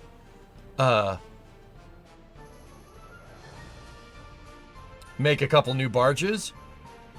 You guys gotta, yeah, I mean, you could, but you gotta understand at this point in time, if you make a drone ship for Falcon 9, you're ideally going to have that drone ship work for what? The next 5 to 10 years at best, maybe 5, before Starship eclipses it. 5 years doesn't justify the cost. With that being said, I still think 5 years would be good, but as they gradually shift over to Starship, making more and more of a drone ship doesn't really make a lot of sense. But yeah, there's not a lot of downtime for the drone ships, crazy enough. There's like little to no downtime. A drone ship comes into port, drops the Falcon 9 off, turns around and keeps going, which is pretty damn cool. I think that's really neat. Anyway. So guys, by 65, this city needs to be up and running. Textile needs to be pretty much up and running. Food needs to be up and running. And then the farm needs to be up and running. That's really where I want to be by 1965. The thing about that is that that's going to suck. That's going to suck. That's the thing about that. Yeah, that's going to suck. Trying to get that figured out.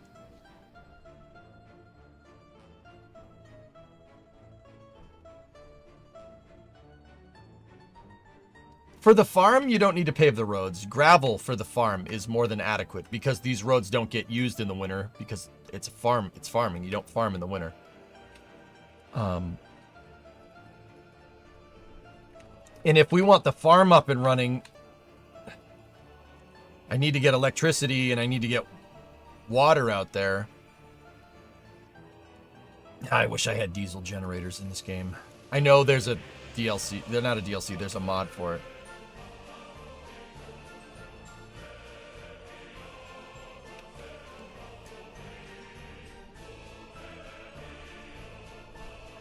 Guys, the more and more I look at this, I need to get the city and textile basically completely operable by 63.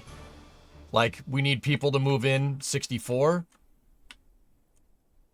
And then I need food, electrical, and farm figured out by 65. And then we got to build all the roads to support all that as well. I don't think that's untenable. Considering I have enough oil here. How many tons of oil did we export last month? Last month we exported 1,000 tons of oil for about 60 Gs. We're basically generating enough that we can do that for the next 3 months. Yeah, this could work. Can they fish? I don't know.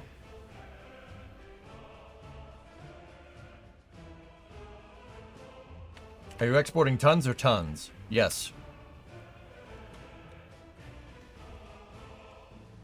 Could starting a basic oil well at your other border help with financing? Yes and no, Andrew. Yes, it'll help with financing. No, because the cost of all the construction equipment is it's gonna be a while before we pay that back, dude.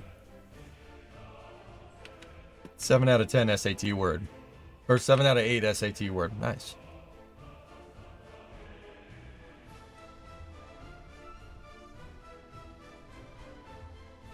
You can buy resources with dollars and rubles. That's right.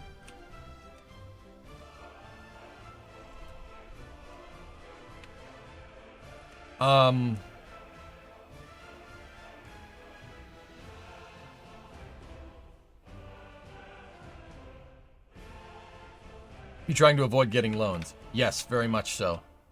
IMO might be worth it to get the farms first because it's so cheap to build, run, and ship. And it doesn't require people. That's like an extra 10 grand a month that you can use to build the city. Yeah. Yeah.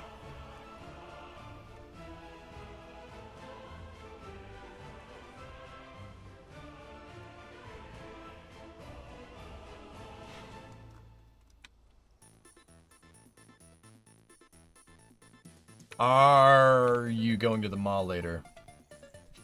Hellbor had a 109-month resub in there, and then Mason had an 83-month resub. Thanks, guys. Sorry, the sub alerts is broken. Alright, yeah, I'm not going to the mall. Keep spelling, mister.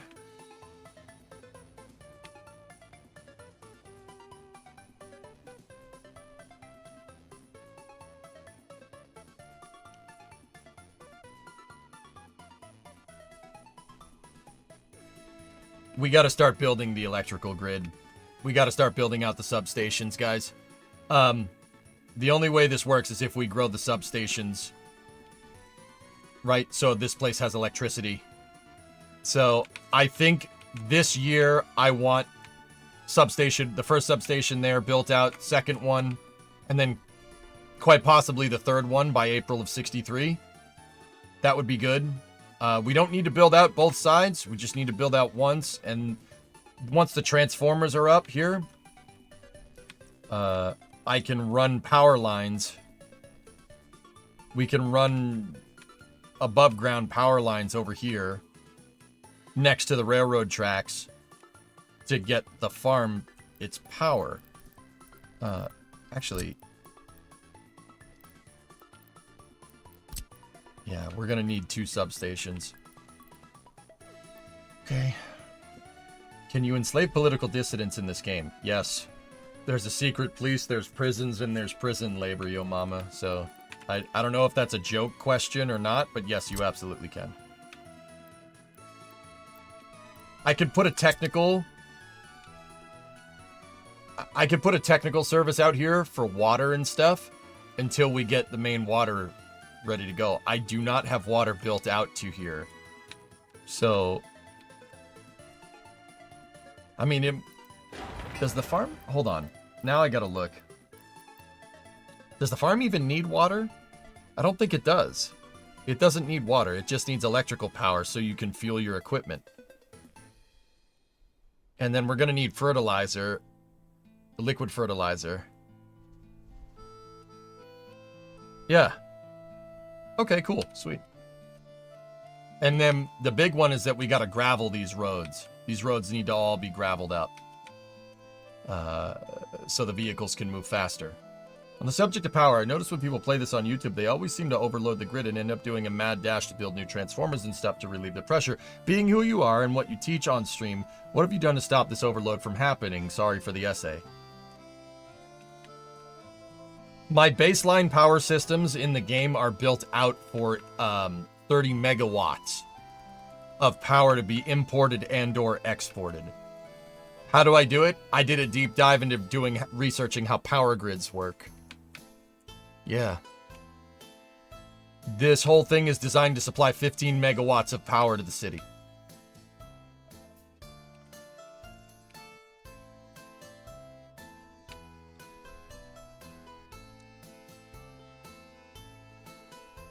So, we need to get the electrical substations built by 63 to the power plant, at the very least. Okay? That needs to be built. Over here, we have to have the city at least built. I want people moving in 1964. Or late 63, right? That needs to be done.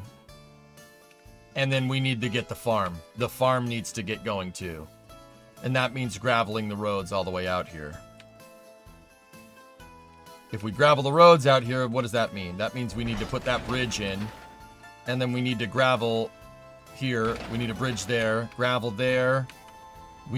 I basically need to build the rest of the interchange, which is what I wanted to do. Yeah. So we got to build the interchange. You got to build the road here. You got to build the road to the farm. Then we got to start building the farm. I think that's a good idea to get that up and running by 63. So at least we can do some type of crop export with trucks. That would be useful. The other thing is we need to get clothes up and running on foreign labor, which should be pretty much done soon. And then, yeah, okay, cool. And then we build the city. So by 63, I need the electrical grid built out to the power station. We need the farm up and running. And we need the city built. Why do you think the farms are so important? It's just some revenue, but it's far away from everything. Because I want food factory in 64, food factory in distillery. From 63 to 64, if I play my cards right, we play our cards right, we start getting trains up and running. And once the trains are up and running, I can just train resources all the way over here. You can use crops to make fabrics, Spark here. You can use it to make food. You can use it to make alcohol. Do you have anything for passive dollar income? No, not right now, Mutter. We could export crops on. We could export crops on the dollar. It'll probably be quicker because once I build the road out, it's going to go right there. Chemicals are more mid-game, but yes.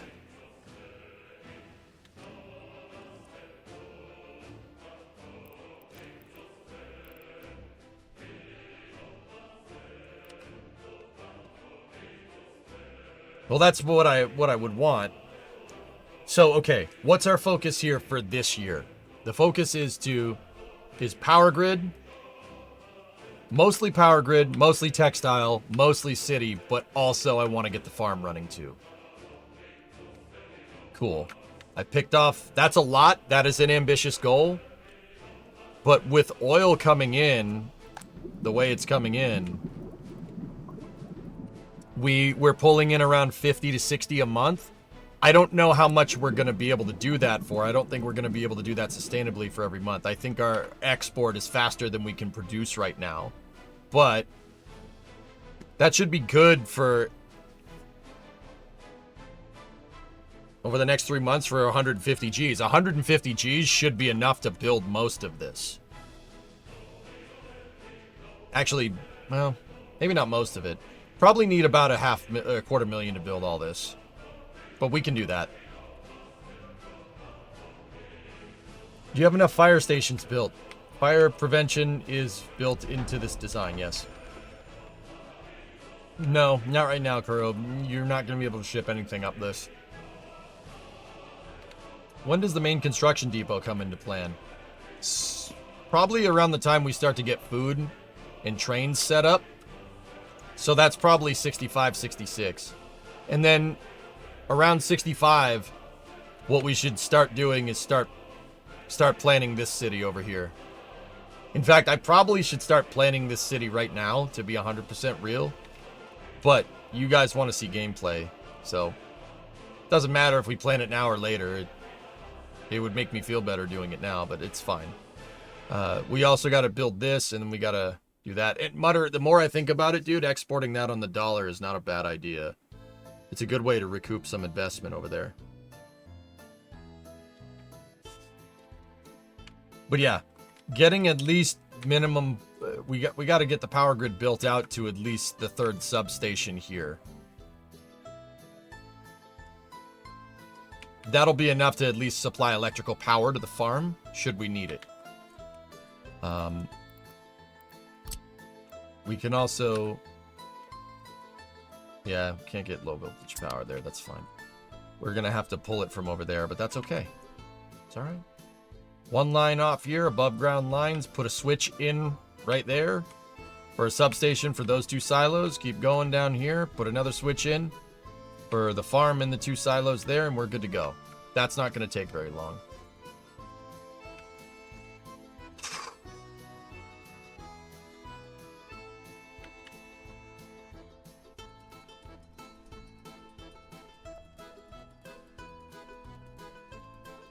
Okay, immediate, get the interchange up. And then build this substation. That's the immediate thing. What I was working on here is getting that bus station figured out. That needs to be done. Technical services needs to be done. And then I think from there, once again, we can consolidate down our construction. We only need maintenance vehicles out here now, so I can pull a lot of this stuff. We could build 2 more construction depots here. Oh, we have space. We have space there for more stuff. Like, I could move more stuff there. And we definitely have space over here as well. We could use another dumper depot.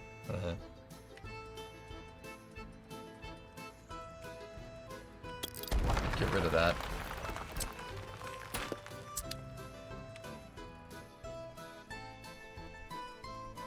And the mini heat, yeah. I really want this city built by 64. It needs to be built with people living in it by then. I would really like to get it built in the next year, but I don't know. That's a tall goal. We'll see. The good news is that we're making money. We're profitable, which is pretty sweet, dude. That's pretty cool. Yeah, so just to reiterate for you guys and for everybody, we need to get the grid built out to here and then to there. That's the very least. I would like to get it built all the way to the power plant substation so the next year we can work on building the actual damn power plant. And then we can wean ourselves off electricity and then we can export it as well, which would also be, that's also very profitable. So build out the grid to the third substation. Try and at least get the farm going if we can. Get this first interchange made so we can get to the farm and then get all this stuff built. All right, I know what I need to do. Let's do this. On pause. Now, what I'm going to do here, I'm going to leave.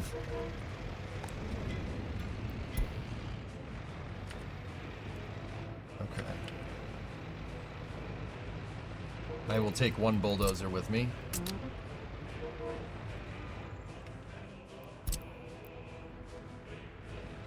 You go over there for mat hauling.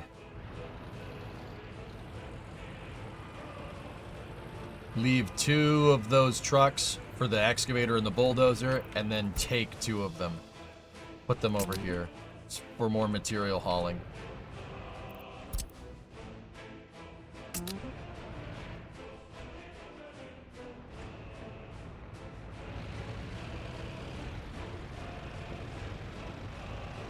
Let's take stock here. So I need a concrete truck here for maintenance, a dump truck there for maintenance, and you know, put another one there and put another one there.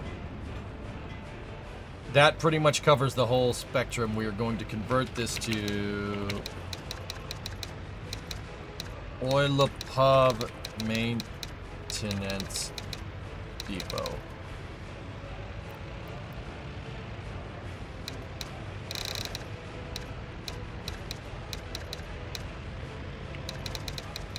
Maintenance.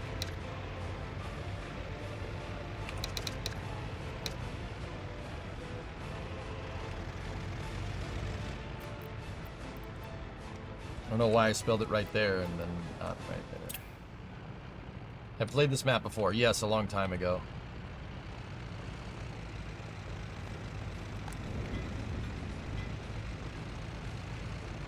And now that leaves us 4 dump trucks and 4 concrete mixers.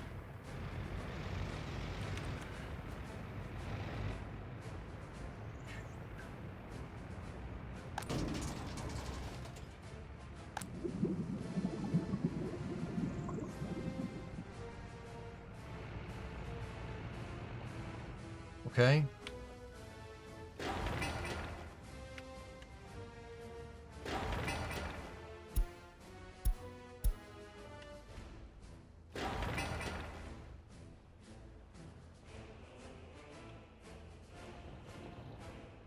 So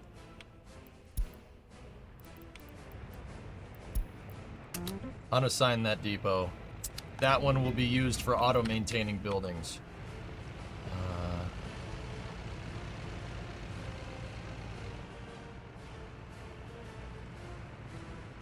Now, these two depots, with all the trucks that we use for sending for labor, we can, I wonder if I can build another one down here. Can we build a free construction depot here? We can. Cool. So, grab all these trucks, move them over here, go here like this, set them to take workers from the border.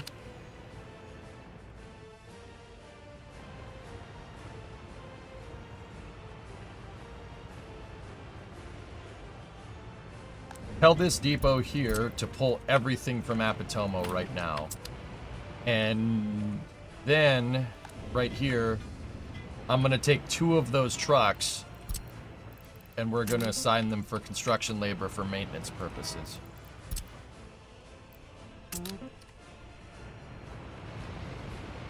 Now we can get rid of that depot. We don't need it anymore.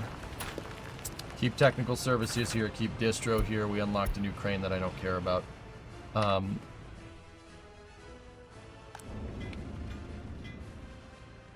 We have some open spots here, so I'll put the 2 trucks over here for now to pull from the border. Take those 2 trucks, move them to that crane hauling depot for now. That's just temporary, and then we can get rid of that depot. Oh. Refactoring my construction services is what we're doing right now. Whoop. Don't need that no mo.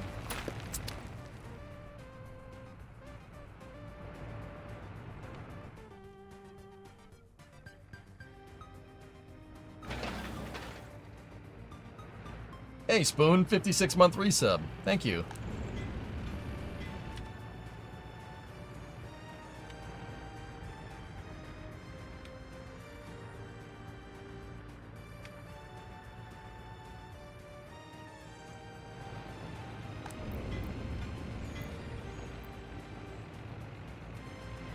I don't know if this is still the case, but the distance from the border used to increase the price of importing goods. I used to have storage by the border that I imported to and then picked up for the construction. Shalbert, that doesn't happen. Anything eventful with today's Starlink? No, everything looked fine.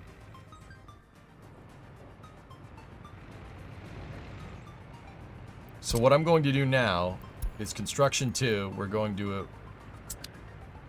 Actually, construction 1 is just that. Yeah, seriously, get rid of that. We're going to assign that dumper depot to construction 2. And then what I think we should do...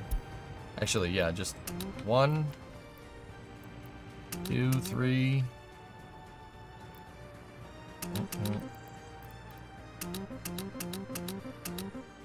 Yeah, now consolidate down all of our construction services. Construction 2. Clear it. Good. Dad, I miss Al Soup and Ladle. I miss the dust. I miss the trains. Any chance we can ever go back home? No.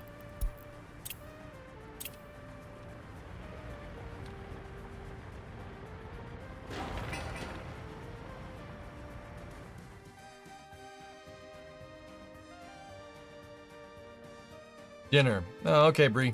I'll come in a little bit, okay? The schedule is just a little bit wonky. Just because, from 2 tonight. Yeah. Maybe in the future we'll jump back over to Bakalakadakistan. Nah, no break, dude. Last week was an entire break. I don't need no break. We good. Yeah, once again, Space News is going to be a little further into the night than it usually is, dudes. Just because of From 2. I'd like to do From 2, or Space News into the From 2 coverage.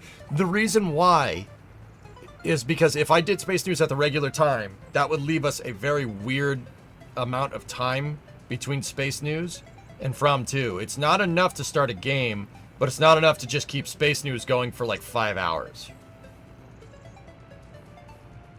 So I'll probably start Space News a little bit, like 2 hours later than usual at 7.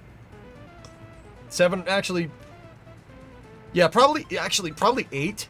We'll go to 8, Space News then, and then go into From 2 from there. What time is From 2?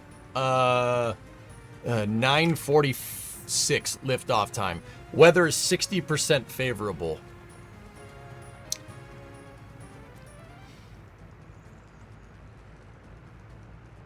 Once again, From 2 is the first launch. It's a commercial launch, but it's the first launch of people to a polar orbit ever. No one's ever done that. The closest that people have gotten to that is about 63 degrees inclined. It was done on a shuttle mission on STS-36, and it was also done by Vostok and Voskhod in the early parts of the space program.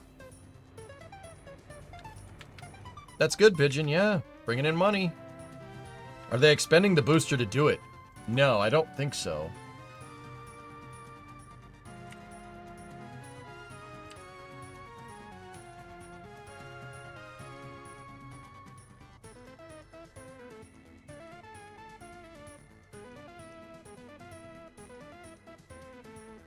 How did the cleaning go in the shop? Is it all done? Shop's good to go. My office is still a mess.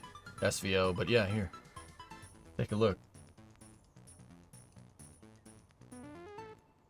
It's clean. My workbench is all good to go. Dude, I found tools I didn't even know I bought. I have a caliper compressor. No idea. I don't remember buying that. I got a caliper compressor in here. I have electric impact guns. I have drills. Dude, it's bad. Like, I don't know when I bought this. I don't know how this got here, but it's pretty cool that we have it. So yeah, now it's just, now what I gotta do is get the Cornet. I bought a carport from Harbor Freight for like nothing. It was like $100 or something, maybe like 200 or whatever. And I gotta set up the carport so I can put the 59 outside.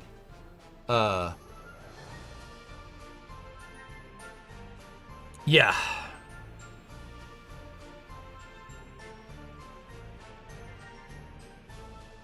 I get that. I do that all the time. I found an adjustable last night. I was like, no, nice. Hey, Bob, 7-month resub. Do not have that set up in the winter.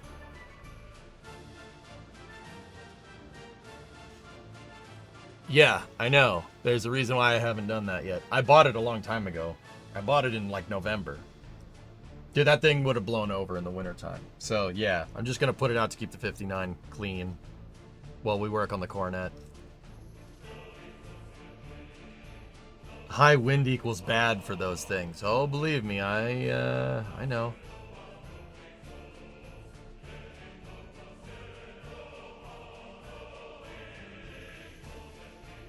It's all good, man. Yeah, I'll build it. We'll build it up nice. I'll stake the thing and yeah, we'll go from there. Yeah, you got to be careful with the winds, I know. Either that or I'll find a garage or something. What did you buy? Food.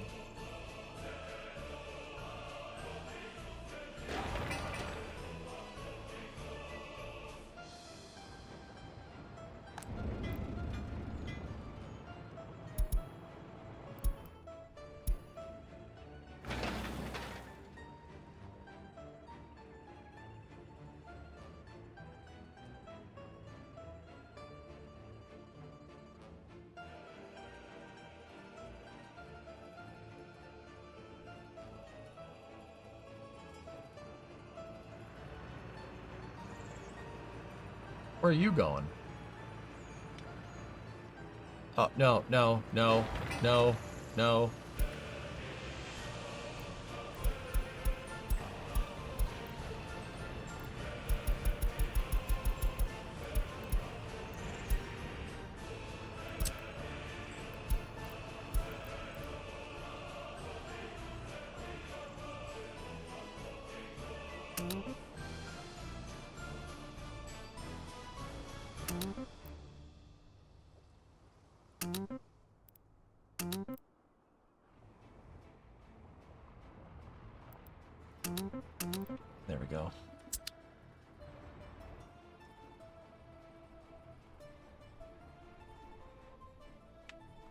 When was the From mission? 9:46 p.m. Eastern. Weather 60% go, Woozy.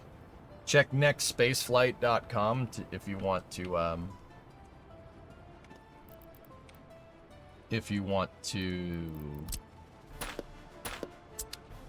get an update on when the times are.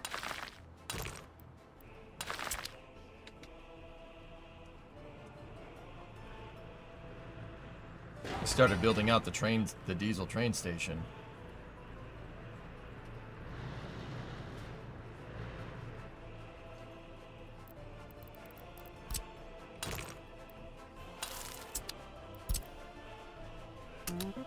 Oh.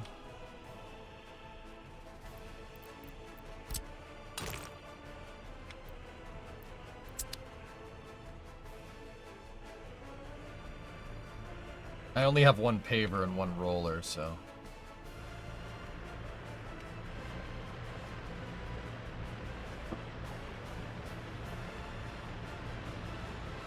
The guy in the BZ is like, just get out of the way.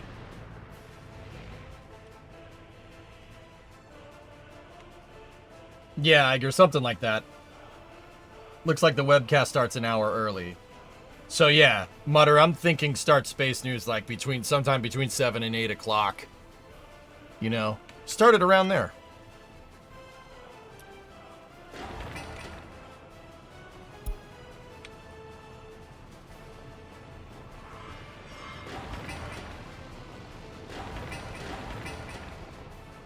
How many space flights have done the U.S. so far in their history?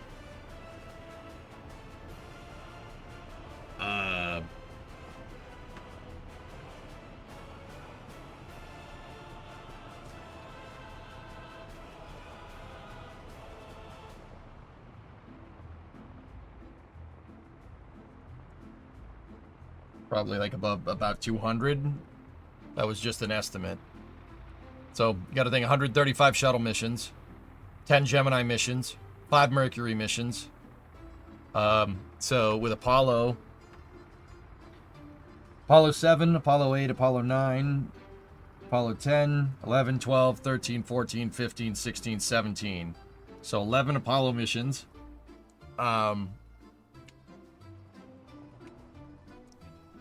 And then 11 Crew Dragon missions. And then there's a bunch of private ones. There's the Axiom missions, there's Polaris Dawn. Yeah, I'd say getting close to 200 and change. I don't know. I'd have to go look, Pigeon. I don't know the full answer to that question off the top of my head.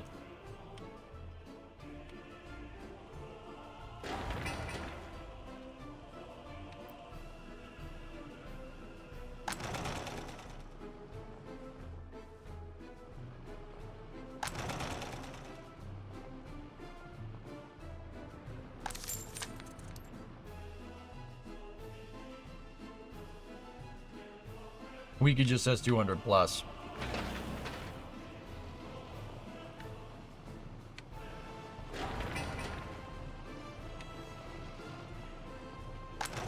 Fabric is loaded up there.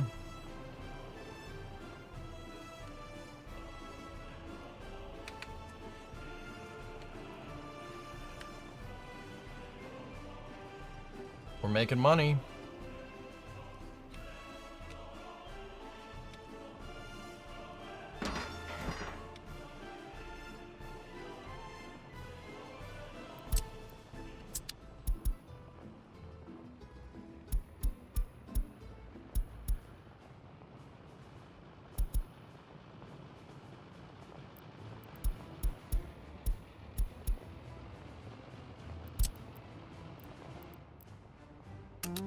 Alright, fine.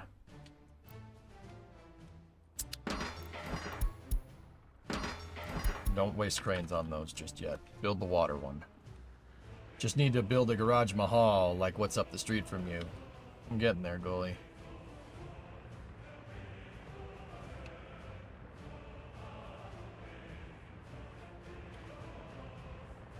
But that wasn't the question, King.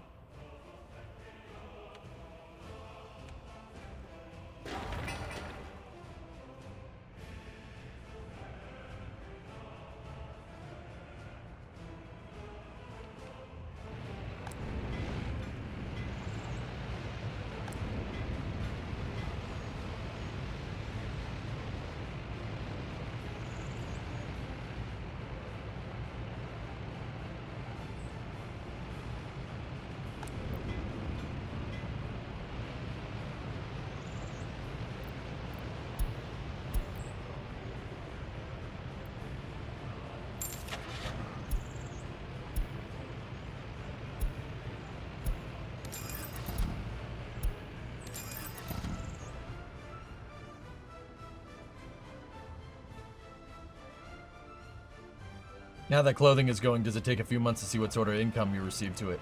I don't have the bus station finished, so I can't supply it with workers, Fluffy. We should buy the bus, though, right now. You actually reminded me.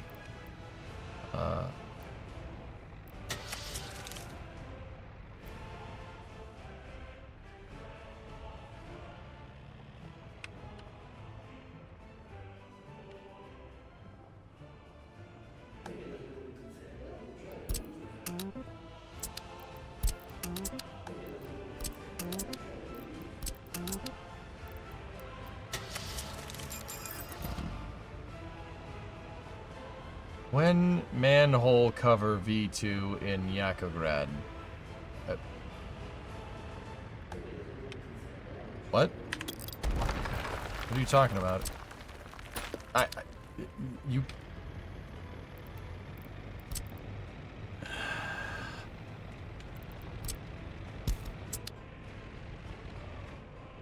Never.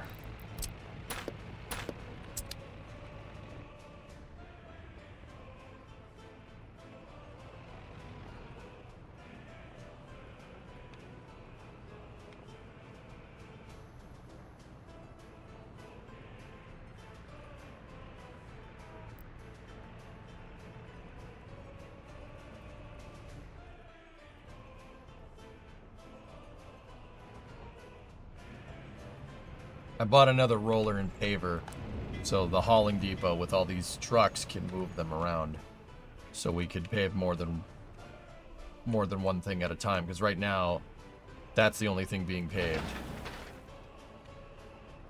and then the roller is just sitting there, and then I have a bunch of trucks teed up ready to pave this thing.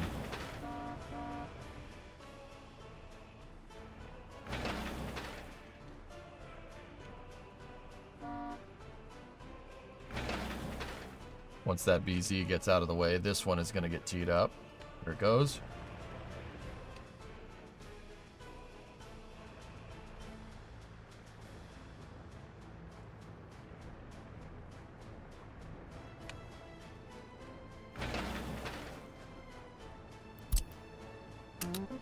Start building those gravel roads.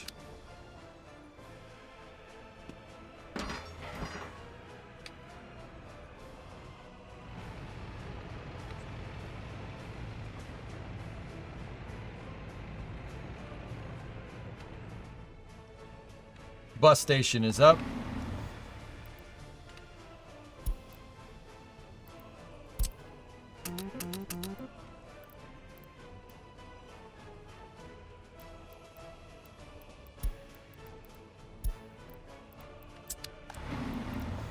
I can tell them where to work. Oh, that should get me fire labor too. Excellent. Excellent.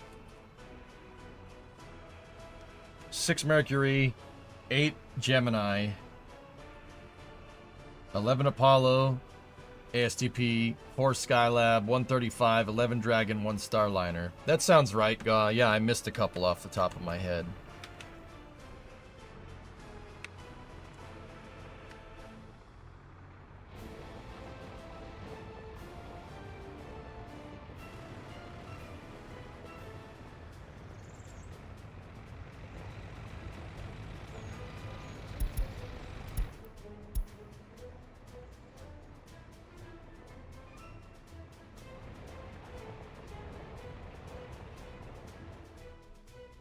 Good. The interchange is getting there, dudes. We also really need to start working on these.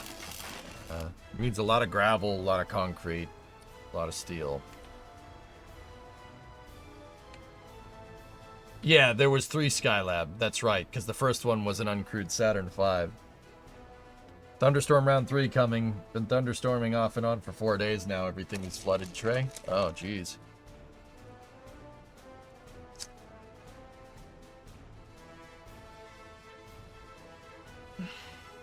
Did I like the space race, or did you not like us making space a race to be the best for political reasons?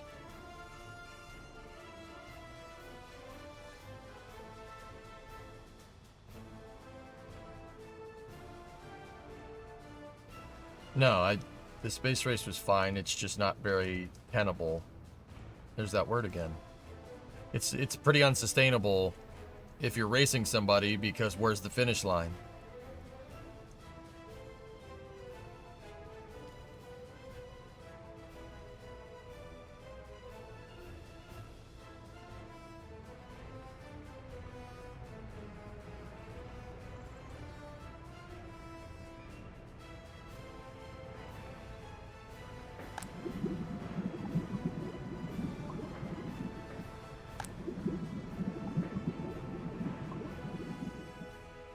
They set the finish line to be Alpha Centauri. Yeah, that would have been nice.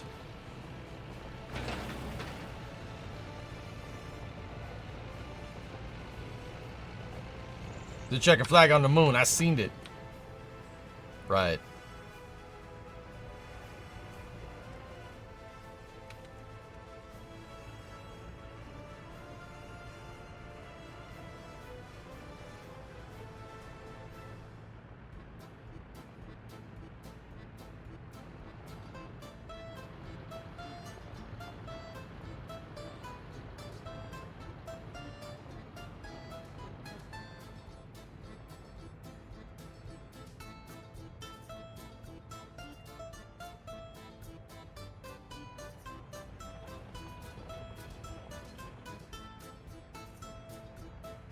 But man, the flag is an American flag.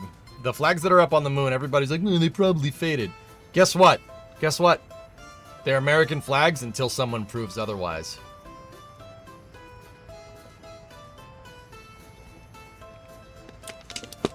Boom.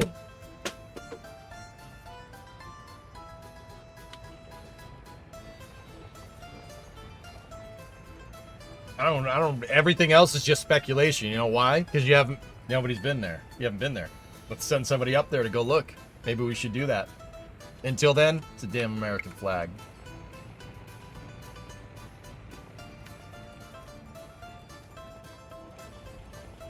Oh yeah, we could tell the flags turn white, but oh, wait a minute. No, you haven't. You know why? Because you haven't been to the moon. Guess that means you need to shut the frick up. That's what I'd do if I'd never been back to the moon. It's proved the flags are white. I would shut the frick up. Shut the frick up. Boom. Sorry. Oh, wait a minute. You don't have an army. Yes, that means you need to shut the frick up. I'm kidding mostly.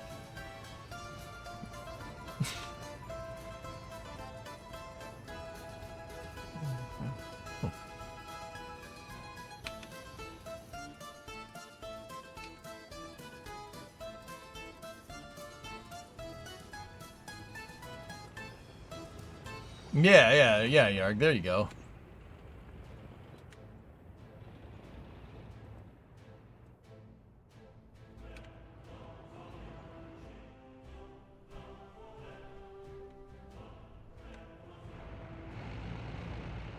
You might speak 15 languages, but you're gonna need it when you in Times Square selling fake hats. I know Gucci when I see it, man. I'm rich. Sorry.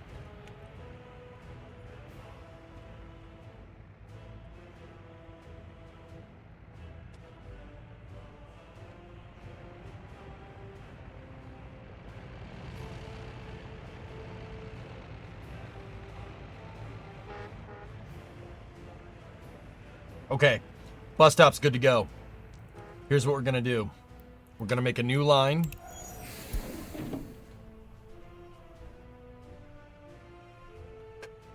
You know what?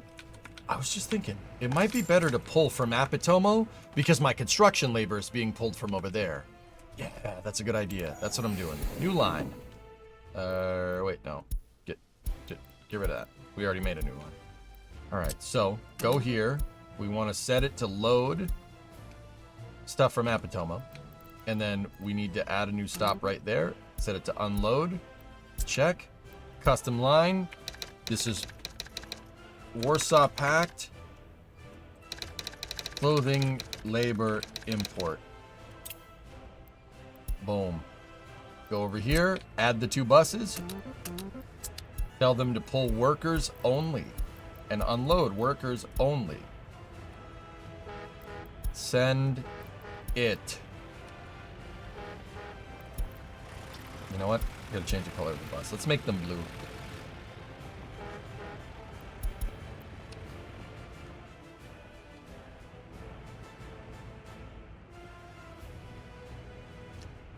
Yeah, it's Schrodinger's flag. It's an American flag until said otherwise. Okay?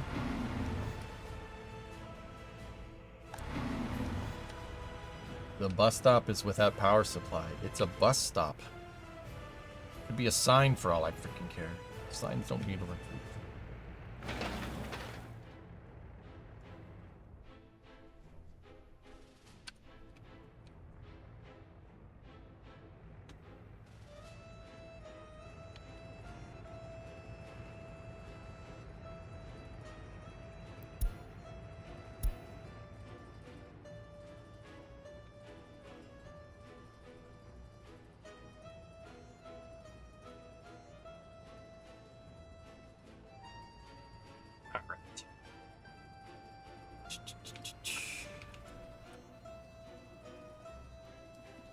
Yeah, see, all the construction labor is pulling from here.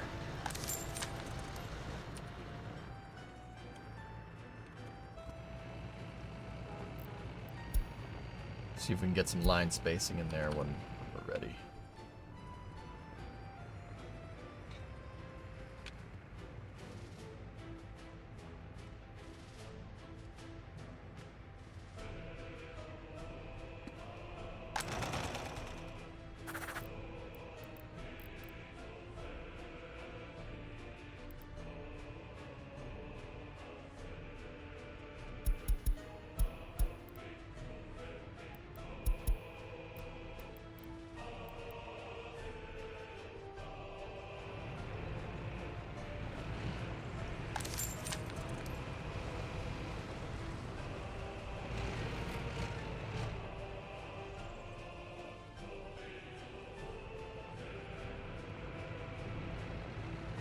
Yeah, Iger. Yeah, I packed the bearings on the 59 the old-fashioned way, but a bearing packer, you could use that, sure. Flags are still there. Images prove it. America. Cool boy. 5-month resub. Thanks, man.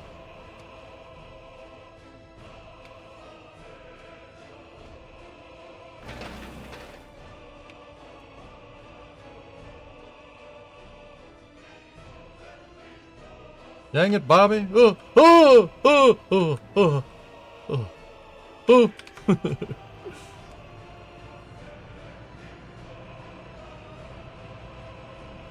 But what if these flags are all my flags with my face on it? I don't know.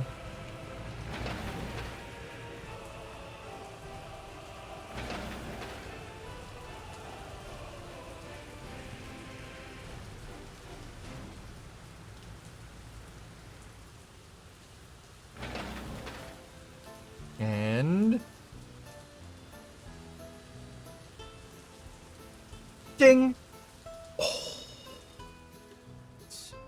Once this side gets paved up, we start graveling up in here, start paving that stretch of road.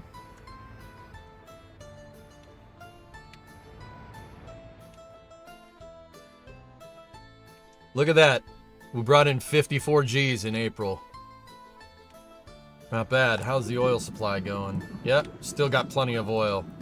Oh, we're sustaining. That's fantastic. That means meaning my trucks aren't pulling more than what we're pumping per month, right? So stockpiling through the winter gave me a nice buffer. And now, if I'm looking at that right, because my trucks aren't pulling as much as we're pumping, right? That means we can rely on 50 G's pretty much every month. And then in the winter, we stop again.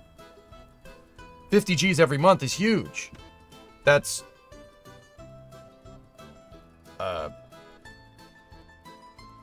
600 grand a year? 600 grand...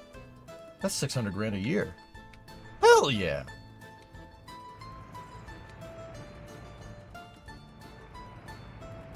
Right? Am I thinking about that right? Pulling 50 G's over 12 months. That means... Yeah. Nice. That's pretty good. Hey, that's pretty good. Can I have some? No, it's mine. Go. Oh wait. Yeah. You can have. It's everybody's.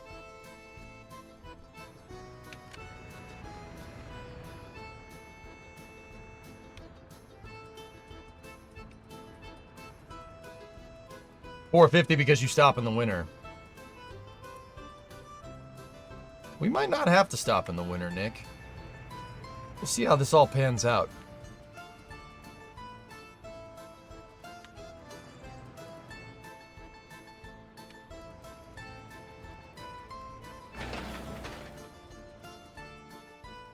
Inflation will kick hard on the price in a couple years. Of oil? It's RNG as far as I can tell, Sunchill.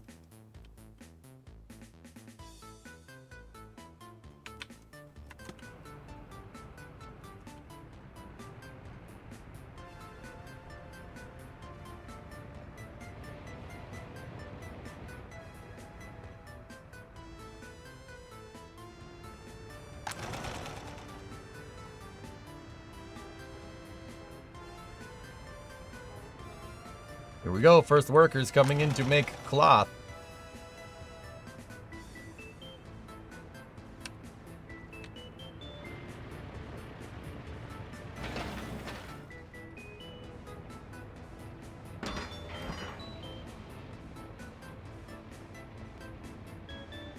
Nice, the water depot's almost done. Or the water depot exterior is almost done.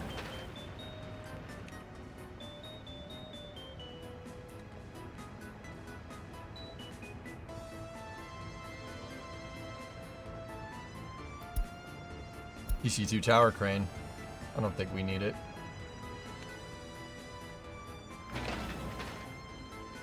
Cool. Once that road gets finished, we could start. We'll start on this roundabout over here. Once that roundabout's good, we pave these. Actually, graveling it should be fine. And also, I don't need the guide roads anymore. We don't need that.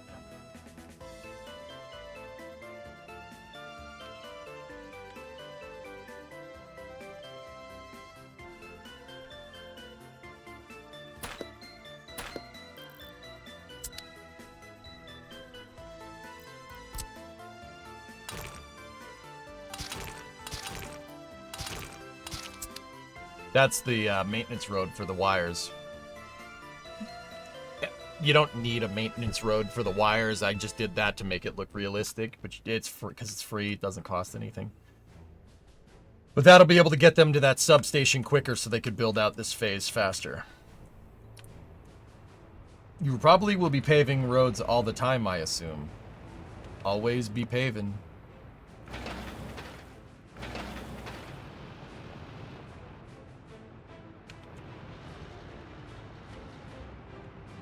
Hey EJ, what game is this? This is Workers and Resources Soviet Republic. It's a really technically complex city builder. I like it because it's difficult to play. It's very fun, dude. I really like the layout from your city. Thank you. Yeah, we'll get this sucker up and running soon. Speaking of that, let's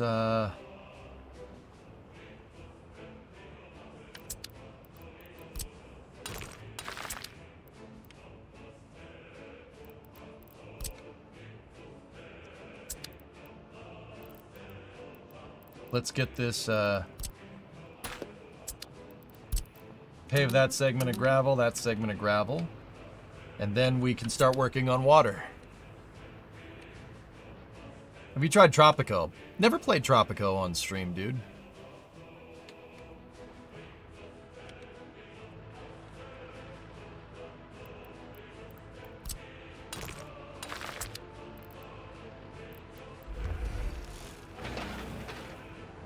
Hey, Meat. What's up, buddy?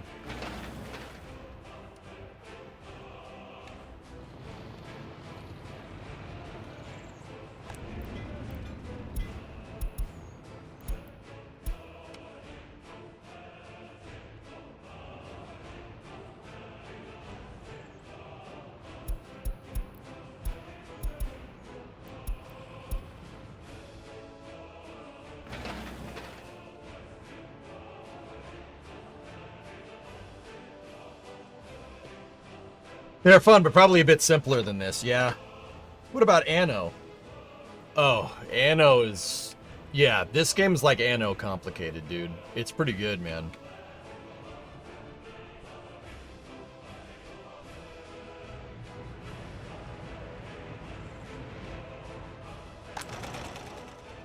Hey, we made some clothes.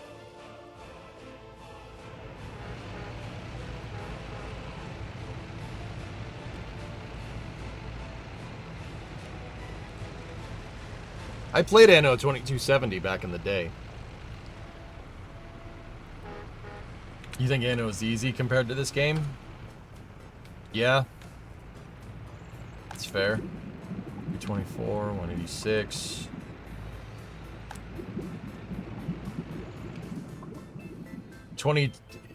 Is it 2205? I always get that number confused.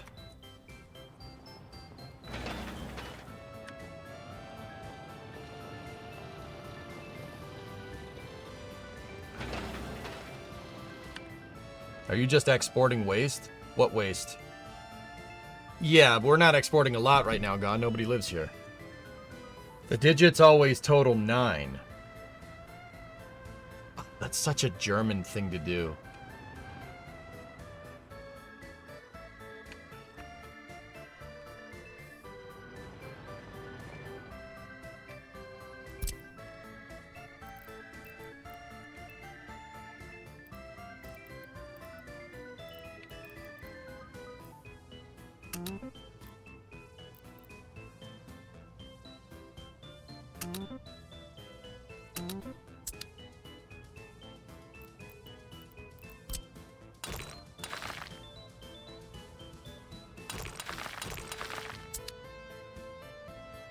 Yeah, it is. So German.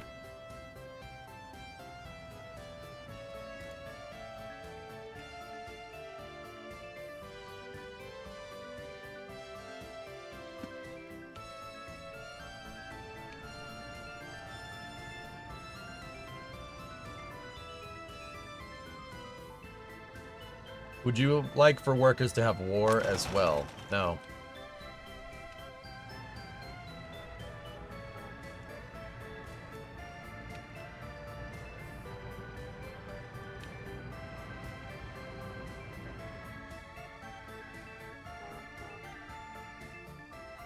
War industry, though? Yeah, maybe.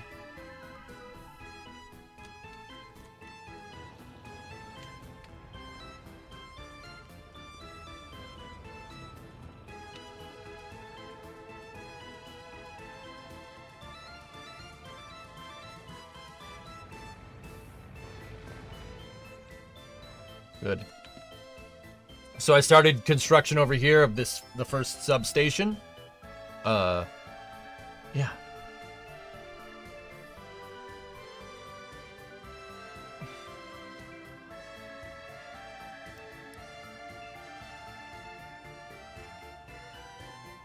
%60 go on from to rarest.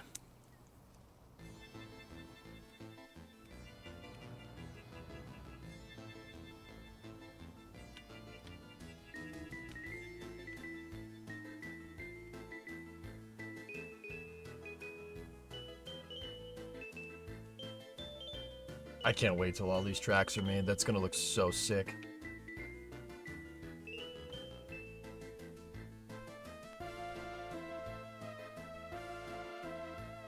You think Frem 2 will go today?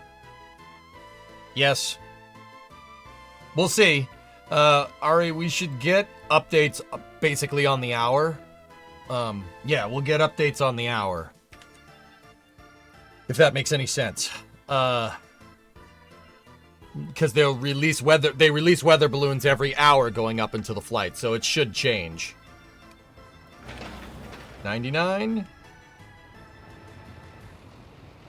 I hate how those power lines ended up being so freaking low. But I also don't feel like remaking them either.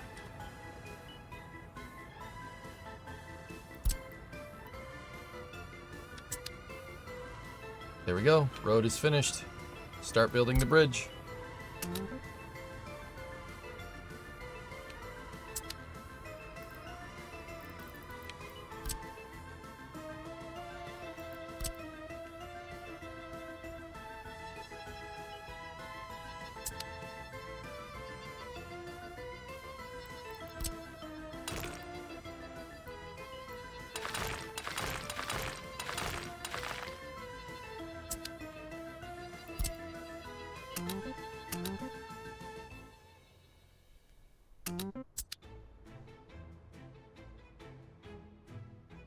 Cool. Once this thing gets operable over here, I mean, technically it's operable now, but yeah, good.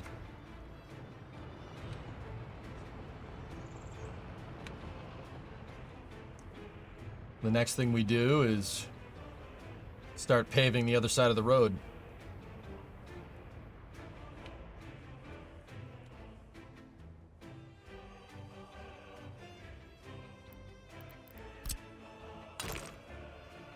Another thing we could do as a temporary measure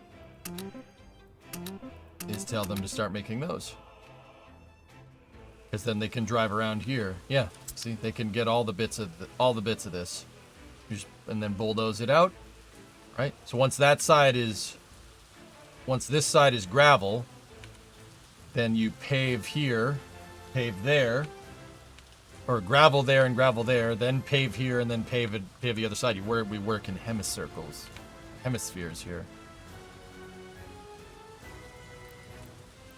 Or something.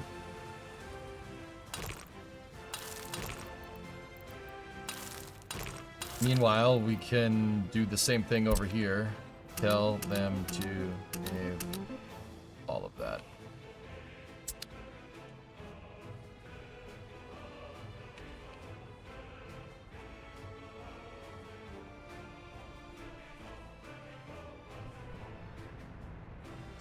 Yep. We're making money, dudes. I can't believe that. Guys, like, here's the thing. The planning everything out is going so ridiculously well that I'm, like, skeptical that I'm making money. I'm like, what is happening? What's happening here? You know, I'm like, I don't trust you. Oh.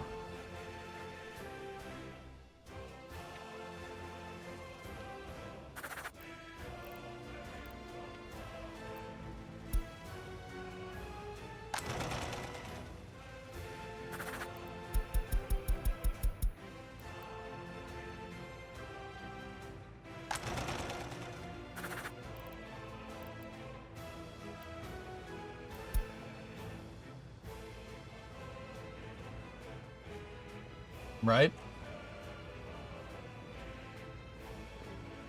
Sounds good, didn't know that. Yep, alright, that's how it works. No trust yak. To Siberia with you. Huh? Yeah, see, I want it to load up when the storage percentage is above 90, because that'll mean that there's a full truckload. Because right now, it's just 0.83 tons of clothes. That is worth $1,200. That's good. But it's not... Yeah, that's not exactly what we want.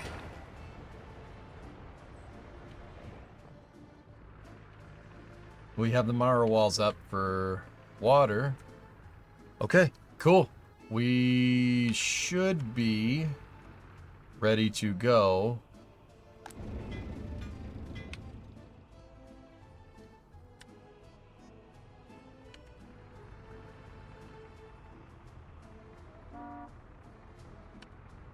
Base wall, please. We should be ready to go to build out water. When do they start tagging walls? Never.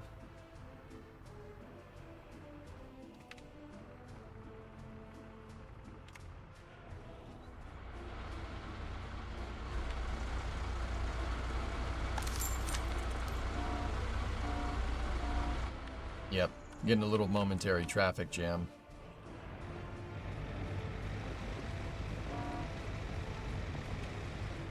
Nice.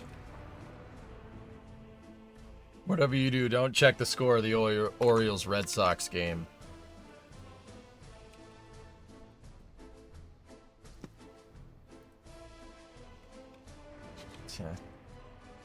Yeah.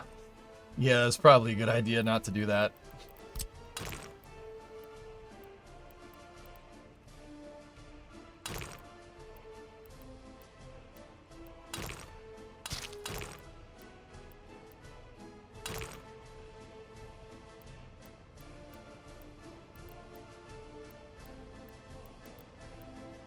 Come on, baby. There's the sweet spot. Nice.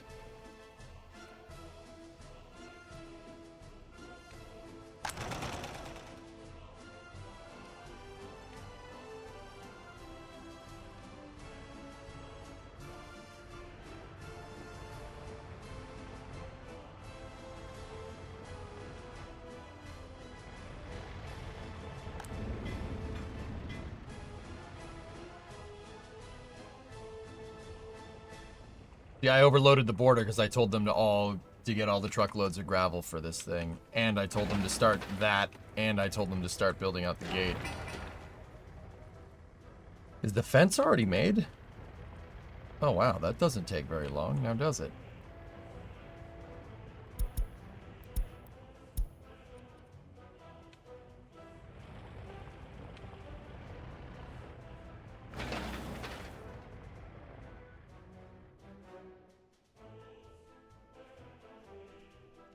Starter or long reliever didn't have a good day. Let's see. Well, let me look at the box score.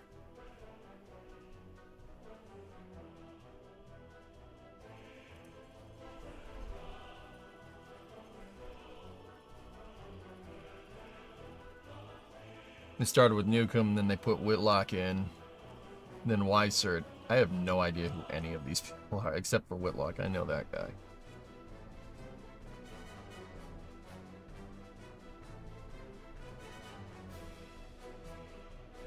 4 earned runs.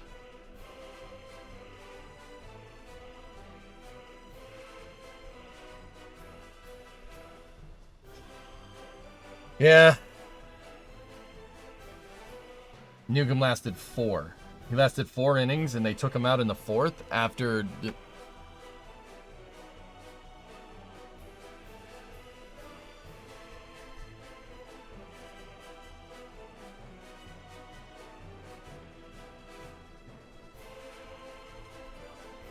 What the heck happened? What happened in the 8th inning? Jeez. Yeah, our pitching sucks. From what I saw there, that didn't look. That's not very good. You know, giving up 4 runs in the 8th inning is not ideal. That's not a great thing to do.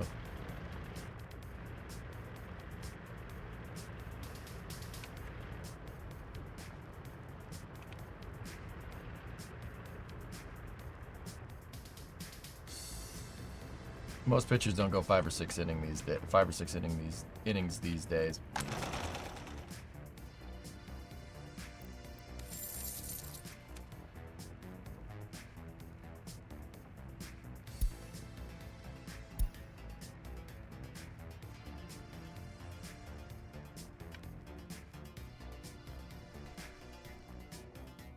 Yeah, New Orleans. I see what you're saying. Ever dabble in Stormworks? I've played Stormworks, sure. Tried again recently and got hooked. It's between Space Engineers and Stationers for difficulty. I've played it before, knocked him, yeah.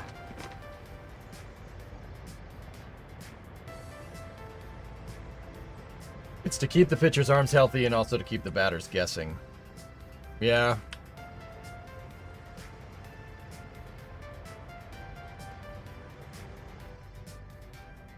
People gotta stop putting tactics in baseball. That's lame. It's lame. Lame! It's wrong!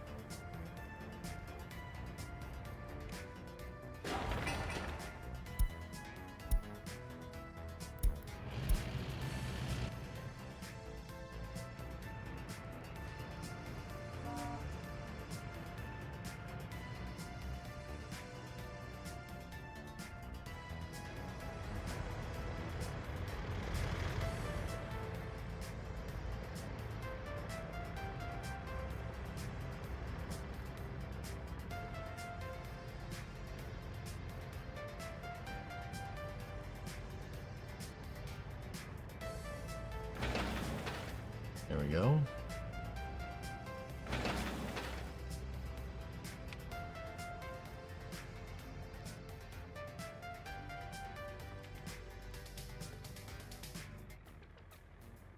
Baseball? Well, Liam, let me put it like this. Let me put it to you like this. Baseball is the ano of sports. It is a numbers game. It's a numbers game. It's a game about stats. That's very, very, very, very, very important. It very much figures into the game a lot more than like other sports. Yeah. So it's an awesome game. I love baseball. Dude, and it's grueling. Baseball's nuts. You play 162 games a season. And then if you get into the postseason, it can be more than that. Yeah. They play, dude, every day, 9 innings. Baseball's nuts. it's a hard game to play. It's not like soccer where you play like once a week, or American football where you play once a week, or basketball you play once or twice a week. Hockey you play like 3 or 4 times a week. Baseball plays almost every day. Yep, 162 days, dude. Most of the time, yeah. Baseball's awesome, dude. 162 games, that's the regular season. Yeah, crazy, right? Yeah, there's double headers. Yeah, there's all kinds of stuff. Baseball's nuts, dude. In a good way.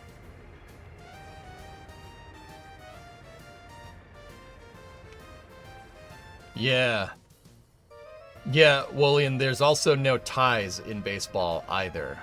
Now, from what I understand, they amended the rules or something so you can tie, which is stupid. Or maybe that's football. I don't remember. Either way, classic baseball rules, let me put it that way. There's no ties. You play until somebody wins, which is meaning you can get baseball games that go extremely long, like 8 hours, dude. Oh, yeah. It's not for everybody, though. You know, like watching one baseball game is not gonna, like, watching one baseball game is not going to, like, make you a baseball fan. You'll probably find it super boring, right? If you watch one game, right, it's gonna be like, wait, what's going on here? But the thing is that one game is part of a much bigger story. Throughout every season, your team tells a story. Because you play so many freaking games, you have times where your team's playing great. Everybody's healthy, everybody's playing great. And then you have times where you really suck. It's a grueling, grueling endurance race of a sport.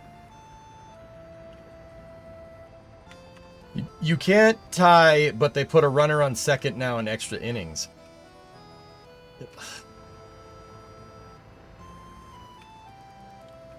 So, like, watching one game is not going to make you a big fan, like a baseball. And it kind of, at face value, it looks really boring, right? But that one game is just a microcosm of the entire season. You got to watch a whole season of baseball. And then it makes a lot more sense why each game seems to be a little bit on the boring side. Because baseball is a grueling endurance of a sport. It's nuts.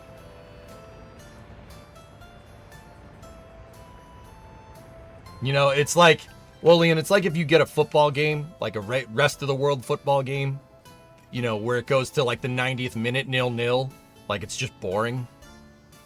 Well, actually, 0-0 wouldn't be boring, like, but you get the idea. It's like, there are boring soccer games, right? But that feeds into, you know, whether you're gonna get promoted or whether you're gonna get relegated. You know, it's a much bigger picture, kind of like soccer.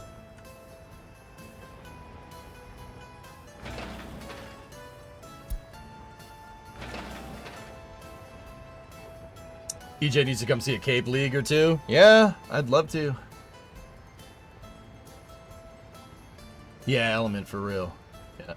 0-0 is boring when the teams are not doing good. Yeah, exactly, Urbanus. Yeah. It's like watching a crappy 0-0 soccer game where you're just like, wow, both these teams are... Yeah. It happens. Soccer? You mean football? No, I don't.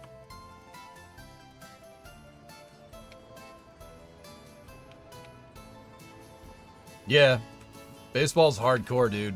It's a really, really good sport. It takes a lot of time to keep up with, though. No, I don't. Yes, you do. Man, I don't, though. All right, fine. I'll meet you in the middle. We'll call it sock ball. Or footer. We'll call it footer. Wabbit season. Duck season. Wabbit season. I say it's duck season, and I say fire. Sock ball. Yeah, there you go. How about ball? I don't want to call it that.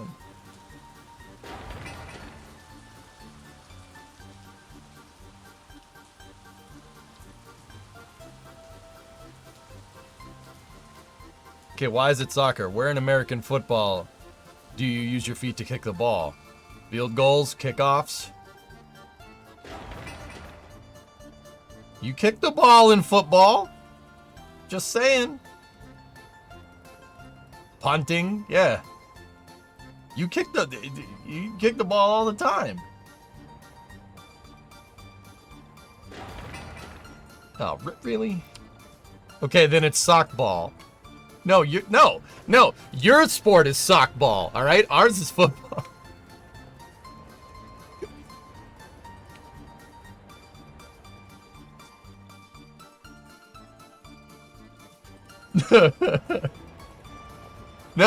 No, your thing is sockball. We're not sockball. You're a sockball. Got him.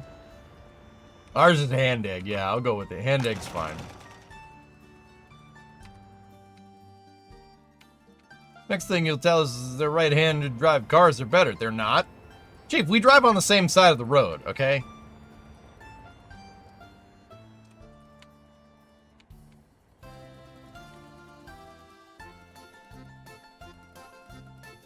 Call it American rugby and make a whole nother set of people mad. Oh, that's good. Oh, that's good. I'm calling it that now. That's good, Wisp. I like that. Rabbit season. Duck season. I say it's duck season, and I say fire. Wisp, I like that. That's good.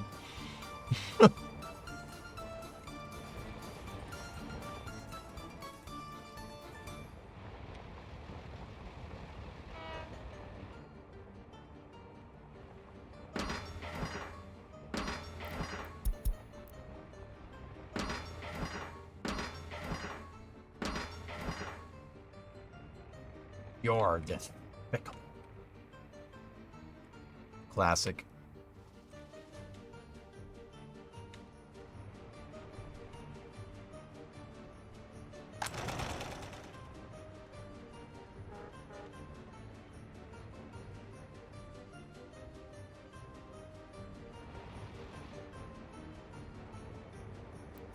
We got a W50.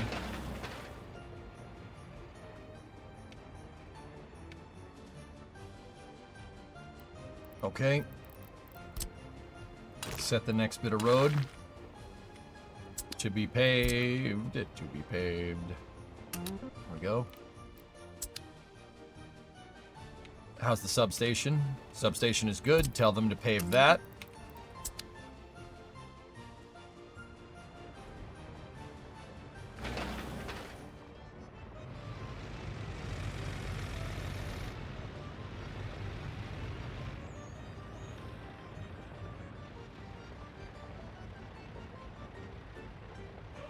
When you build a soccer football field in workers, how's it called? What's it called in the game? I kind of wonder.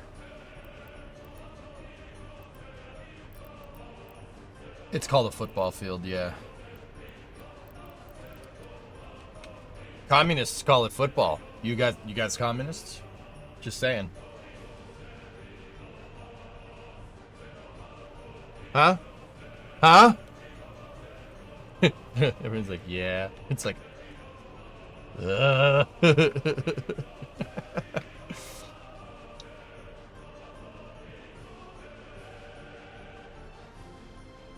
Ari, I haven't. I'm not interested until we hear something, brother.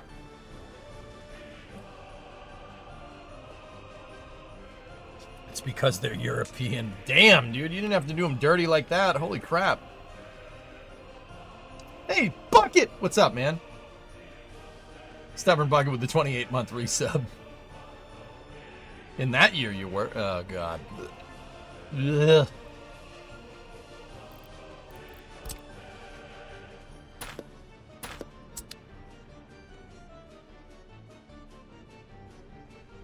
Alright, so what I'm really trying to work on is building out the road to get over to the farm. We're also building out the substation here. And we are making money. Oh, bringing in, brought 57K in May. That's nuts, dude. How's the reserve? See, our reserve is going down. We're pulling more than we can pump. Slowly, it's going down. Interestingly enough. Are you gonna do space news today? I'm going to conjoin up Space News with From 2. We'll probably do Space News in another 2 hours or so. Maybe a little bit longer. Yeah, that's when I'll do the whole break. you know, snowflake pedactor merino thing. You know what I mean.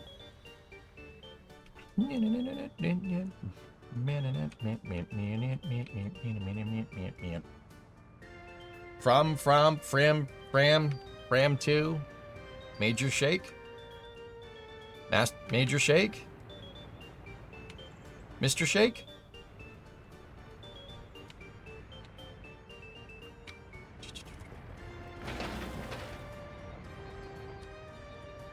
Did you forget dinner? No. Have you talked about Spectrum? Yeah.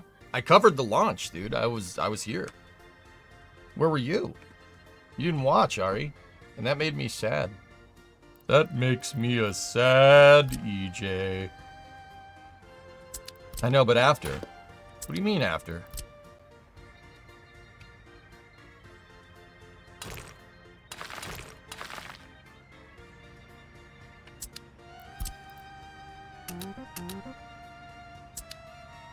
Like Space News.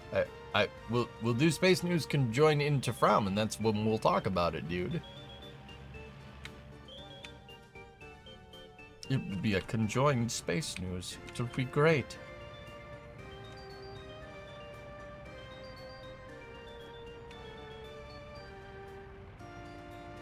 We don't use From filters here. I use whatever the manufacturer recommends, Ga. So, like, Fords have Motorcraft in them. If there's no recommendation, Wix.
It's June 6th, 1962.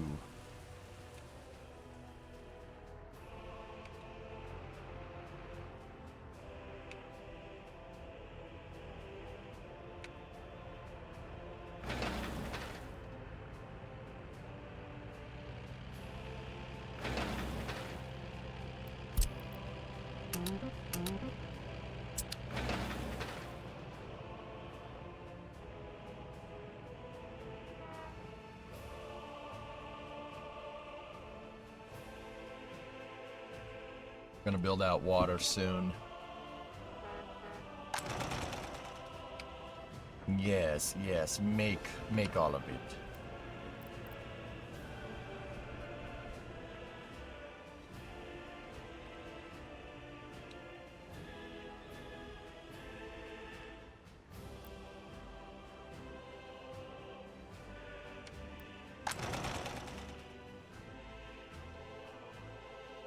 Walmart service centers recommend Fram. Ugh.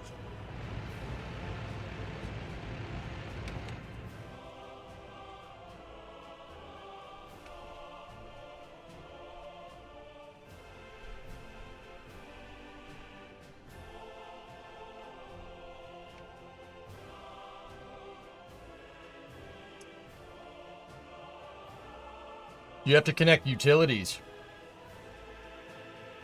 Yep. It works proximity for low voltage stuff, Brun. So you make substations, and the substations have an AOE. It works, that's how water, sewage, and electricity work. You have to build out medium and high voltage systems in workers. Your low voltage systems are, yeah, on the substations. Yeah, so that would be all of the local power lines right there. You don't need to make those. Those are abstracted. You don't need to wire up every single freaking building. But you do need to do the medium voltage and high voltage grids, and you need transformers to step up and step down the voltage in certain areas. You can also backfeed in this too. Yeah, it does backfeeding. What time are we thinking for Space News today? A little bit later because of From 2. So probably another couple hours, Fish. Hi, by the way.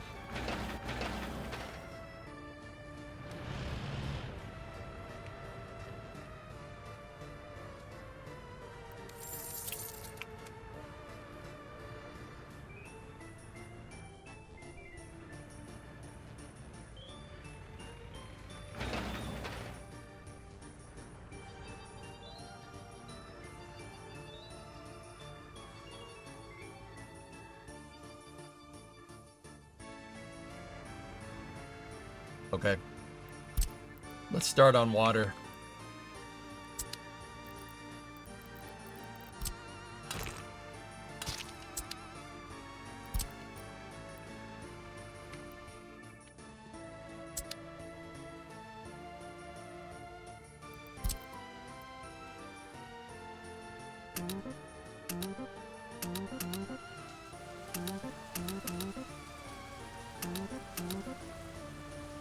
Alright, start on those buildings first. Actually, go up to the water tower. That's fine. Any space news today? It'll be towards From 2, dude, because it doesn't make sense to do space news now and then have a weird, awkward moment of 2 seconds of weirdness and then going into From 2 coverage. So, yeah, there will be space news. We'll just start it a little bit later. City's looking good. Thanks, Necro.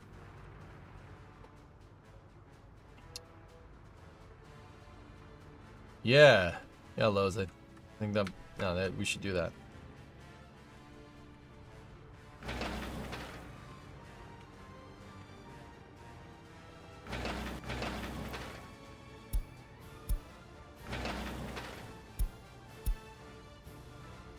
Sounds good, buddy. Thanks for letting me know. Space news and launches is all you have time for these days. Yeah, I got you, Fish.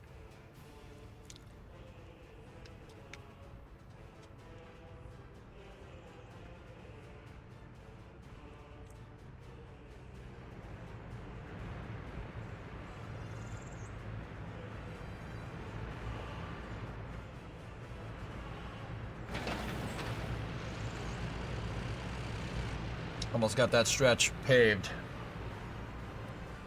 Look at us. Look at us. Who would...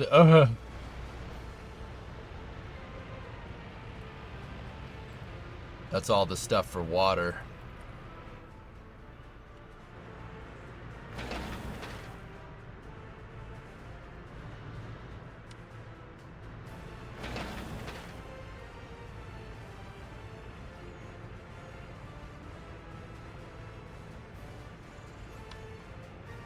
Traffic jam ruined the glory. Man, it happens.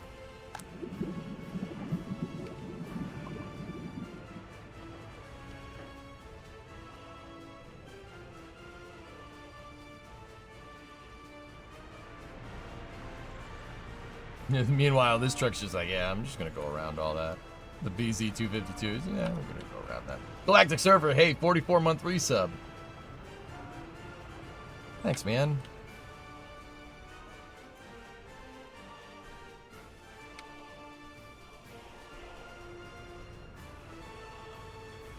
How's the garage? Good, dude. Super clean. Got my workbenches all set up. I got the back all set up. The pegboard and everything's all set up. Everything's nice and good. I still got to clean this wall, basically, right here. But that's just this workbench, the one with the computers on it, and then a couple more things down there. But yeah, she's clean, dude. Very clean. And it's going to stay that way, which is... you know, good.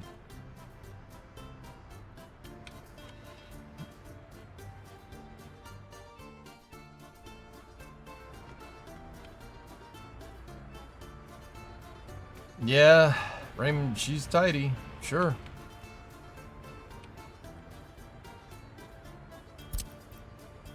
There we go. Build out the first substation. Nice oven to make shop oven things. Oh yeah, I do have one over there. You can absolutely see it in this picture. Yeah, that's a gas range that I got for the house for basically nothing. I have to, you know, put it in. Haven't gotten around to that. Soon, though. Why not sell oil to Warsaw Pact? That's exactly what I'm doing? Question?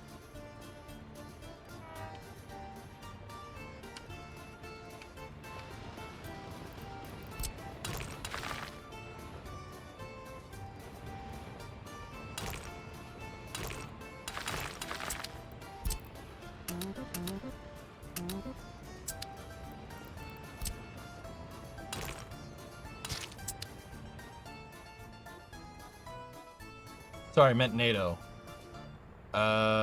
Because the cost of fuel to move it all the way over to the NATO border makes absolutely no sense.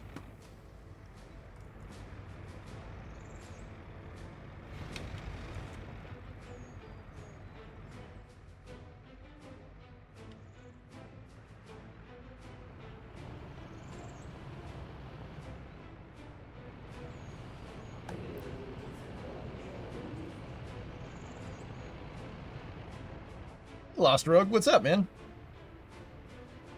Long time no see, dude. Yeah, everything's good.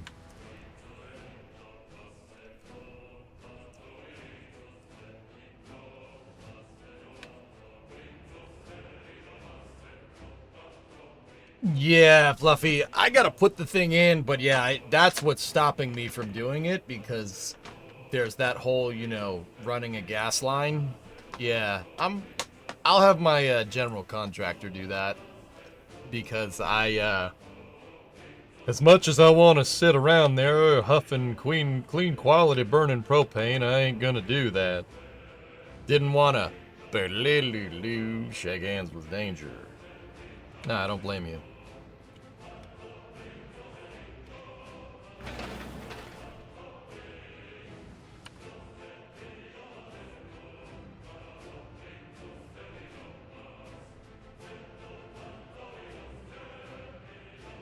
Is the AR real on that bench? No. No. No, it's not, guys. It's an airsoft gun. I don't keep real steel in the garage. It gets too cold out here. And too hot in the summertime. I don't like doing that. Don't need to refrigerate my firearms. Ever play Red Alert? Back in the day, Ethan, a long time ago. I was more of a StarCraft guy, but Red Alert's awesome, dude. No doubt.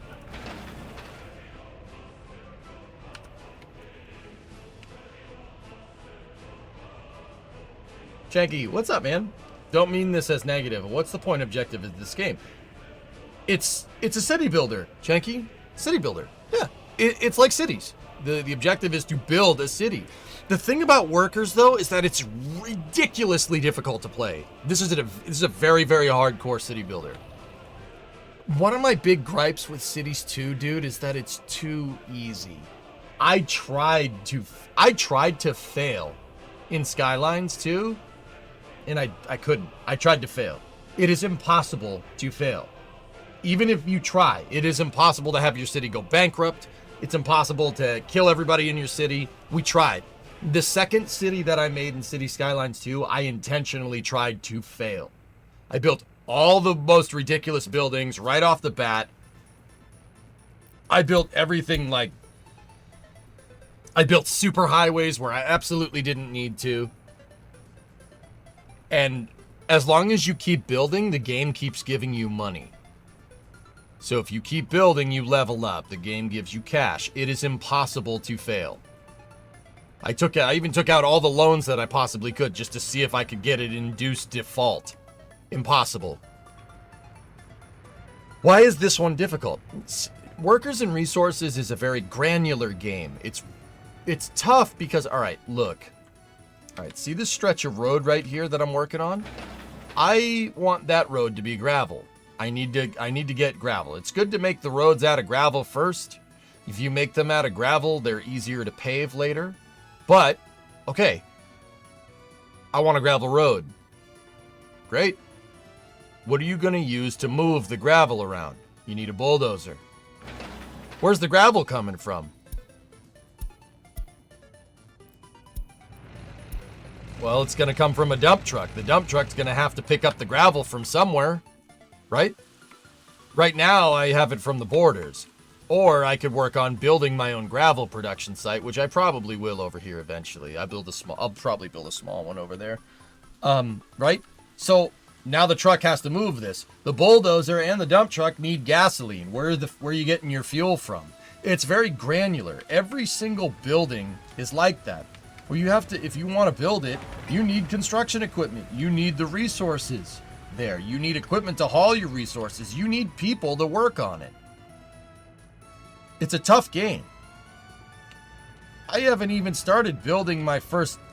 I should be starting to build these sooner rather than later, but I really haven't started working on building the big parts of the city just yet. Like, nobody lives here. I haven't even started that, because if you try to do it, you try to do it too fast, like, you'll fail. Right now, what I'm working on is building out my municipal services. I'm working on, this is a water facility here. This is a water well. So not water treatment, but this is a well with a water tower and everything. You need a water tower to make hydraulic pressure to feed everything. If you don't do that, right, you're going to need pumps everywhere. You need to use Archimedes' principle. It's in this game, right? Same thing with drainage. You need drainage. The drainage needs to go to a low point. Sewage needs to go to a low point. If it doesn't go to a low point, it doesn't work. You have to pitch your drainage. Sewage always has to run downhill. Think about that. Always. It always has to go downhill. If it's not going downhill, it's not working. Right? You'll get it, it'll back up. So all this is, everything that's green is all planned stuff. Also, you need electrical power. You need substations. Right now, I'm tapping into a little thing that's importing electricity over the border. You see those telephone poles that are right there? That's a tiny line. I have my bigger electrical grid that I'm going to build out over here with high voltage lines. We're building that out actually right now. See that? I'm building out the substations. And eventually, I have my substations all planned out that it's going to lead to a gigantic power plant over here. And every single one of these buildings needs resources. It needs man hours to get it done. Train tracks, it takes time. It takes resources to make those. But I planned everything out because that's quite frankly, that's the quickest way to do this. If you want to do it, you know, you got to keep track of a lot of things. So pausing the game constantly and planning everything is the right way to do it. Because if you try to build willy-nilly, you're probably going to fail. Yeah, cities is a tough game. What are you going to do with all the garbage? These people need water. They need sewage. They need electricity. They need trash removal services. They need food. That's important. They need clothes. They need electronics. Where is all that coming from? Dude, you have to really, really, really be careful because it is easy to fail. It's very easy to default, to lose money. That's why I like this game. It shows how difficult it is to build out civilization, which is inherently why I like playing city builders, because I like teaching people what it takes. That's one of the best things that I used with cities, teaching people about what it takes to build a highway, why you would build a highway there, why you would build this building where it is, etc., etc. You contrast that to a game like Cities 2, where it's literally impossible to fail, and this game basically destroys it on every level. This is an amazing game. You know what's crazy about this? 3 dudes made it. 3 dudes made this. 3 dudes made it. It was in early access for 5 years. It just released into 1.0, and now they're releasing supplementary DLCs that make the game even better. 3 dudes. Now Long March 5. Xanax, we're a little bit behind where I want to be, but otherwise doing quite well. And Newell, if you're out there, you are absolutely right. Importing labor to make clothes is dumb. Yeah, you are absolutely right. Because look, Well, it's gonna push at best. If maybe we might lose a little bit of money, but at least it gets it going. Yeah, you know, Cities 2 had all those people working on it, all that time. You know, it did. I don't know what they were doing. I don't know what they were doing during that time, during that development. But the other thing about this, Janky, there's resources. There's a market. For a game with a communist veneer, with a Soviet veneer, this is one of the most capitalistic games. You really have to be careful. You will lose money if you're not careful. Everything, every resource has a market price. And get this, they inflate and deflate. Every playthrough that you do of this game, the market is going to be a little bit different. It's RNG, so you might get an oil crisis. You might not get an oil crisis. You might get an iron ore crisis. You know, this stuff happens, and then it causes residual effects throughout the market. For instance, if you get an oil crisis, prices of fuel, prices of tar is going to go up, right? By a residual effect, because you need oil to make fuel and tar, right? On top of all that, you can dynamically affect the market. You can inflate the price on something. You export too much crude, you'll deflate the price and it'll go down over time. Not only is the market RNG, it's dynamic and reacts to what your Soviet Republic is exporting. Dude. 3 dudes. 3 dudes made this. 3 guys. 3 people made this. Okay. Okay. Okay.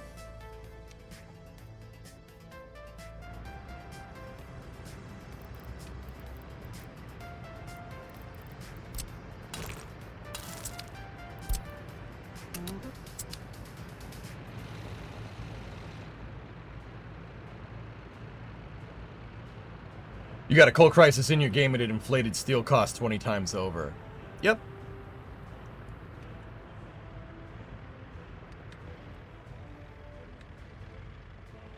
This game's awesome, dude. It's the best city builder on the market by a long shot. You know what the best part about this is? You don't need to play it at the highest difficulty. It has variable difficulty. If you just want to play this game and have some fun with it, sure, go ahead. Now, another cool thing about this is that when you go to build out industry in this game, guys, you can see I have plans for all my industry here. If you want to place down like a coal mine or something, in cities you just place it down, you draw where you want it to be, and then boom, it produces coal. All right, look at the equipment working. No. Coal mine in this needs a ton of people to work in it. You don't get people working in the mine, it doesn't work. From there, the coal mine doesn't produce coal. It produces coal ore. You have to refine the ore. You need people to work there. And then it produces coal.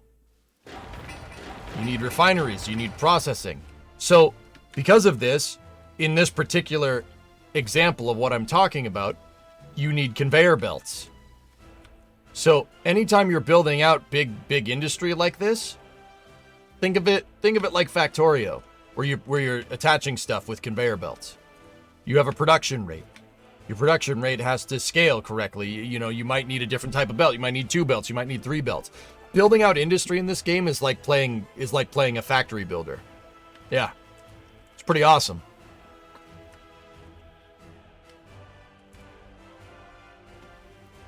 What's that, Creeper? Fram to go. Nice.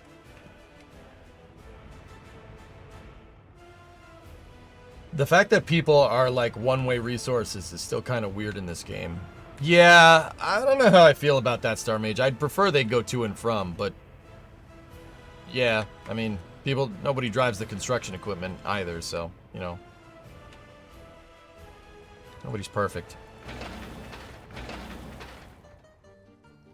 Alright, I don't really mind if the game is difficult. Would just like it to have a good learning curve. Well, Neonix, I'm at the point where I can throw down. You know?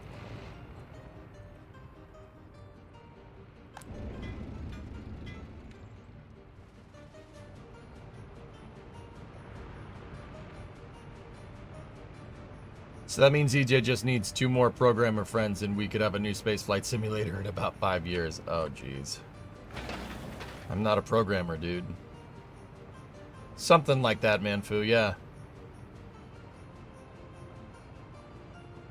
Yeah, chilled. No, this, yes. No offense taken. No offense taken, bro. I know what you mean.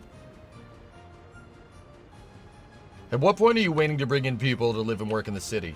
Gotta give them everything they need before they move in, jumping, or else they get mad at you and they'll escape. They will become a political dissident and flee. Or die.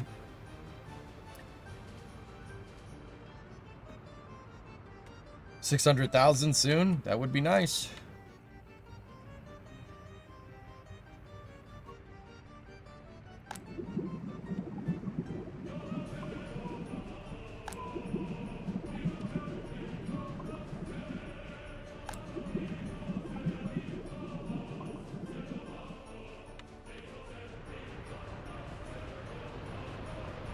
See, look.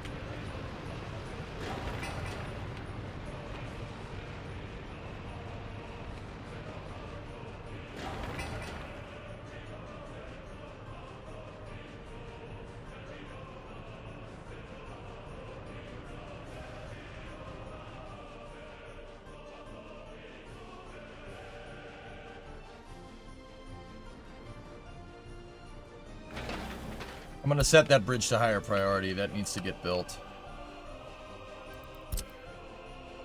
Also this one. Bridges need to be a higher priority. Once the bridges get built, at least 1 lane of them, we could start building out to the farm and get that bridge done.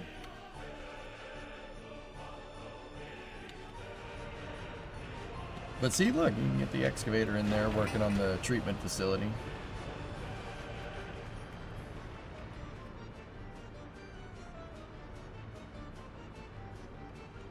What I saw sometimes in your last save was electricity problems, maybe output.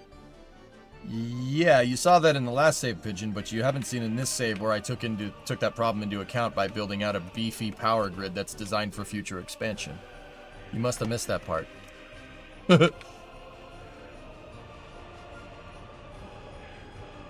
What's behind the gray fence? Water. This is a water facility. So, I have my well right there. We have a pump that's pulling from the well, pushing it into the water treatment facility. A pump is pulling it out of the water treatment facility and pumping it into the water tower. And then from the water tower, it'll go from here to a switch to the water substation, which basically is the local well for the area. It's AoE on, like, for small plumbing, like, it's area of effect, like that. Same thing with drainage.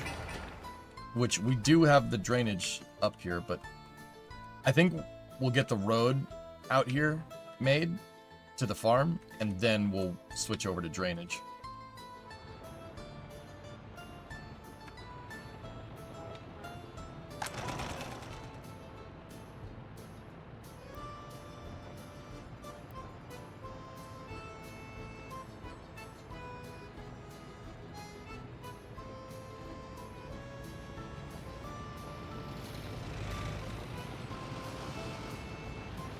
Yeah, you got to make sure they're taken care of. The Star Mage, I like that game mechanic. That means once you utilize their labor, you have to provide for them because you're utilizing their labor for nothing. You're not paying them. So yeah, you build a bus station in a village. Hopefully you have water and electricity set up before you do that. If you activate a village, yeah, of course. If you're paying them, you're not paying them for labor because Soviet Republic, right? So you need to provide for them. That's how that works.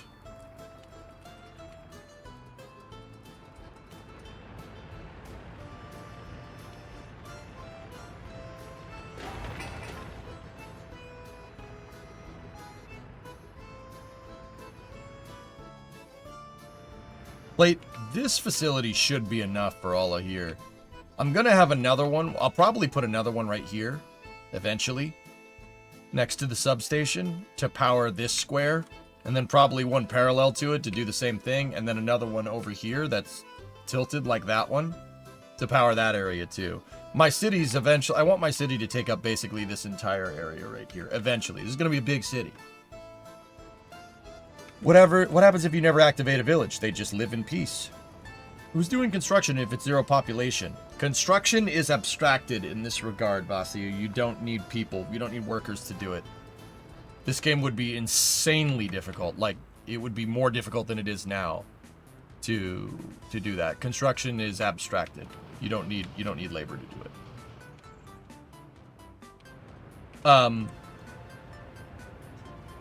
For driving the vehicles, if you're talking about who's doing the labor, like building the buildings, it's foreign labor. All systems is right. Yeah, I have foreign. I'm actually paying people for their work. I'm paying people for their labor, which is, yeah, in context of the game. People should probably get paid for, you know, their work in real life. That's probably a good idea. Undocumented foreign labor. Oh no, it's documented. Believe me, it's on my books. Of course it's documented. You're doing what? Yeah, I know, right? Filthy capitalist. Yes.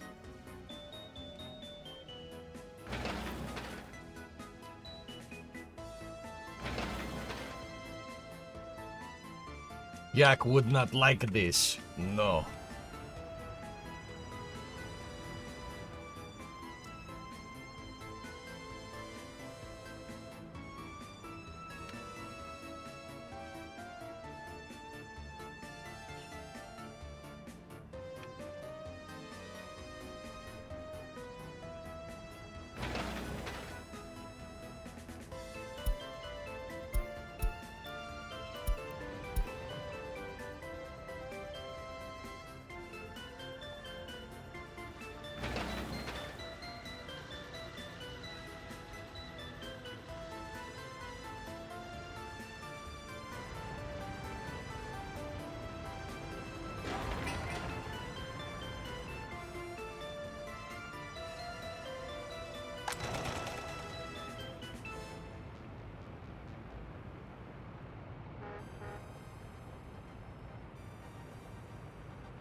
Where are you going?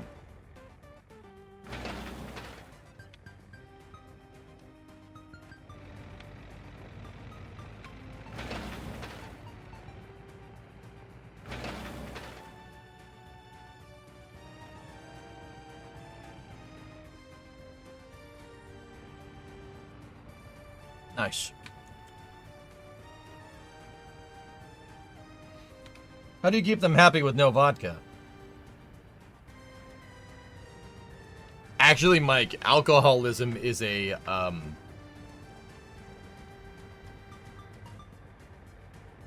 is absolutely a thing in this game. They're more productive in the short term if you have bars. If you allow bars, they're good in the short term. But that can produce problems later. Yeah. However, if you opt for a dry republic, like no alcohol consumption, people will be pissed about it at first and be less productive, but eventually you'll have more healthy citizens. It's actually a game mechanic. Dude, this guy, I'm telling you, man, this game's nuts. Dude, it's so funny. You understand that? Like, dude, what other city builder takes that into account, man? How drunk your freaking population is. That's awesome. Not... You know what I'm trying to say. So prohibition works. Yeah, you could go full prohibition. It's hilarious. Like, that's why I love this game. This game's awesome. Like, dude, you want a police station, right? You put a police station in, right? It's not just a police station. Other games, you plop the police station down. Okay, your crime statistic goes down because you have more police. No, no, no, no, no. No, that's not how this game works. No. If somebody gets caught committing a crime, they need to be sentenced. So you need a courthouse. Courthouse needs judges. Judges need higher educated citizens, right? The judge, you have to go through trial, right? And if they get sentenced, now you need a prison, right? Dude, this game's nuts. There's a whole judiciary system in this game. It's awesome. I love this freaking game, dude. So you're either screwed in the early or the late game. You gotta build out. You gotta plan it. Dude, there's prison. You can utilize prison labor. You can make prison labor camps. I'm not even kidding, dude. I'm not that, dude. You could do that. You can have prison labor camps. That's absolutely a thing. You can have secret police that will find low loyalty citizens and you can arrest them. This game is nuts, dude. I'm telling you, it's awesome. Like, not that that's awesome in real life, but the game mechanics are awesome. It leads into the inherent centricism that every city builder has. Every city builder, City Skylines, SimCity 4, you're a dictator. You build whatever you want. You can also take away whatever you want. Like, how many times did have you built out something and then you're like, nah. You built out a residential sector. You're like, I don't like this. You demolish the whole damn thing. Dude, doing that in this game will grenade your economy. If I, built out all these and then I decided I didn't want them, first of all, you got to demolish the building. Second of all, what are you doing with all the construction waste? Third of all, where are all the people going? You can catastrophically destabilize your entire republic if you just start bulldozing stuff willy-nilly.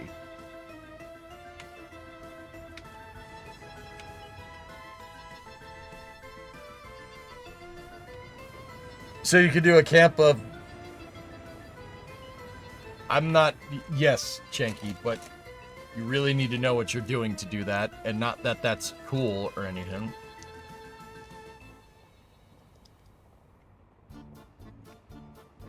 What are you doing over here? Why are they taking that road? I don't get it.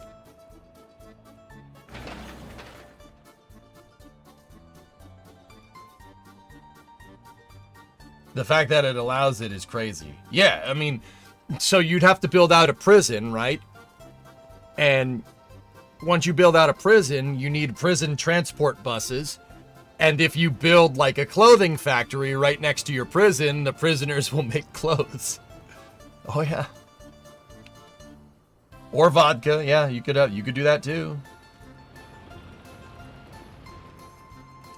You could have a prison yeah, exactly. You could have a prison next to a uranium mine or a coal mine or an iron mine. Dude, I'm telling you, this game is ridiculous, man.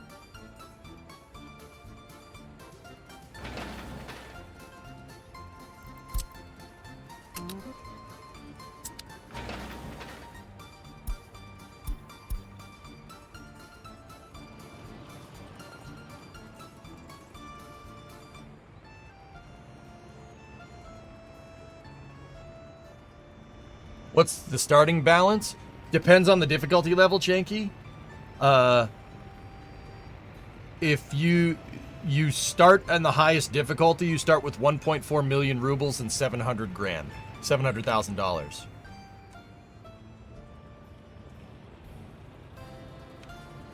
Can you import prisoners? No, Erbanis, I tried.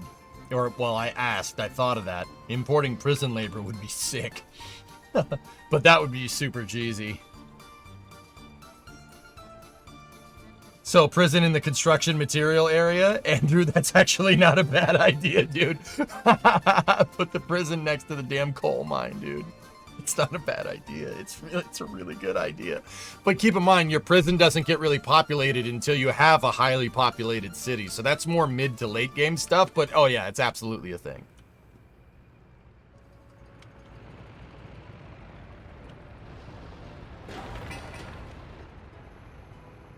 It's nutso.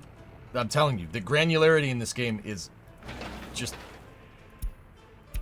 unbelievable.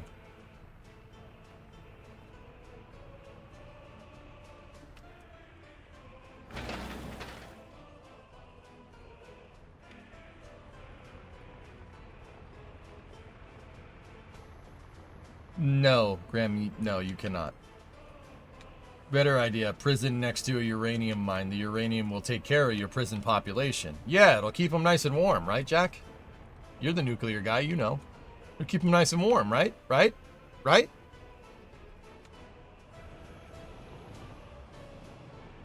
Have the devs ever been in chat? No.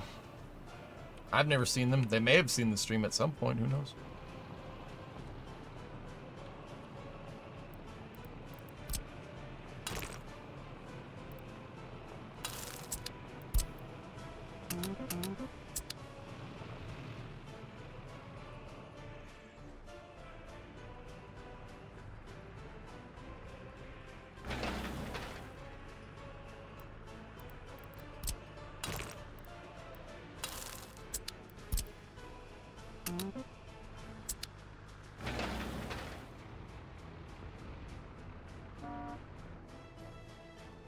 Manfu retrieved ad time. All right.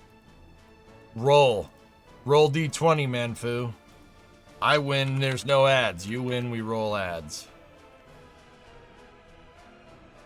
11. Okay. Let me initiate roll on your end. You rolled 18. Oh boy. All right. Tell me. Guys, I'm going to pause. You can retrieve ad time with channel points on Twitch, so I'll run ads. All right. Tell me when they're over. I hate you for doing this. But...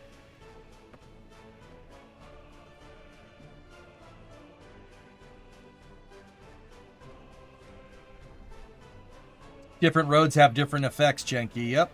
Mm-hmm. Did I get you dinner? No, I'll do that a little bit later.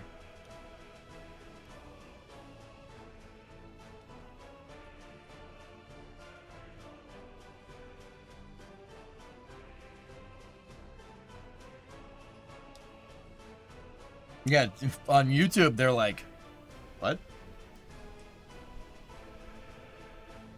Hey, I didn't get ads. Am I VIP or just not worth advertising? I don't know. A Bowers and Wilkins ad. B&W? Oh, hell yeah, dude. B&W makes great speakers. EJ, if you have a low crime rate, you can't use as many prisoners for hard work. That's correct. Ads done. All right. Does YouTube just roll ads automatically? Yes. At least with Twitch, I kind of have control over them.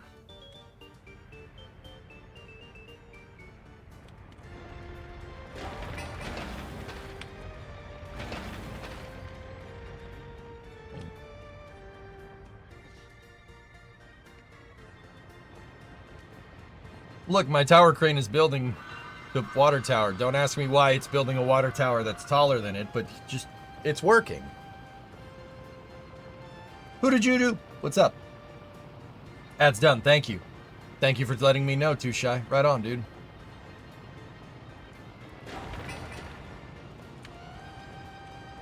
The well is up and running. Or, nope, not yet. Close. But see, another thing that I really like about workers, see that? That looks, it's a construction site. It is a construction site. That's what it is. You know, they're building underground pipes, so you dig up trenches. You have to put in forms, right, to lay the pipe, and then you got to fill it in. Dude, that's right. That's how that works. That's absolutely how that does in real life. That's amazing. Like, you need a crane to build the tower, or else how are you going to build the tower, right? Look, even when the construction is done, the tower crane gets packed down, and it sits there at the construction site until a truck comes and gets it. The truck has to come and get it. You have to have a flatbed that can move that thing around. If you don't, it'll just sit there. I'm telling you, man, this game's amazing. Soviet cranes are able to build upwards. That's how this works. Just ignore gravity. We do not need gravity. You do not have time for this.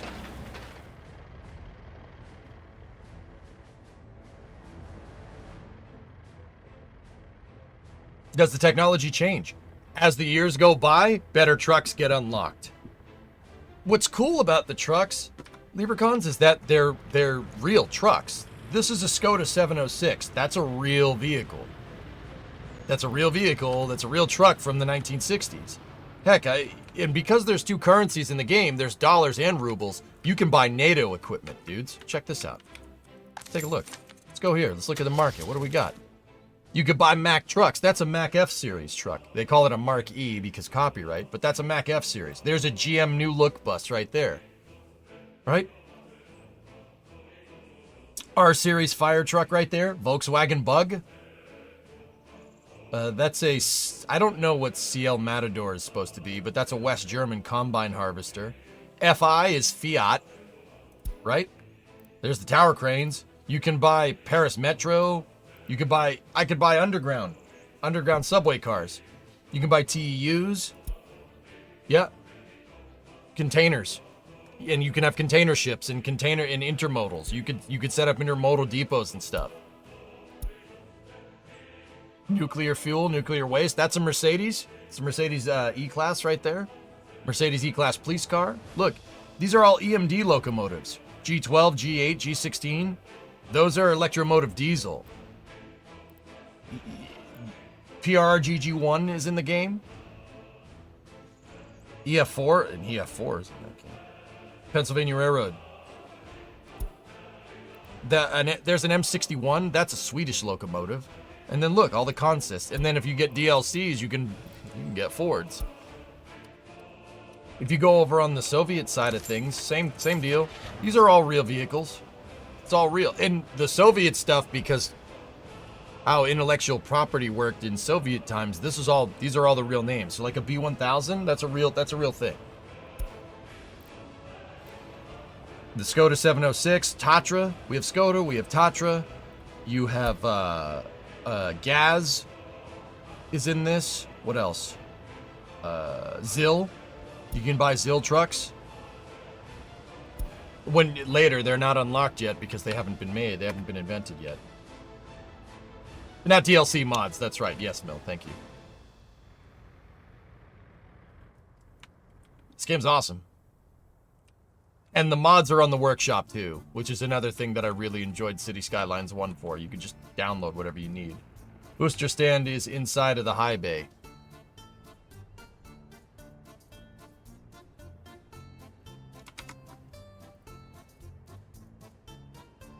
Why? Kamaz is in the game. Yep. I do believe you can get Ural trucks as well.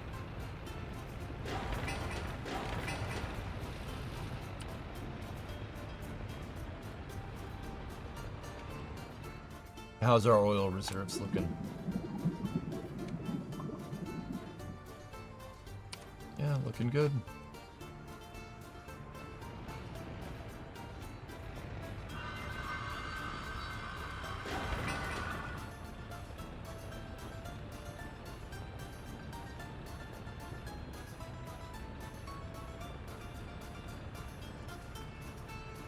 Yeah, I got it, Vern.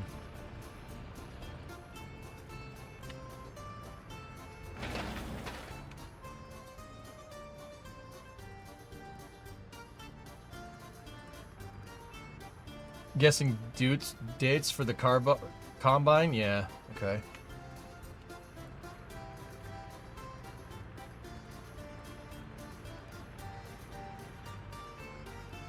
Was that a Mustang? The Mustang hasn't been invented yet. 1964 is when the first Mustang came. I have a mod for Pinto and mods for an the F100. Earnings are up. Ramp up the farm. I am working on building the bridges to that.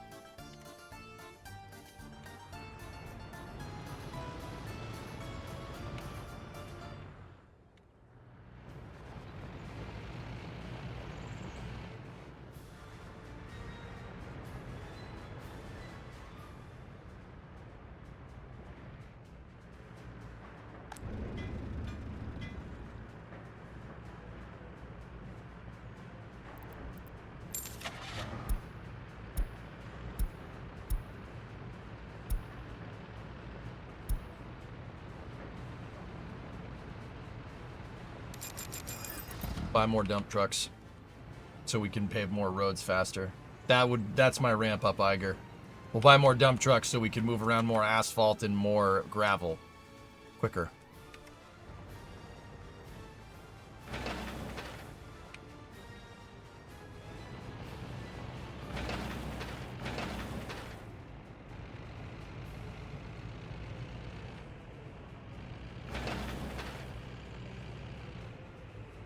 Can you make people live in repurposed containers?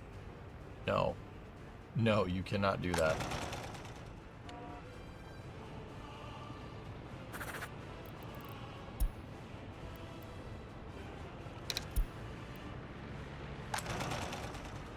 All right, there we go.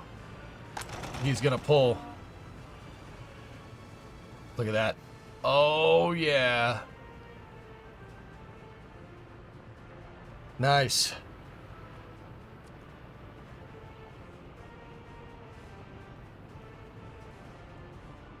I like the Tatras because it's a good balance between speed and capacity, dude. But see, like the entire water area here, I financed with money from oil. We never, once I started getting pumping the crude out, we haven't gone below half a million. And that's going to be my benchmark.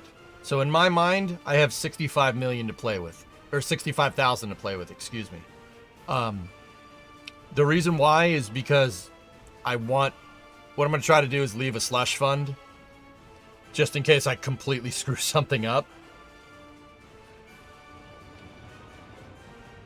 So I'm playing like I only have 65 Gs. You just lost 25,000 rubles. Yeah, it's probably because we imported something. Oh no, it's because I bought stuff. I bought more dump trucks, Pigeon. That's all.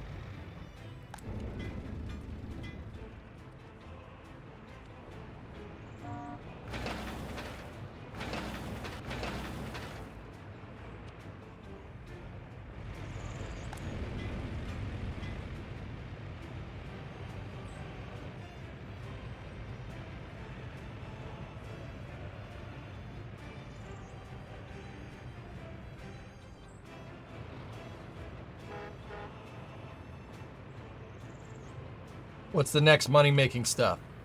Well, clothing is up right now. Xanax, what I'm working towards right now is two things. I'm working towards getting my electrical power grid set up, the big grid set up, so I can bring power to the farm, which is what we're doing here by extending this road. I want to get the farm up for the 1963 season, ideally, but that's probably not going to happen. It's more realistically going to be 1964. So, town for clothes. Oil just does its thing. Town for clothes, right? Farm and power is what I need in this year. That was what we decided. And getting the town up, first part of getting the town up is getting the utilities. We already got electricity, temporary electricity. Now we're going to need water, and then we're going to need sewage.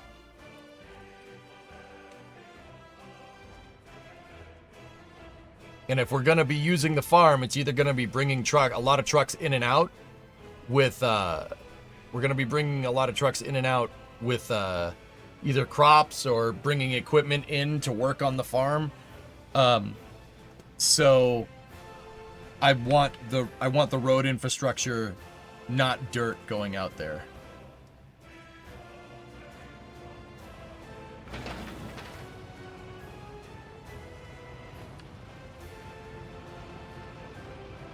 That can be the hospital ski lodge. What do you mean, Aaron?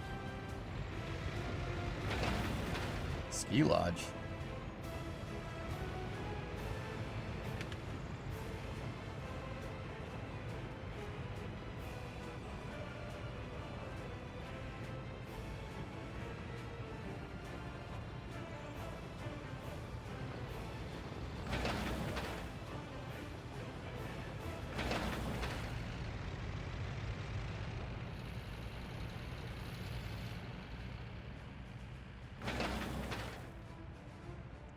The waterworks place. First one could be a hospital. This one? No, my hospital is over here. Actually, I don't really have a clinic over here. Just realized. I think it's because I built the main hospital right there. Yeah.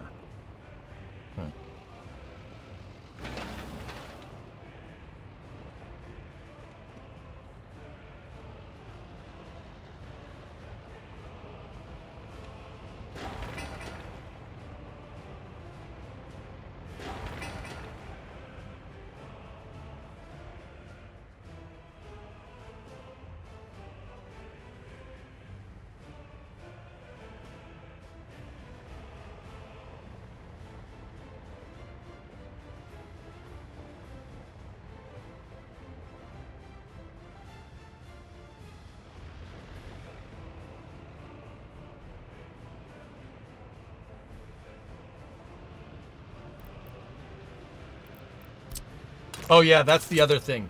Vehicles have a shelf life. Or not shelf life. Their manufacturing period has a shelf life. So look at that Mercedes E-Class is only gonna last a little bit longer. You unlock more E-Classes later. Yeah. So last chance to buy that thing, and I don't need it. So I definitely don't need it.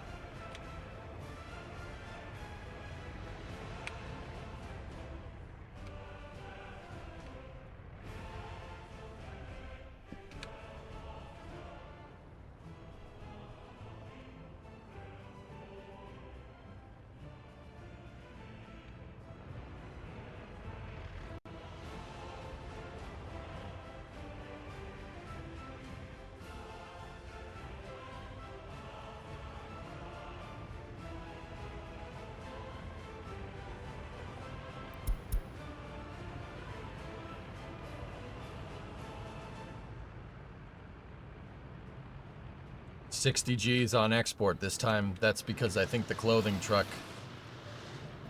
truck exported clothes. How much money did we make off of that export? 9 grand. Not bad, not bad. I don't think the ends justify the means. This is what New Oil was trying to tell me earlier. A viewer was like, no, don't do that. It's not worth it.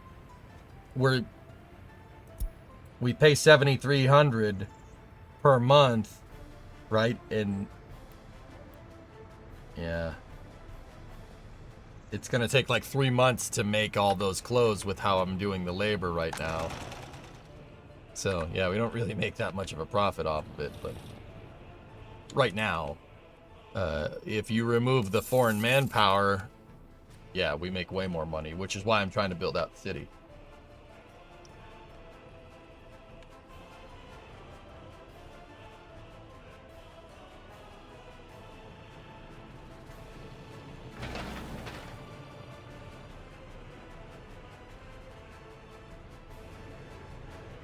Are you exporting mixed waste or storing it? I'm exporting right now, Andrew, but it's not a lot. Mixed waste is nothing. If you look at our export, right? It's nothing, dude. Yeah, nothing.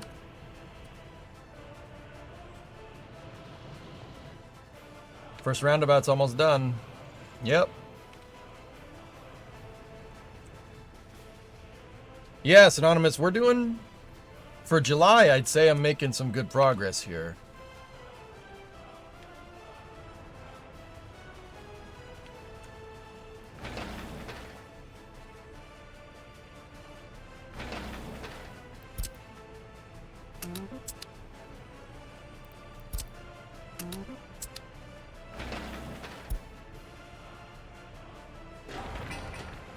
Gotta build out the rest of that substation.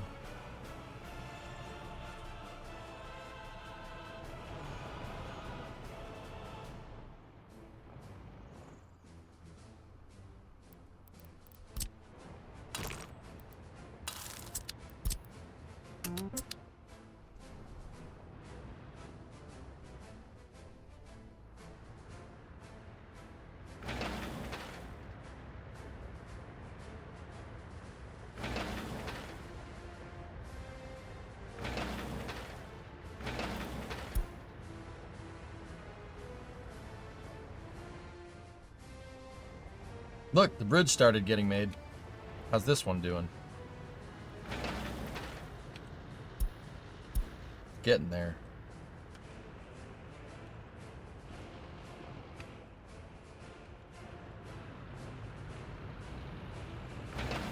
That guy's gonna need some asphalt, which is why I bought more dump trucks so we can move more asphalt quicker. And check that out, dude. We're hovering right around between 560 and 580. We've brought in 65 G's this month. That's really good. Like, that's going a little too good. I'm like, I don't trust it. But no, it's because we're still in the early game. That can quickly evaporate like that if I'm not careful. Hey, Urban, what's going on? Do power lines take a long time to install? Aaron, it depends. Big power line, you're gonna need a crane. Small power line, you need a smaller crane. But they don't, these small ones generally don't take too long. Is the power line underground? Because if it's underground, then you got to dig a trench. That takes more time. Hey, we got water.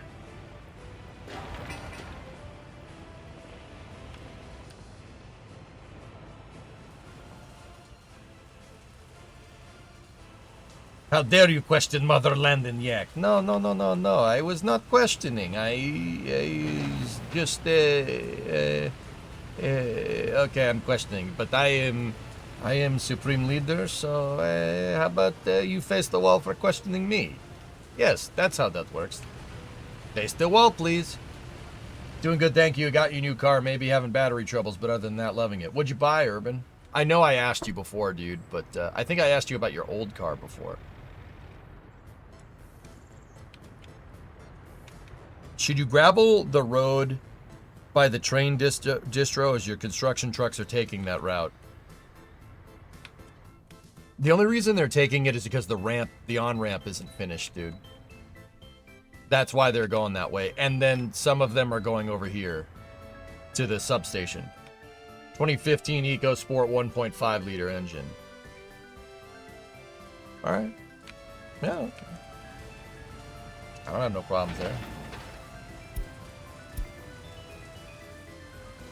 I keep facing the wall, but Kool-Aid Man never comes. Oh, yeah.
Will it scale once you get your own people as workers? Yes. Foreign labor is what's killing us. Paying people for their work is screwing up my profits.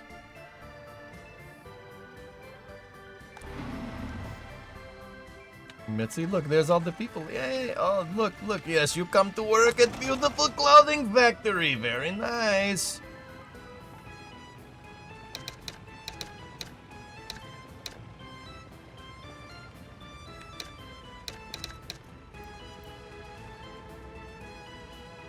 We make pants. Very nice pants. Yes, blue jean denim pants. Yes, very nice.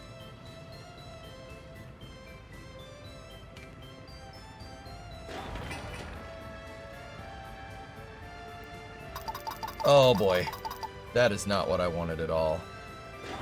Oh, they're trying to work on the fire station. No, you guys just go there. Jeez. No wonder the ends aren't justifying the means. We make pants. Yes, we make pants, yes. Very nice.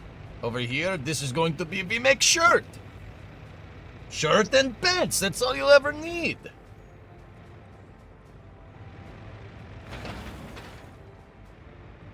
When does From 2 coverage start? Neonix, I'm going to do Space News probably in about an hour. Maybe 8 o'clock. Nice round number. We'll do Space News and then right into From 2 coverage.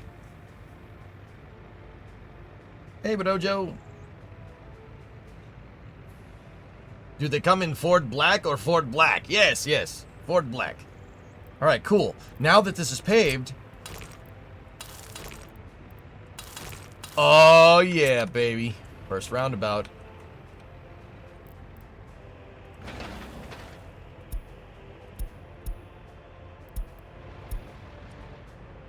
I don't know why they're using the damn angle thing.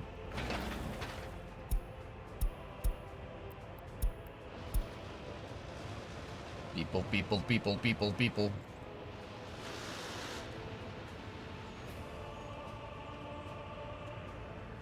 8:46. 9:46, excuse me.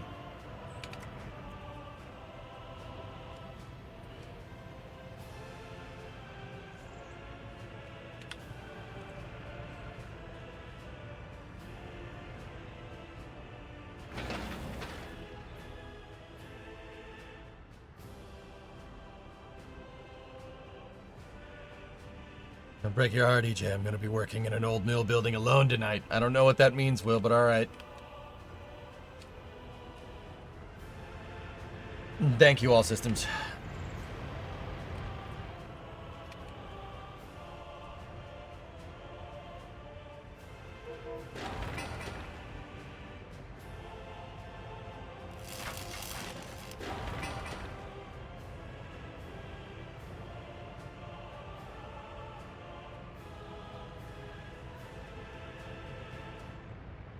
I pulled the muscle opening a bag of cookies.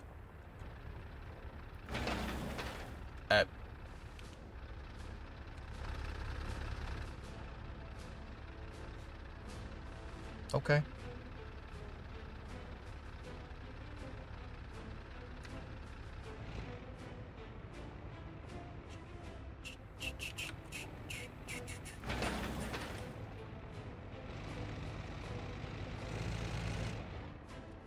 Dude, how much labor were we wasting on putting in that, going to that fire station? No wonder the ends aren't justifying the means. Doing some plumbing and electrical work. It's a very old building, but it makes very weird noises. It's coming from inside the house. Am I streaming from too? What a strange question. Yeah, of course.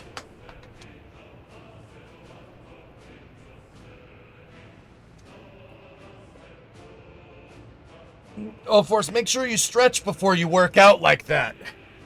Gotta do your calisthenics.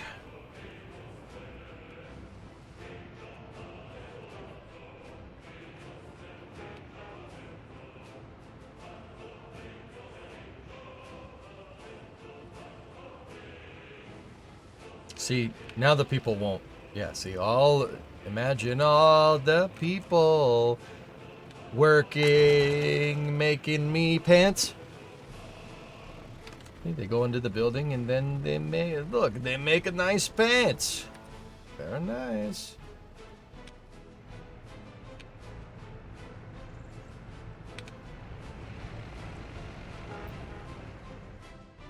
Do employees get pants to take home? No.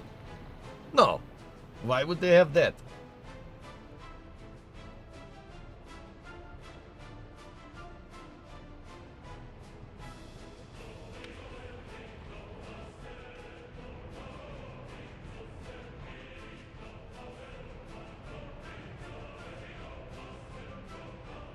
Now they're making knockoff Levi's. Yes, they're making Wrangelovs. Yes, Wrangelovs. Real comfortable pants. No, not jeans. No. Pants. Different. Sorry, my English is not good.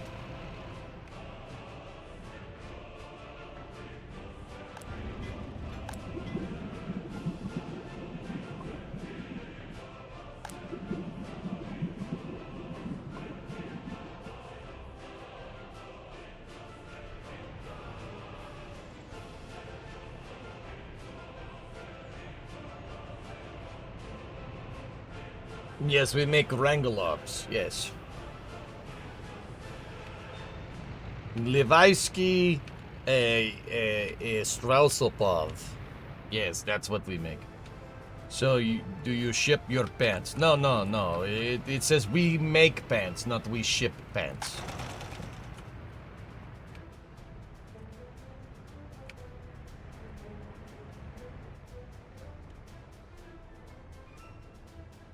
Yeah, Andrew, I saw it too. The freaking factory worker split. Dang it.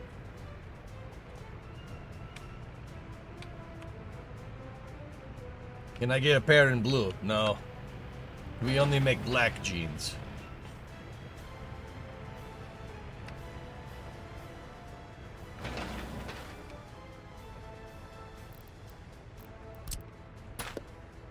We don't need that center access road anymore.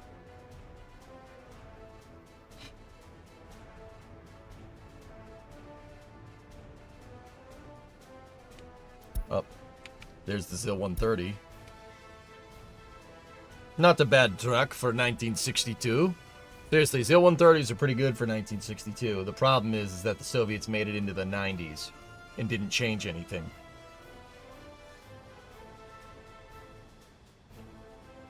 Yeah. That thing came with a carbureted 7.4 liter engine in like 1993.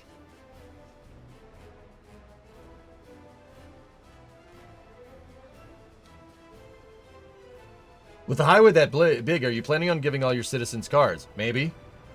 If not broke, why fix? To be fair, Jeep did something like that too, but...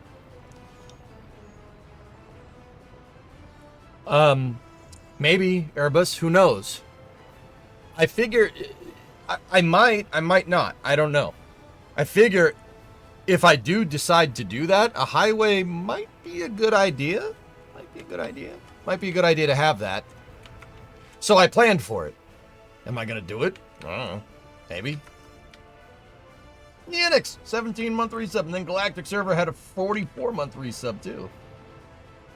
Thank you, guys.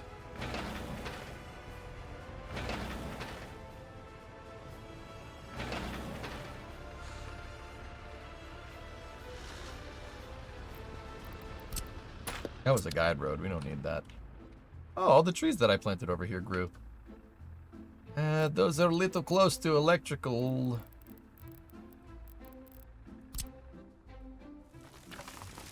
A little close to electrical. You do not want that.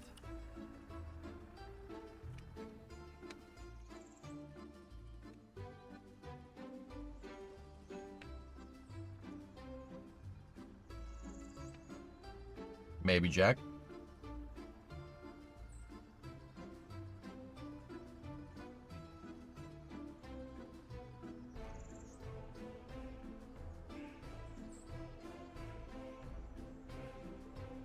Huh. That's cool on prod. Nice.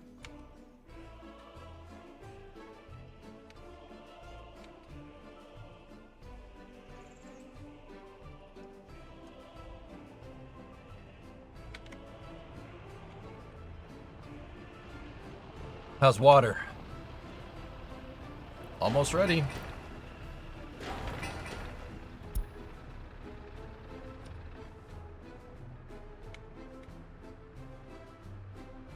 Make a helicentric city.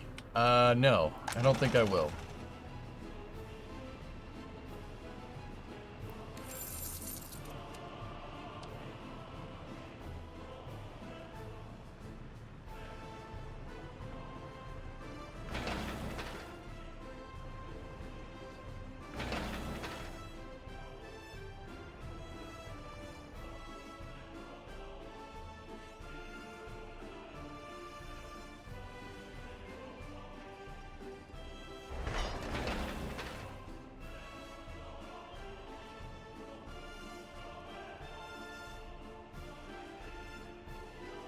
Ooh, paved circle thingy with paint. Yes. Yes.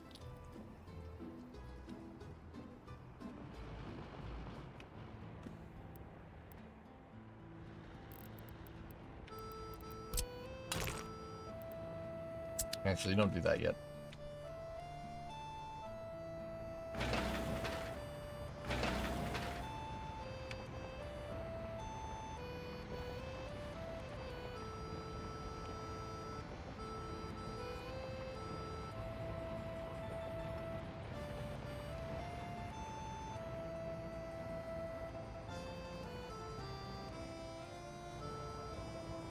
Depends have button? Who makes button? We make button in-house.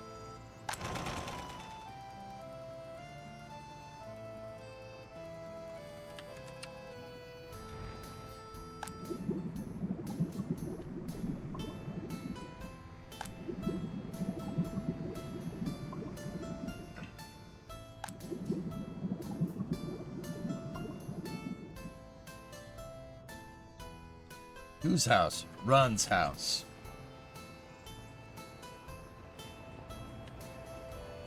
Are you profitable? Yeah. Yeah, Hedges. Yeah, we pulled in 65 G's in July. 30 G's in August. Offset the manpower there. Yeah, we're doing pretty good. Predominant gifted a sub to pants. Okay.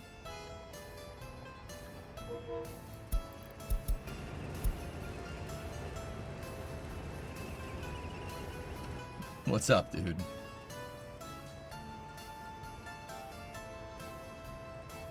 What is next for infrastructure? I need to get the roads out to the farm good to go. We're gonna need to gravelitize all of this. All of that. It needs to be graveled. The bridges are what's kind of holding me up right now, but that's okay. After this, once water is fully good to go, sewage. Sewage comes after that. The sewage plant's already made. It's just making the pipes, which is a lot. Actually, how many idle trucks do we have? Oh, we're idled for days. What about over here? Okay, they're doing something over there. What about my equipment itself? We're good. We can start. We can pull the trigger on the sewage. Let's do it.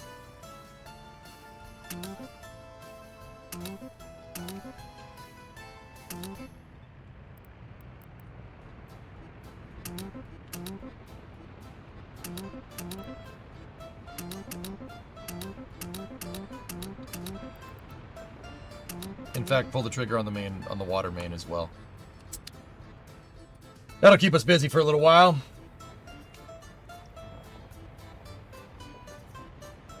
Looking like houses will be ready for move-in by 63. We keep running the course, Moondoggy. Yeah, I'd say we'll be pretty good, dude.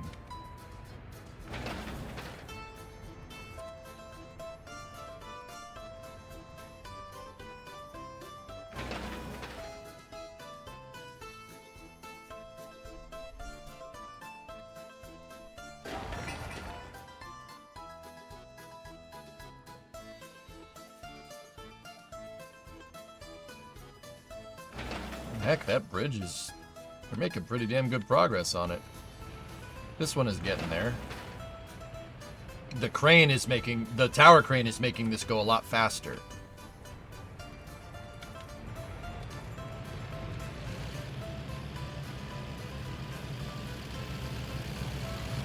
This is all the trucks that are scramming for the border for resources because I told them to start building sewage.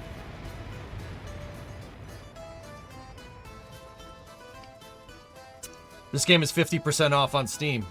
I'm telling you, Fluffy, this is the best bang for your buck. You don't get, you're not gonna get a better city builder than this one.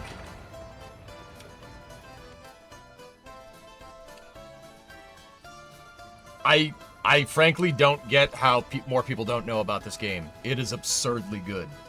I bought this game as a joke. Because I used to play City Skylines all the time, and then I'm like, ha ha ha, play Russian fake City Skyline builder, ha ha ha, he's funny. And then I realized that this game is actually way better, and I'm like, okay, I don't need to play those other games anymore.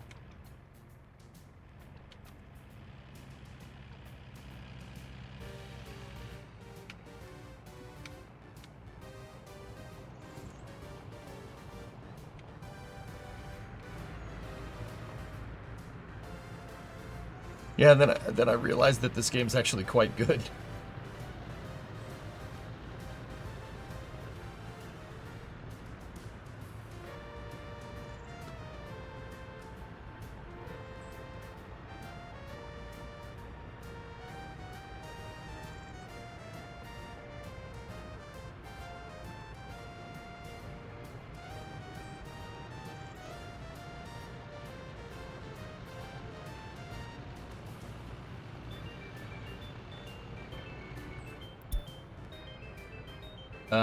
Iron prices are spiking, so steel is going to get a little bit more expensive.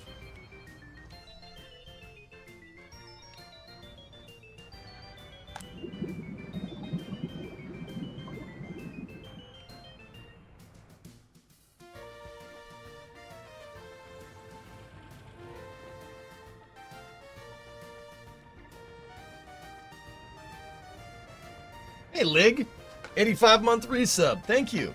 Hey EJ, quick question about this game. I'm trying to get my oil production going, but I can't even make a profit.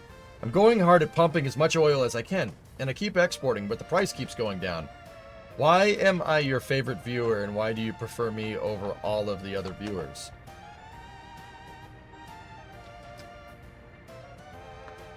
Oh, well, it's actually quite simple that I, prefer you because yeah, it's quite simple.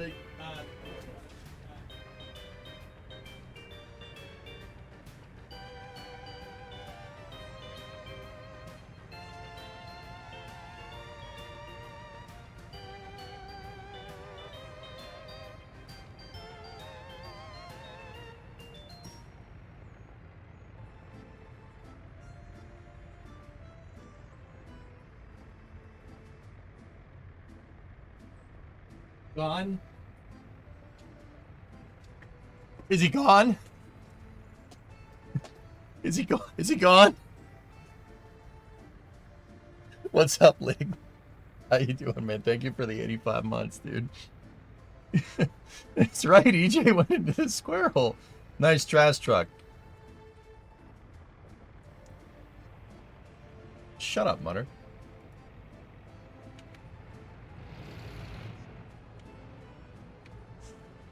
Shut up, Mutter. Take your crap. Yeah, I gotta go to get smokes. I need to return some videotapes. There's a lot of garbage in the back, dude. That's all the trash from the freaking garage, man. Does this game have the ability to purchase supplies ahead of when you need them? Place them into storage? Absolutely, Steve. Yeah. Sure. Of course. Because I'm building on a small scale right now, it's not that big of a deal. But for gravel, coal, steel, boards, prefab, concrete segments, yeah, you could stockpile them. I have that built into my design over here. Yeah, you can stockpile resources. In fact, later game, when I have a little bit more management over this, like I'm not just like scraping by, it's better to buy low. Buy when the price of iron is going down, stockpile steel. Right? And then if the price spikes, right? Sell all of it.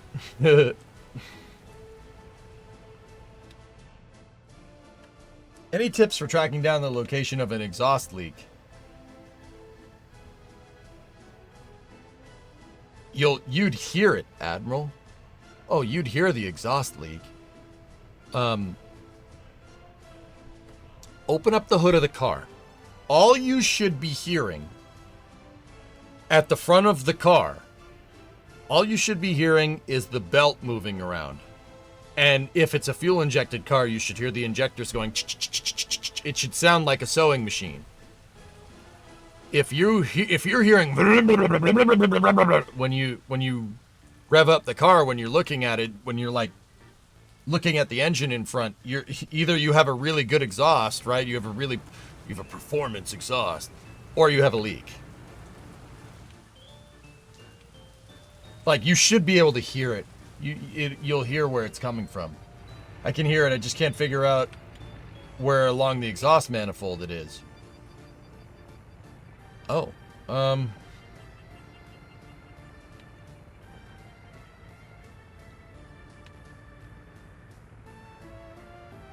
of car, Admiral?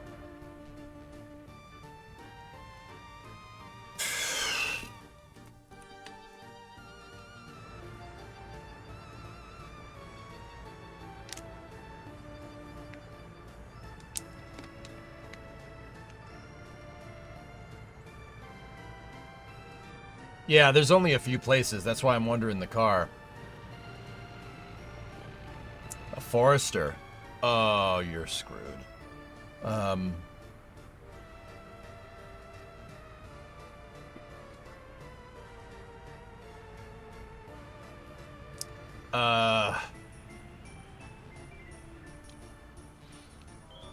So, dude, how the exhaust works, so you have basically an exhaust manifold, right? On the Subaru, you have 2 on either side on the Forester. There are 2, right? And they basically do, like, you have 2 and then they go backwards like this. So you have your engine, because it's 4 cylinders horizontally opposed, right? So you have 2 exhausts going out, and then they basically go 2 in to 1 and then go backwards, right? There's only so many places where it can be leaking. It's probably, it could be at the engine block or at your collector flange. Basically, like I said, on either side of the Subaru, you have 2 going into 1, right? This is what it looks like. They look like this. It's only going to be where they attach to each other. Because if I'm remembering correctly, that thing has cast iron. Or, well, I don't even know if it's cast iron. It could be steel. Either way, it's not going to rust through. They usually have guards, so you probably blew a gasket somewhere. Those gaskets are the first to go. That happens. So, okay, dude, if it's right at the edge of the engine, like this is the engine block, right? If you rev the engine, you'll see flames come out. You'll see flames coming out where they shouldn't. Looks like steel with aluminum shields. Yeah, maybe. Your exhaust manifolds are probably not broken. It's probably one of the gaskets. Hey, Flykin, what's going on? How was your weekend? It was fine. Yeah.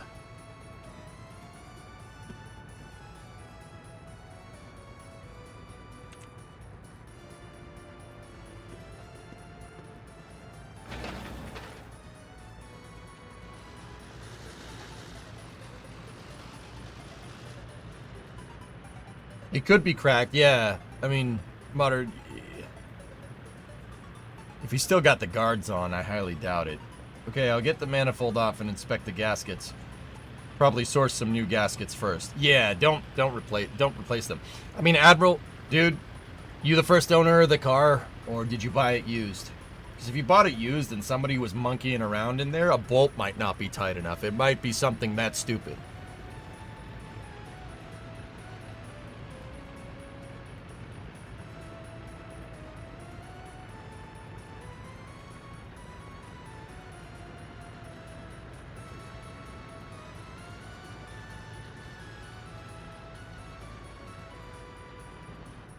How's this bridge coming along?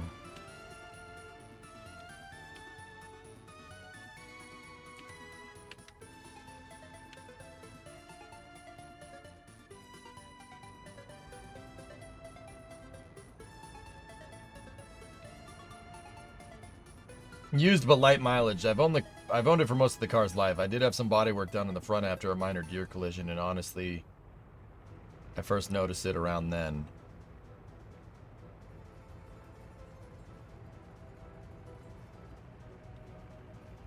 Yeah, okay, so Admiral, like, once again, I ain't an expert on Subarus here, you know what I mean? So, consider this. YouTube it. Go on YouTube, find somebody that has a video of how to take those things apart and where it could go wrong and failure points and stuff. Do your research before you go monkeying around with a car, because you're going to break something if you don't, right? Like, I'm not saying you're a bad mechanic, I'm not saying you don't know what you're doing, right? Go out and do some research, because on YouTube, there's got to be something. Dude, I find the most obscure stuff, like, or just Google it, be like, oh, dude, are these things known for blowing exhaust manifolds out? I mean, Subarus are known for blowing head gaskets, but that's another story.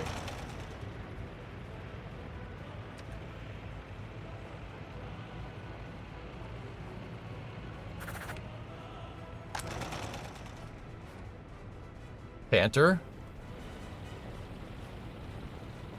On the NSF stream, there's quite the storm moving towards KSC. Yeah, we'll see. We'll see what happens.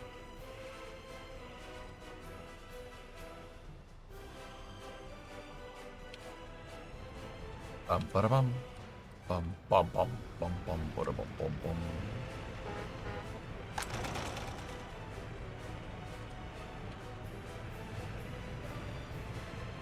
It's over your house. It's right over your house.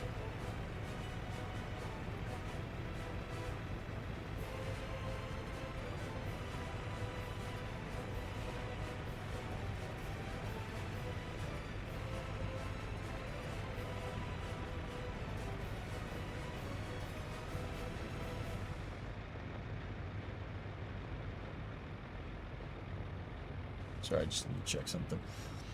Yeah, I'll peruse the interwebs. The deer collision wasn't significant enough damage to the manifold at all. There could just be entirely unrelated. Thanks for the discussion. Always, man. I'm always down to talk about cars. You know that. Tom, you tried to start your car with maybe a 4-year-old battery. It was at 12.5 volts and the engine only cranked very slow as the battery broken.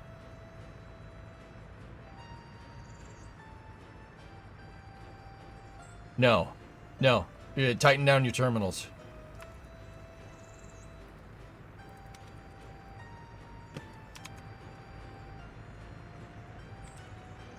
What is this, weather guy? What do you got for me? Oh. Oh. Oh. That...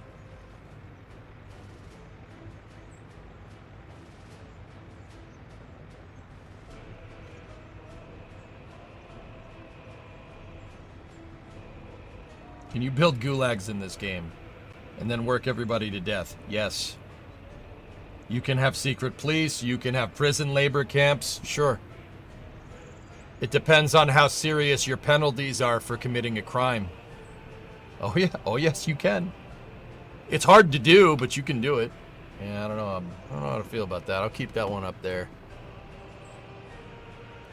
Thank you, weather guy. Yeah, that storm looks like it might go by, but then you know, the ascent corridor.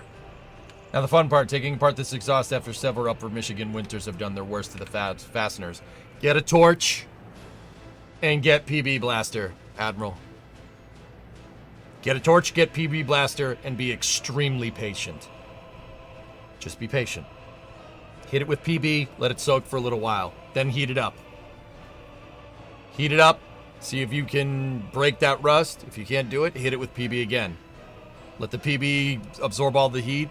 Spray more, heat it up again. Do it 4 or 5 times. I'm not even kidding, until it breaks loose. You can get any bolt out, as long as you're patient enough. Can't be stuck if it's liquid. Yeah. Bridges are almost done.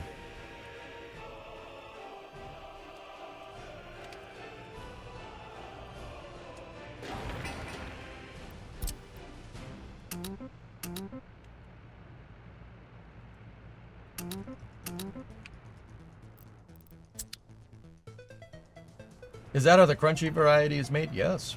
Baked for $3.75, 15 minutes. Yes, of course. So how are you not building anything but not losing money? I'm exporting crude oil over here. Chenky, crude oil doesn't take any people. The wells are automated. All they need is electrical power. So I'm importing cheap electrical energy, pumping it out, and then my trucks are exporting crude. I have a reserve going right here. We have 3 tanks with various amounts over here, and we have 3 tanks with various amounts over here. I'm exporting it, and it's making me money. My oil is offsetting my slow and steady construction, oil export. And then when we get clothes, and we start making more money, the clothing export, well, okay, rewind a little bit. Oil is going to subsidize basically building all of this. And then, once we get clothes, clothing will subsidize basically building all of this over here. And then from there, we can export power, and we can make more money off power. From there, we can expand the city as we build out more and more things that need more and more labor. Hey, Fluffy! Gifted 2 subs. Thanks, man. Leglander dropped in a Raiden and Kuji Man. 38-month resub. Thank you. I hit on pause, dude. Yeah. Been on pause for a good while now.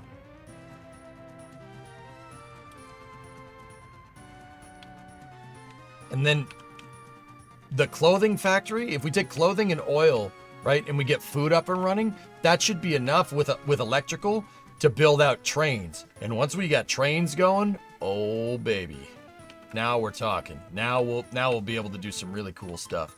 Because then we can export. We could export food with the trains. We can export coal with trains.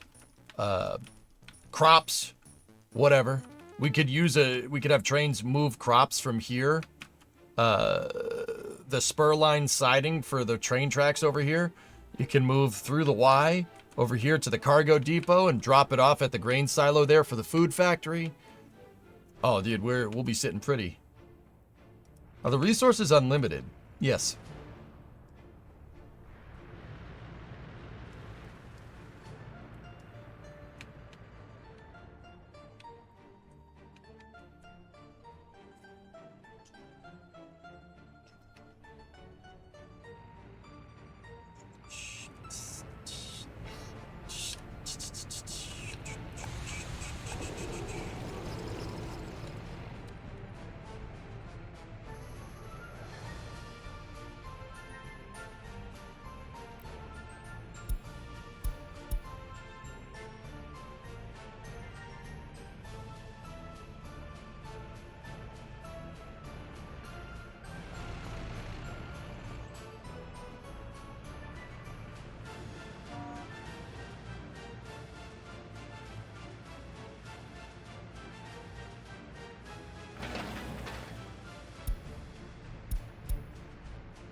How do you expect to get labor to the specialized locations, like your water center? Does the water treatment need employees to run it? It's right next to the town, dude. Once we build out a flat and move people into it initially, they'll find work here. Yep.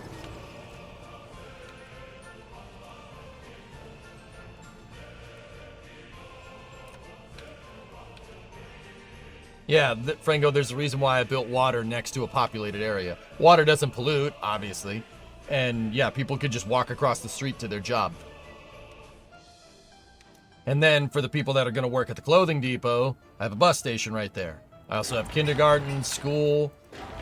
We have a heating plant to make sure the heat's on in the wintertime. We have a cinema.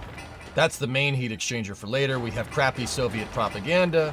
The technical university is going to be a big one, because then we could start researching things. Then over here we have indoor pool, a small shopping center so they can get food, electricity, food, electronics, clothes. We could bring the clothes in from over there. That's no problem. Police station, fire station, courthouse. We don't necessarily need the police and fire just yet. Glorious leader just called it crappy propaganda. How long of good weather do they need to launch from, too? There is a band of storms hitting KSC, which should move out around 9 o'clock, it looks like. From there on, Trey, if it passes over through the launch site, it's the ascent corridor that you have to worry about. Ascent corridor and booster landing.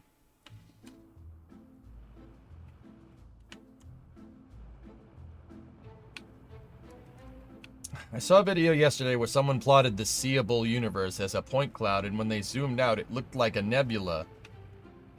Or anything like that. It looked like two pyramids with the points touching with distinct lack of points toward the middle. Video here. Looks like the end of the short. Why are there distinct areas missing? What? What?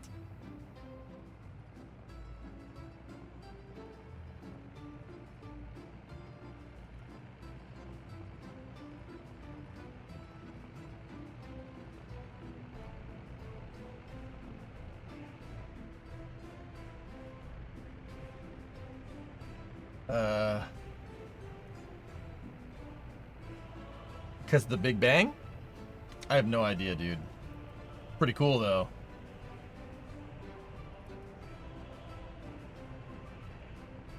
That's awesome.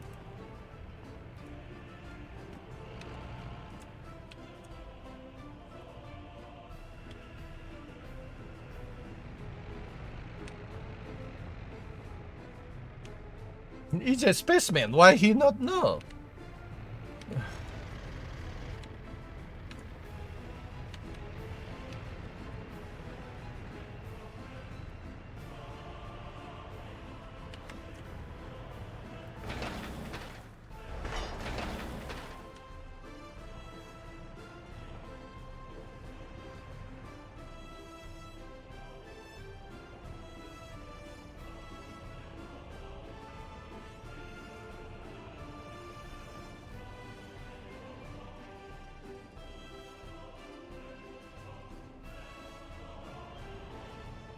Maybe, rookie. In the other directions, the Milky Way is in the way or not. There's not enough observation. Oh, the spiral of our galaxy is in the way. Huh. Interesting. Hill. That's really neat.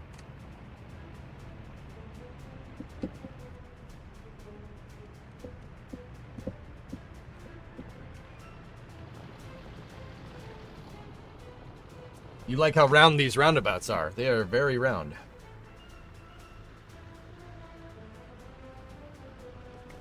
We can't see certain areas of the universe because the Milky Way is in the way. Oh, neat. I didn't know that. That's cool.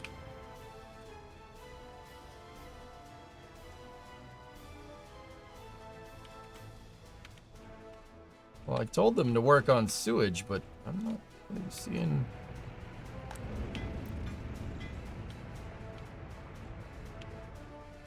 Oh, that's why. I told them to work on the high voltage lines, too. We've been hovering above 600 grand, which is great.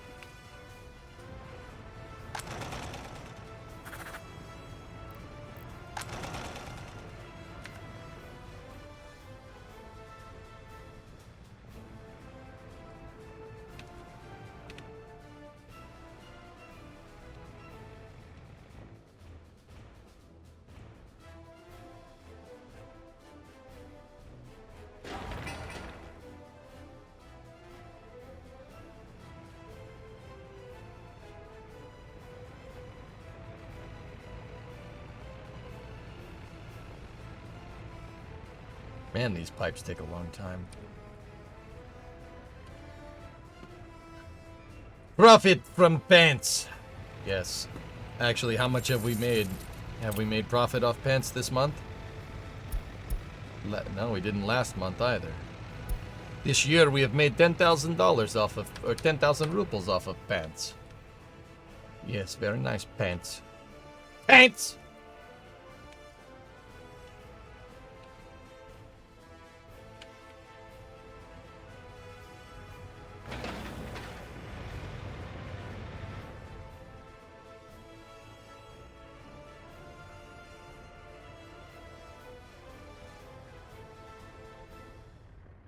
I really, really like that vehicles are taking the ramps. The BZ-252, though, just looks silly on that dang thing. Look. It's probably so bad for the road.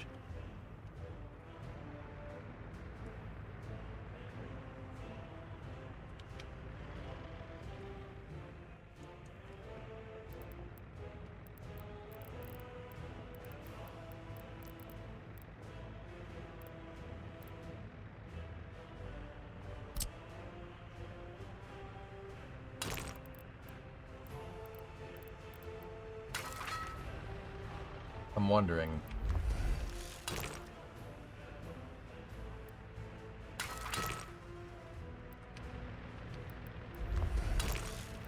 Oh, there's a stupid footpath there. Oh, well, later.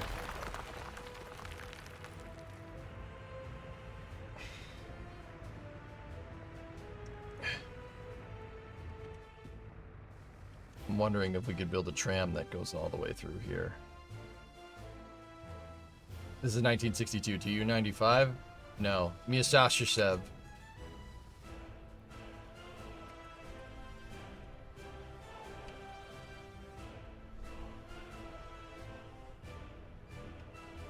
Myasashchev M4s and Tu-16s would be the bombers that they would be using right now. The Tu-95 didn't come around just yet, I don't think.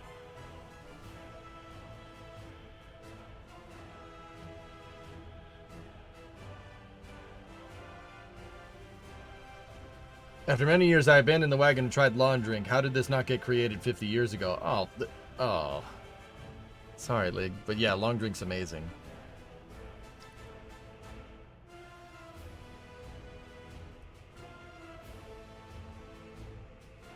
M4s look pretty cool because they have the whole engine and wing thing going on. Engine and wing thing looks amazing. It's just annoying to for any mechanic. So the other thing that would have been around right now is Tupolev Tu-16s.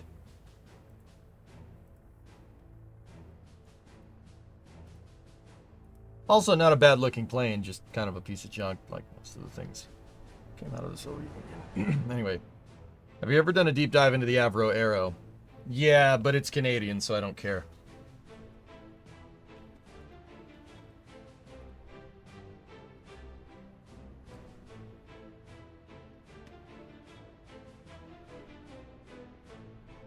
You walked into that one, King.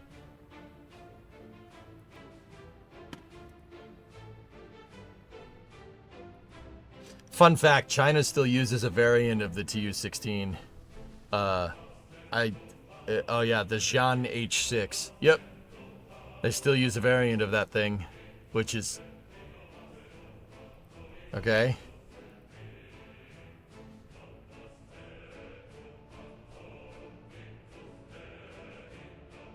Not showing you as live on YouTube. What time are you switching to space as I don't get notifications? Probably about 45 minutes, Pat?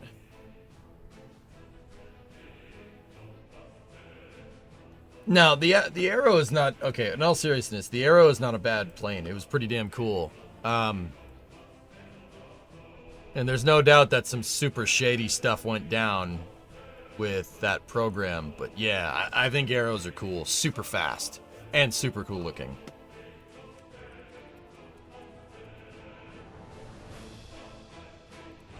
Look at this thing. Hell yeah. Yeah, that's a cool plane. Lank over there.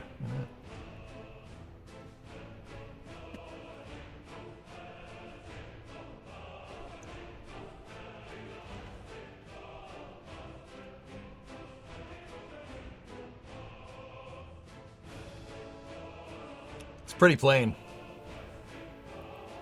It ain't no F-15, but it's a pretty plane.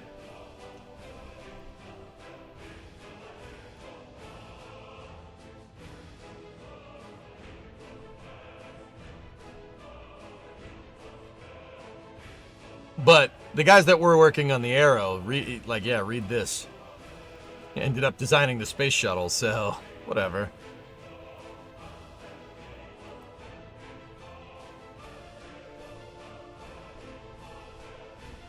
Very nice. Yeah, it was in competition with the F-106. Not a bad plane.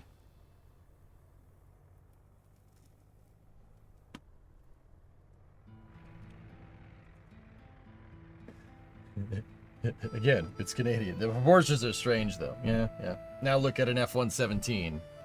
Why?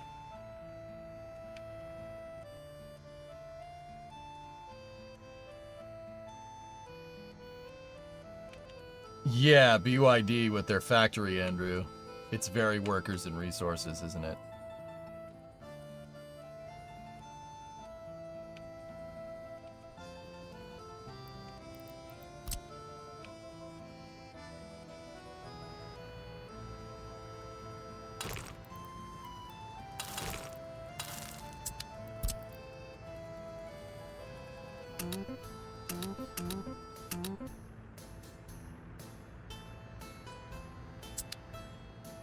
Can we spend 5 minutes appreciating F4s?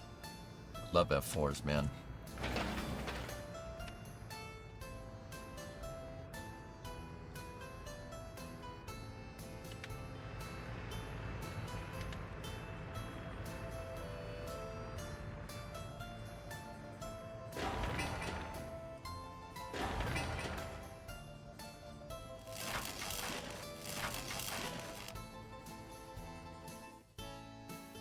This is Yakograd, Ewok. We do not deal with those Bakalakadakistani dogs.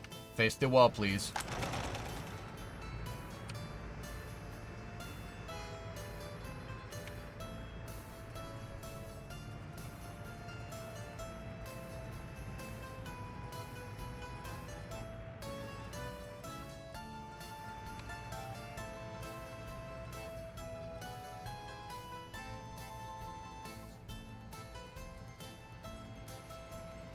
Have you ever been to Russia? No. No, never been. Oh, wait. Niet.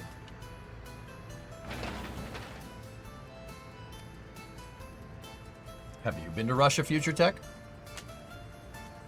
Favorite fighter jet? Depends on the Arrow, Pigeon.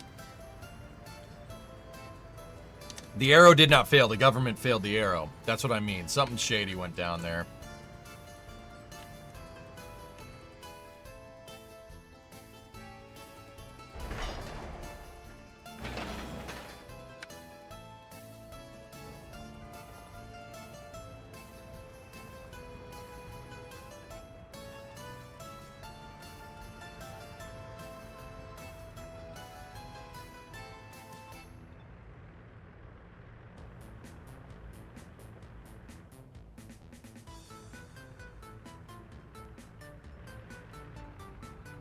Wife is Russian, you married her 20 years ago. Nice, Tech. Right on, dude.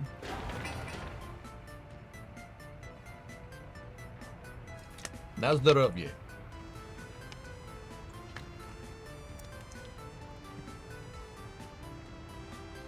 That was water, sorry. The worst part of the Arrow was no off-ramp into civilian production, just an abrupt end to tens of thousands of engineers, and the entire industry with Canada just poofed out of history. That's what I mean. Something shady went down there. We probably perpetrated it. Sorry about that. Sorry about that, bud. But all those engineers ended up working on the shuttle program, which is pretty cool. Yeah, that's pretty neat. I like that part. Yeah, if you didn't know that, King. Yeah, a lot of the technical personnel that worked on the Arrow, and subsequently TSR-2 before that, ended up working on the space shuttle. So, that's pretty cool.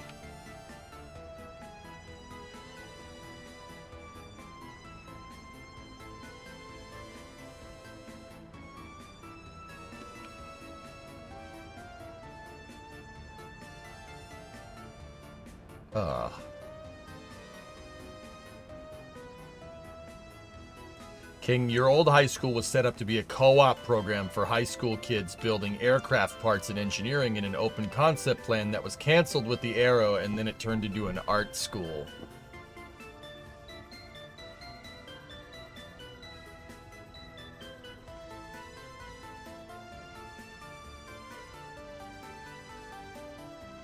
I hate everything about that statement. Yep. I hate everything about that. Yeah, I hate everything about that. Yep. Yeah, I hate everything about that sentence. Cool, good to know. Great. That's awful. School. Freaking art school. It's non-cheesy. Freaking.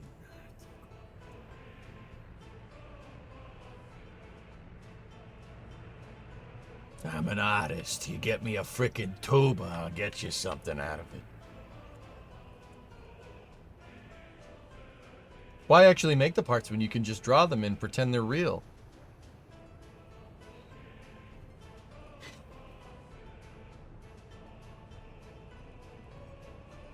When will you learn that your actions have consequences? When will you learn?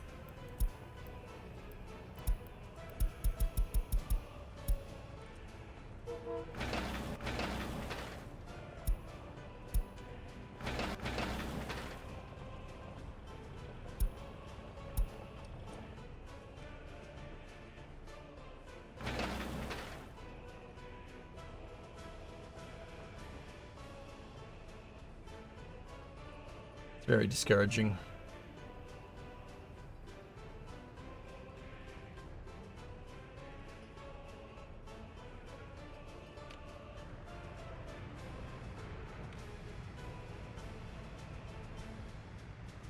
Not enough. Yeah, not enough voice breakage.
Nice bridge you got there.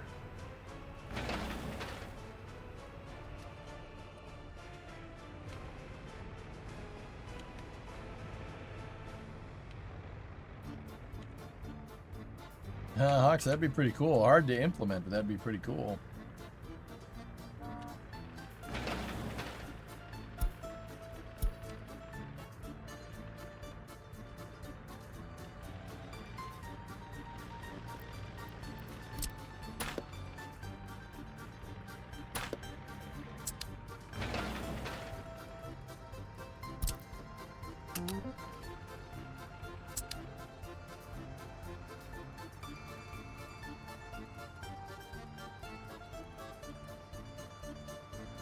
Yeah, this bridge needs to get finished.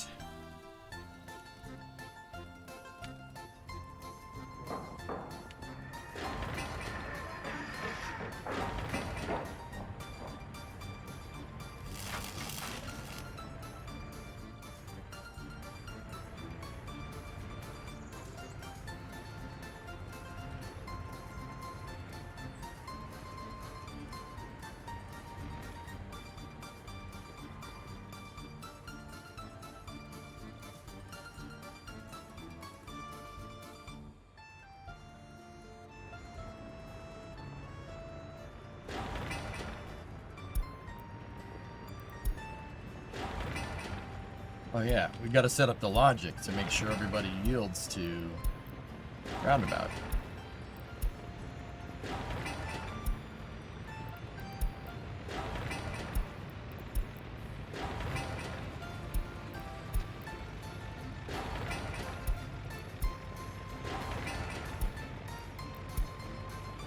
There we go.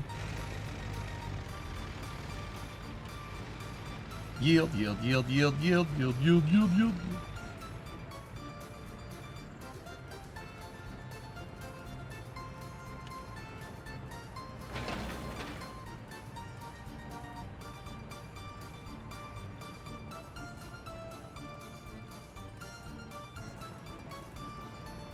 This game seems fun. How modern does it go? Like, is there plane travel, and how big is the map? This game is fun. How modern does it go? The tech tree stops in 1995, but you can play as long as you want. The tech tree stops in 1995, so I hope you're self-sufficient, because then you won't be able to buy new cars unless you make them yourself. How big is the map? Here, I'll show you. I'm working in this area right now. Map goes all the way over here, out into the water. All the way over here. There's another entrance over there. There's a big mountain right there. That's kind of cool. And all the way over here, we have a nice peninsula. This island is mine. And yeah, that's the city. Gorkogov. 1-lane roundabouts.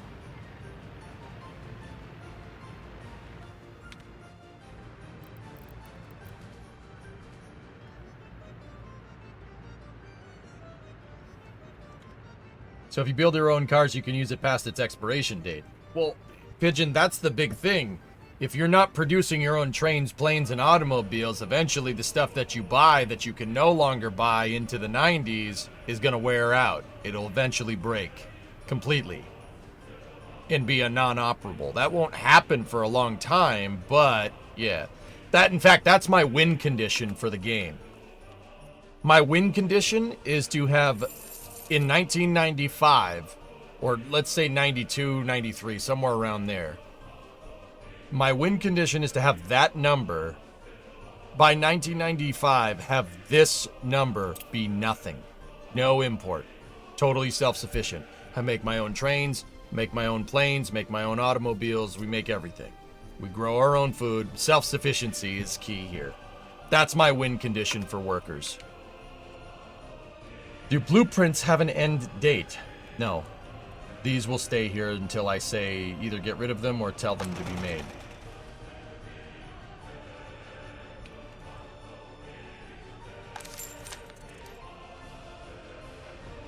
Automobile?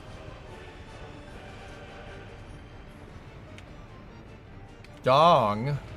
Dong, Grandpa is talking to you.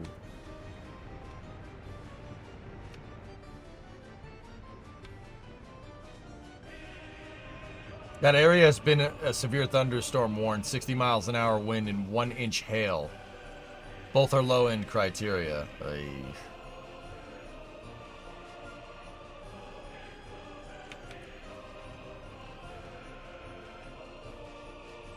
Not great, Bob.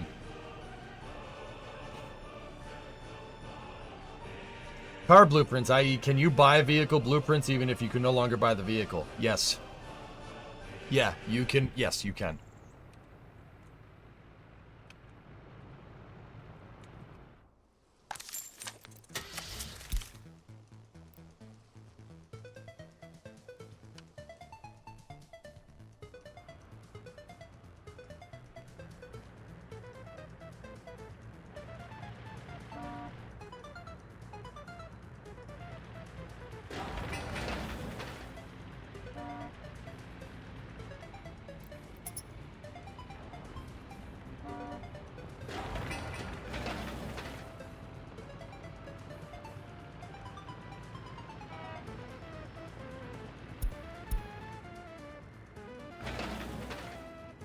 Oh, nice. The bridge is done. Almost.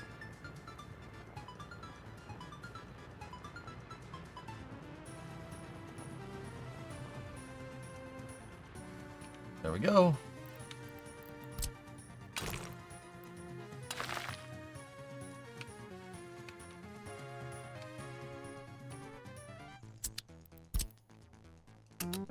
You gravel that road.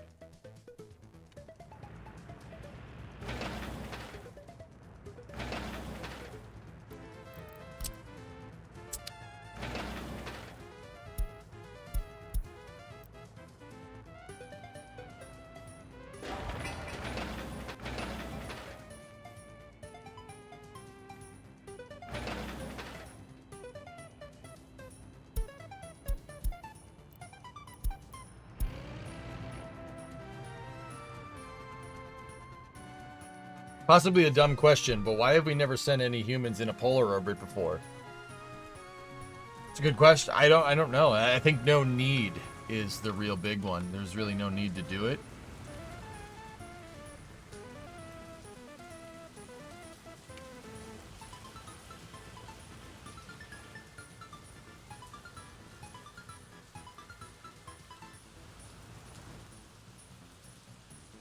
Admiral, so I think I figured out the problem.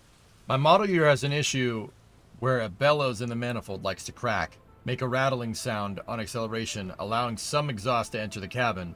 Both issues I have. New manifold is $2,600. Luckily, I think I'm covered under a warranty extension. Calling the dealership tomorrow. Thanks again. Yeah, see, that's why doing your research with this stuff really pays.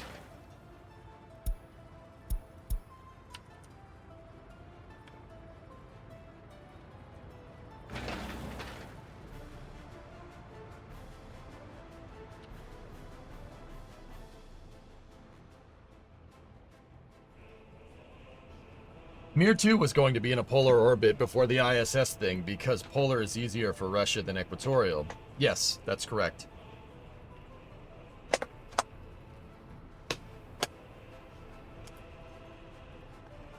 Armrests. What is the window for launch? What if it's pushed? Is it a 24-hour turnaround? Should be. Yeah, it has to be a 24-hour turnaround. You can't wait 12 for the next polar to corridor because they can't launch north because there's a United States in the way.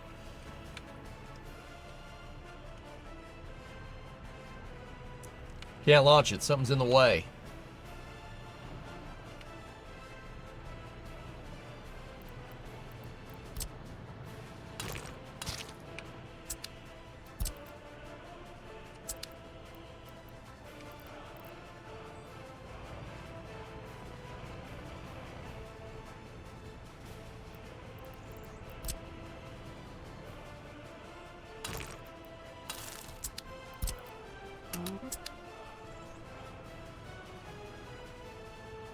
Save that stretch.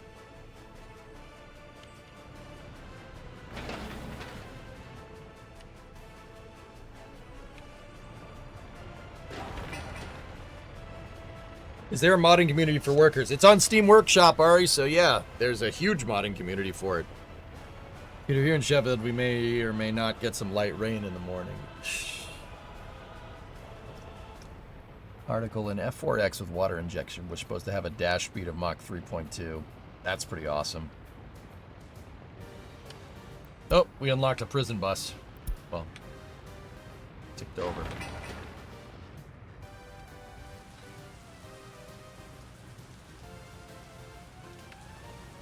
Dan, it didn't occur to you that until now that these people should be the first humans to see the entirety of Earth's surface through their mission, as long as they have time to look out the window. Yep.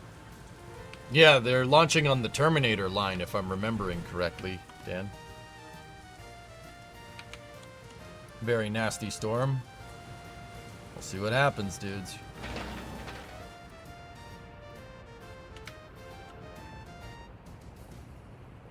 Prison buses should be locked, not unlocked. Yeah, that's a good point.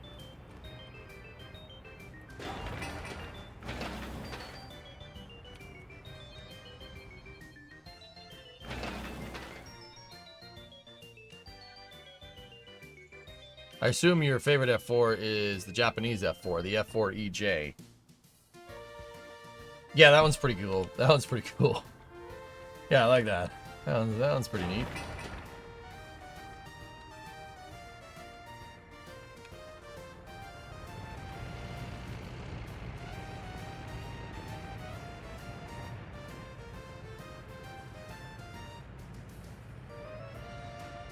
I was watching Ryan Hall yesterday, and man, do you get some nutty weather. It varies. It depends on where you are, Peter. Yeah. Where I'm at, it's kind of temperate, dude. It's pretty warm during the summertime. I don't know. It can get up to 30 C. In the wintertime, though, it can get to like minus 20 C. Like, it got pretty damn cold this winter. And it stayed cold. We don't generally get crazy weather here. We do get blizzards from time to time. But yeah, like in the Northeast, it's pretty temperate. It's not too bad. It just gets pretty cold. If you want weather that's more like where you're from, the Pacific Northwest would probably be your thing. That's just rain. They don't get snow up there.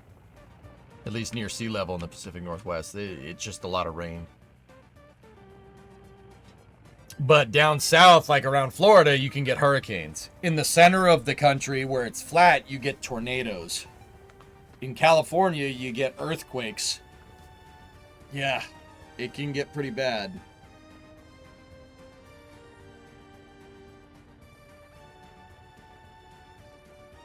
Wasn't it also that communication satellites had trouble with polar communications and thus any manned craft would have blackouts? For us, Sea Kraken? Yeah, most likely. For the Russians, not necessarily.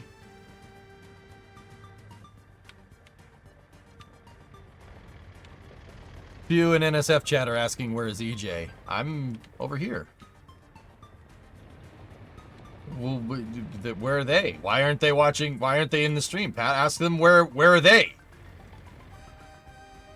Oh yeah, and wildfires too, but yeah. Yeah, Peter, the weather varies super big. It's not like, because the United States is just so ridiculously huge. Like, dude, I've driven across this country many times. Actually, how many times now total? 2. Driven across 2 as many times. I've driven across the country. It is a long way, and the biome changes 3 or 4 times throughout the trip. It's pretty cool. You go from, in California basically has the same weather as Italy. It's the same, it's very similar. It's nice. It can get pretty dang hot, but it's beautiful, right? And then once you get out of California, it's the desert. And then if you take the right roads, you go from the desert into mountains. And then you have a desert that's like, probably like 3,400 feet above sea level. You get into the high desert, which is cool. The high desert is awesome. That's where the Skunk Works makes planes. In the high desert. And that's where they made the space shuttles. They made them in the high desert. Why? 5% humidity. Nothing rusts out there. Nothing rusts. Nothing. It's awesome. For cars, at least. And then after that, you're going to get into, like, the American Southwest, which is, like, desert. And then once you get to the Great Plains, it gets very prairie-like. And then once you cross the Mississippi, it just gets back to temperate. If you go south towards Florida, it gets tropical again.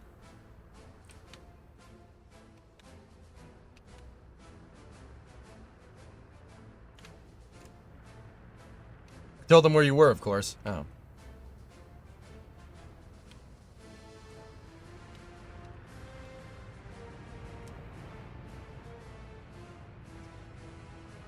I need to see the salt flats for rockets. Yeah.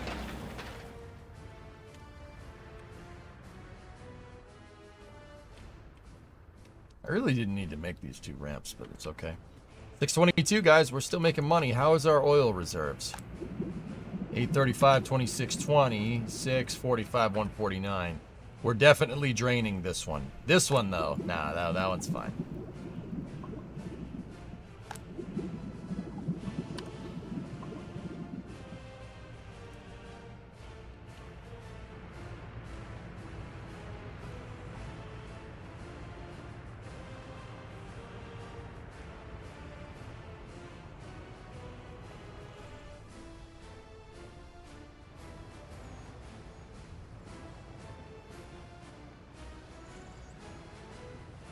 Rockets are beholden to the company from the country of origin. So if you wanted to launch in international waters, you'd be beholden to U.S. rules.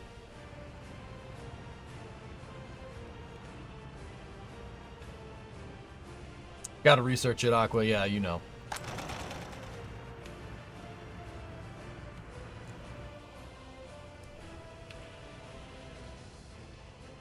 I love driving across this country. It's pretty awesome, dude. Pretty awesome.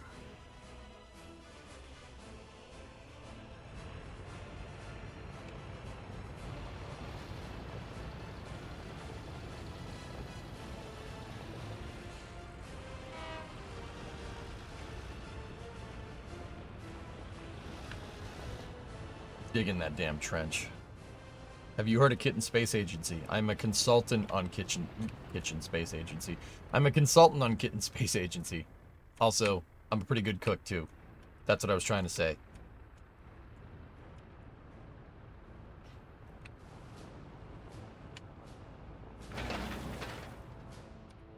Hey, Bandit.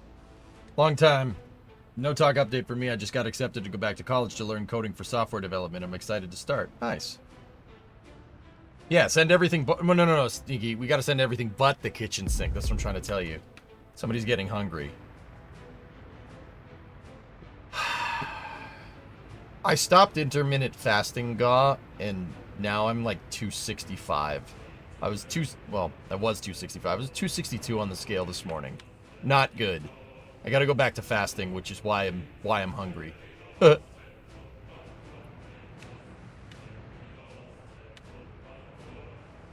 No, not kilograms. Jesus. 262 pounds.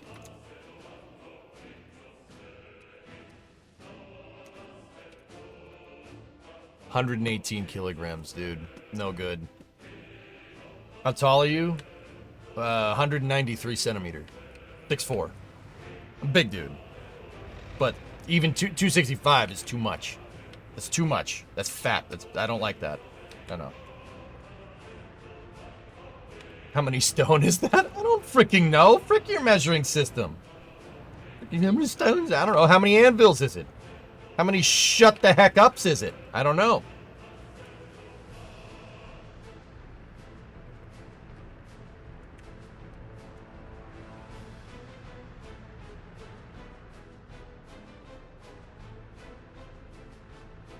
How many banana-ramas is it?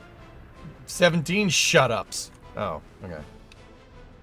You looked at the new icebreakers we're building. I've seen it, yeah.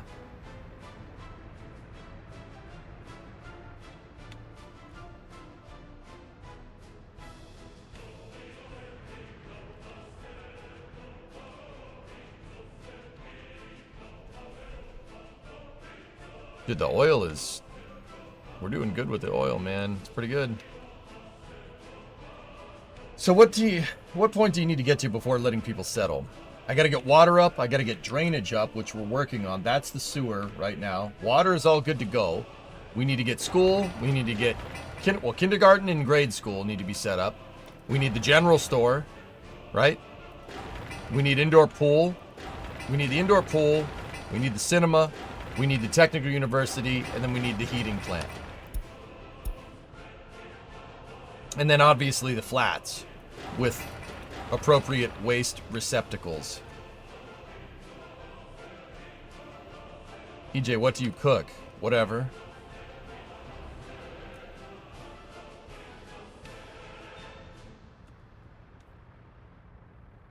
Don't forget the bar. I don't know where I put the pubs in this design, dude, to be honest. I also got to get the bus station up. I got to get the bus station up so I can bus people from here to there for the clothing factory. And we'll switch off imported labor. I want to get that all done by April of 63. This city needs to be ready to go. Or at least close. Simultaneously, I'm trying to build... Oh, we built out the transformer. Nice.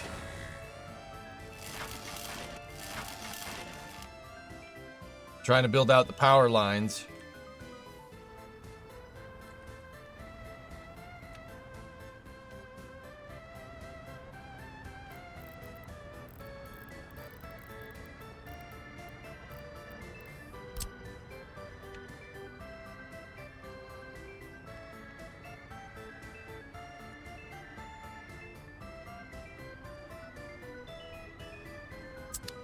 There we go. I like the substation being covered in gravel.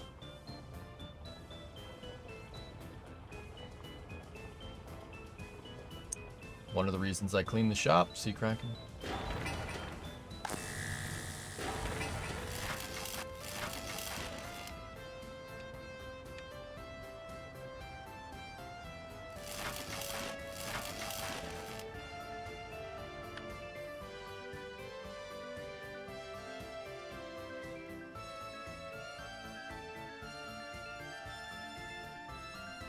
Very close to 19 stone. Yeah.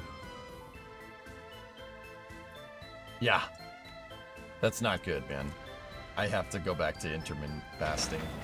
Alright. Guys, it's quarter till. I am hungry. I'm gonna go eat my one meal of the day. We'll jump into space news. Space news / From 2 coverage. I have a feeling that From 2 might not go tonight because of that storm. We'll see, though. So, if you're on the Twitch side of things, you don't need to go anywhere. I'll be back in 15-20 minutes to do space news. Sorry, my brain stopped for a second.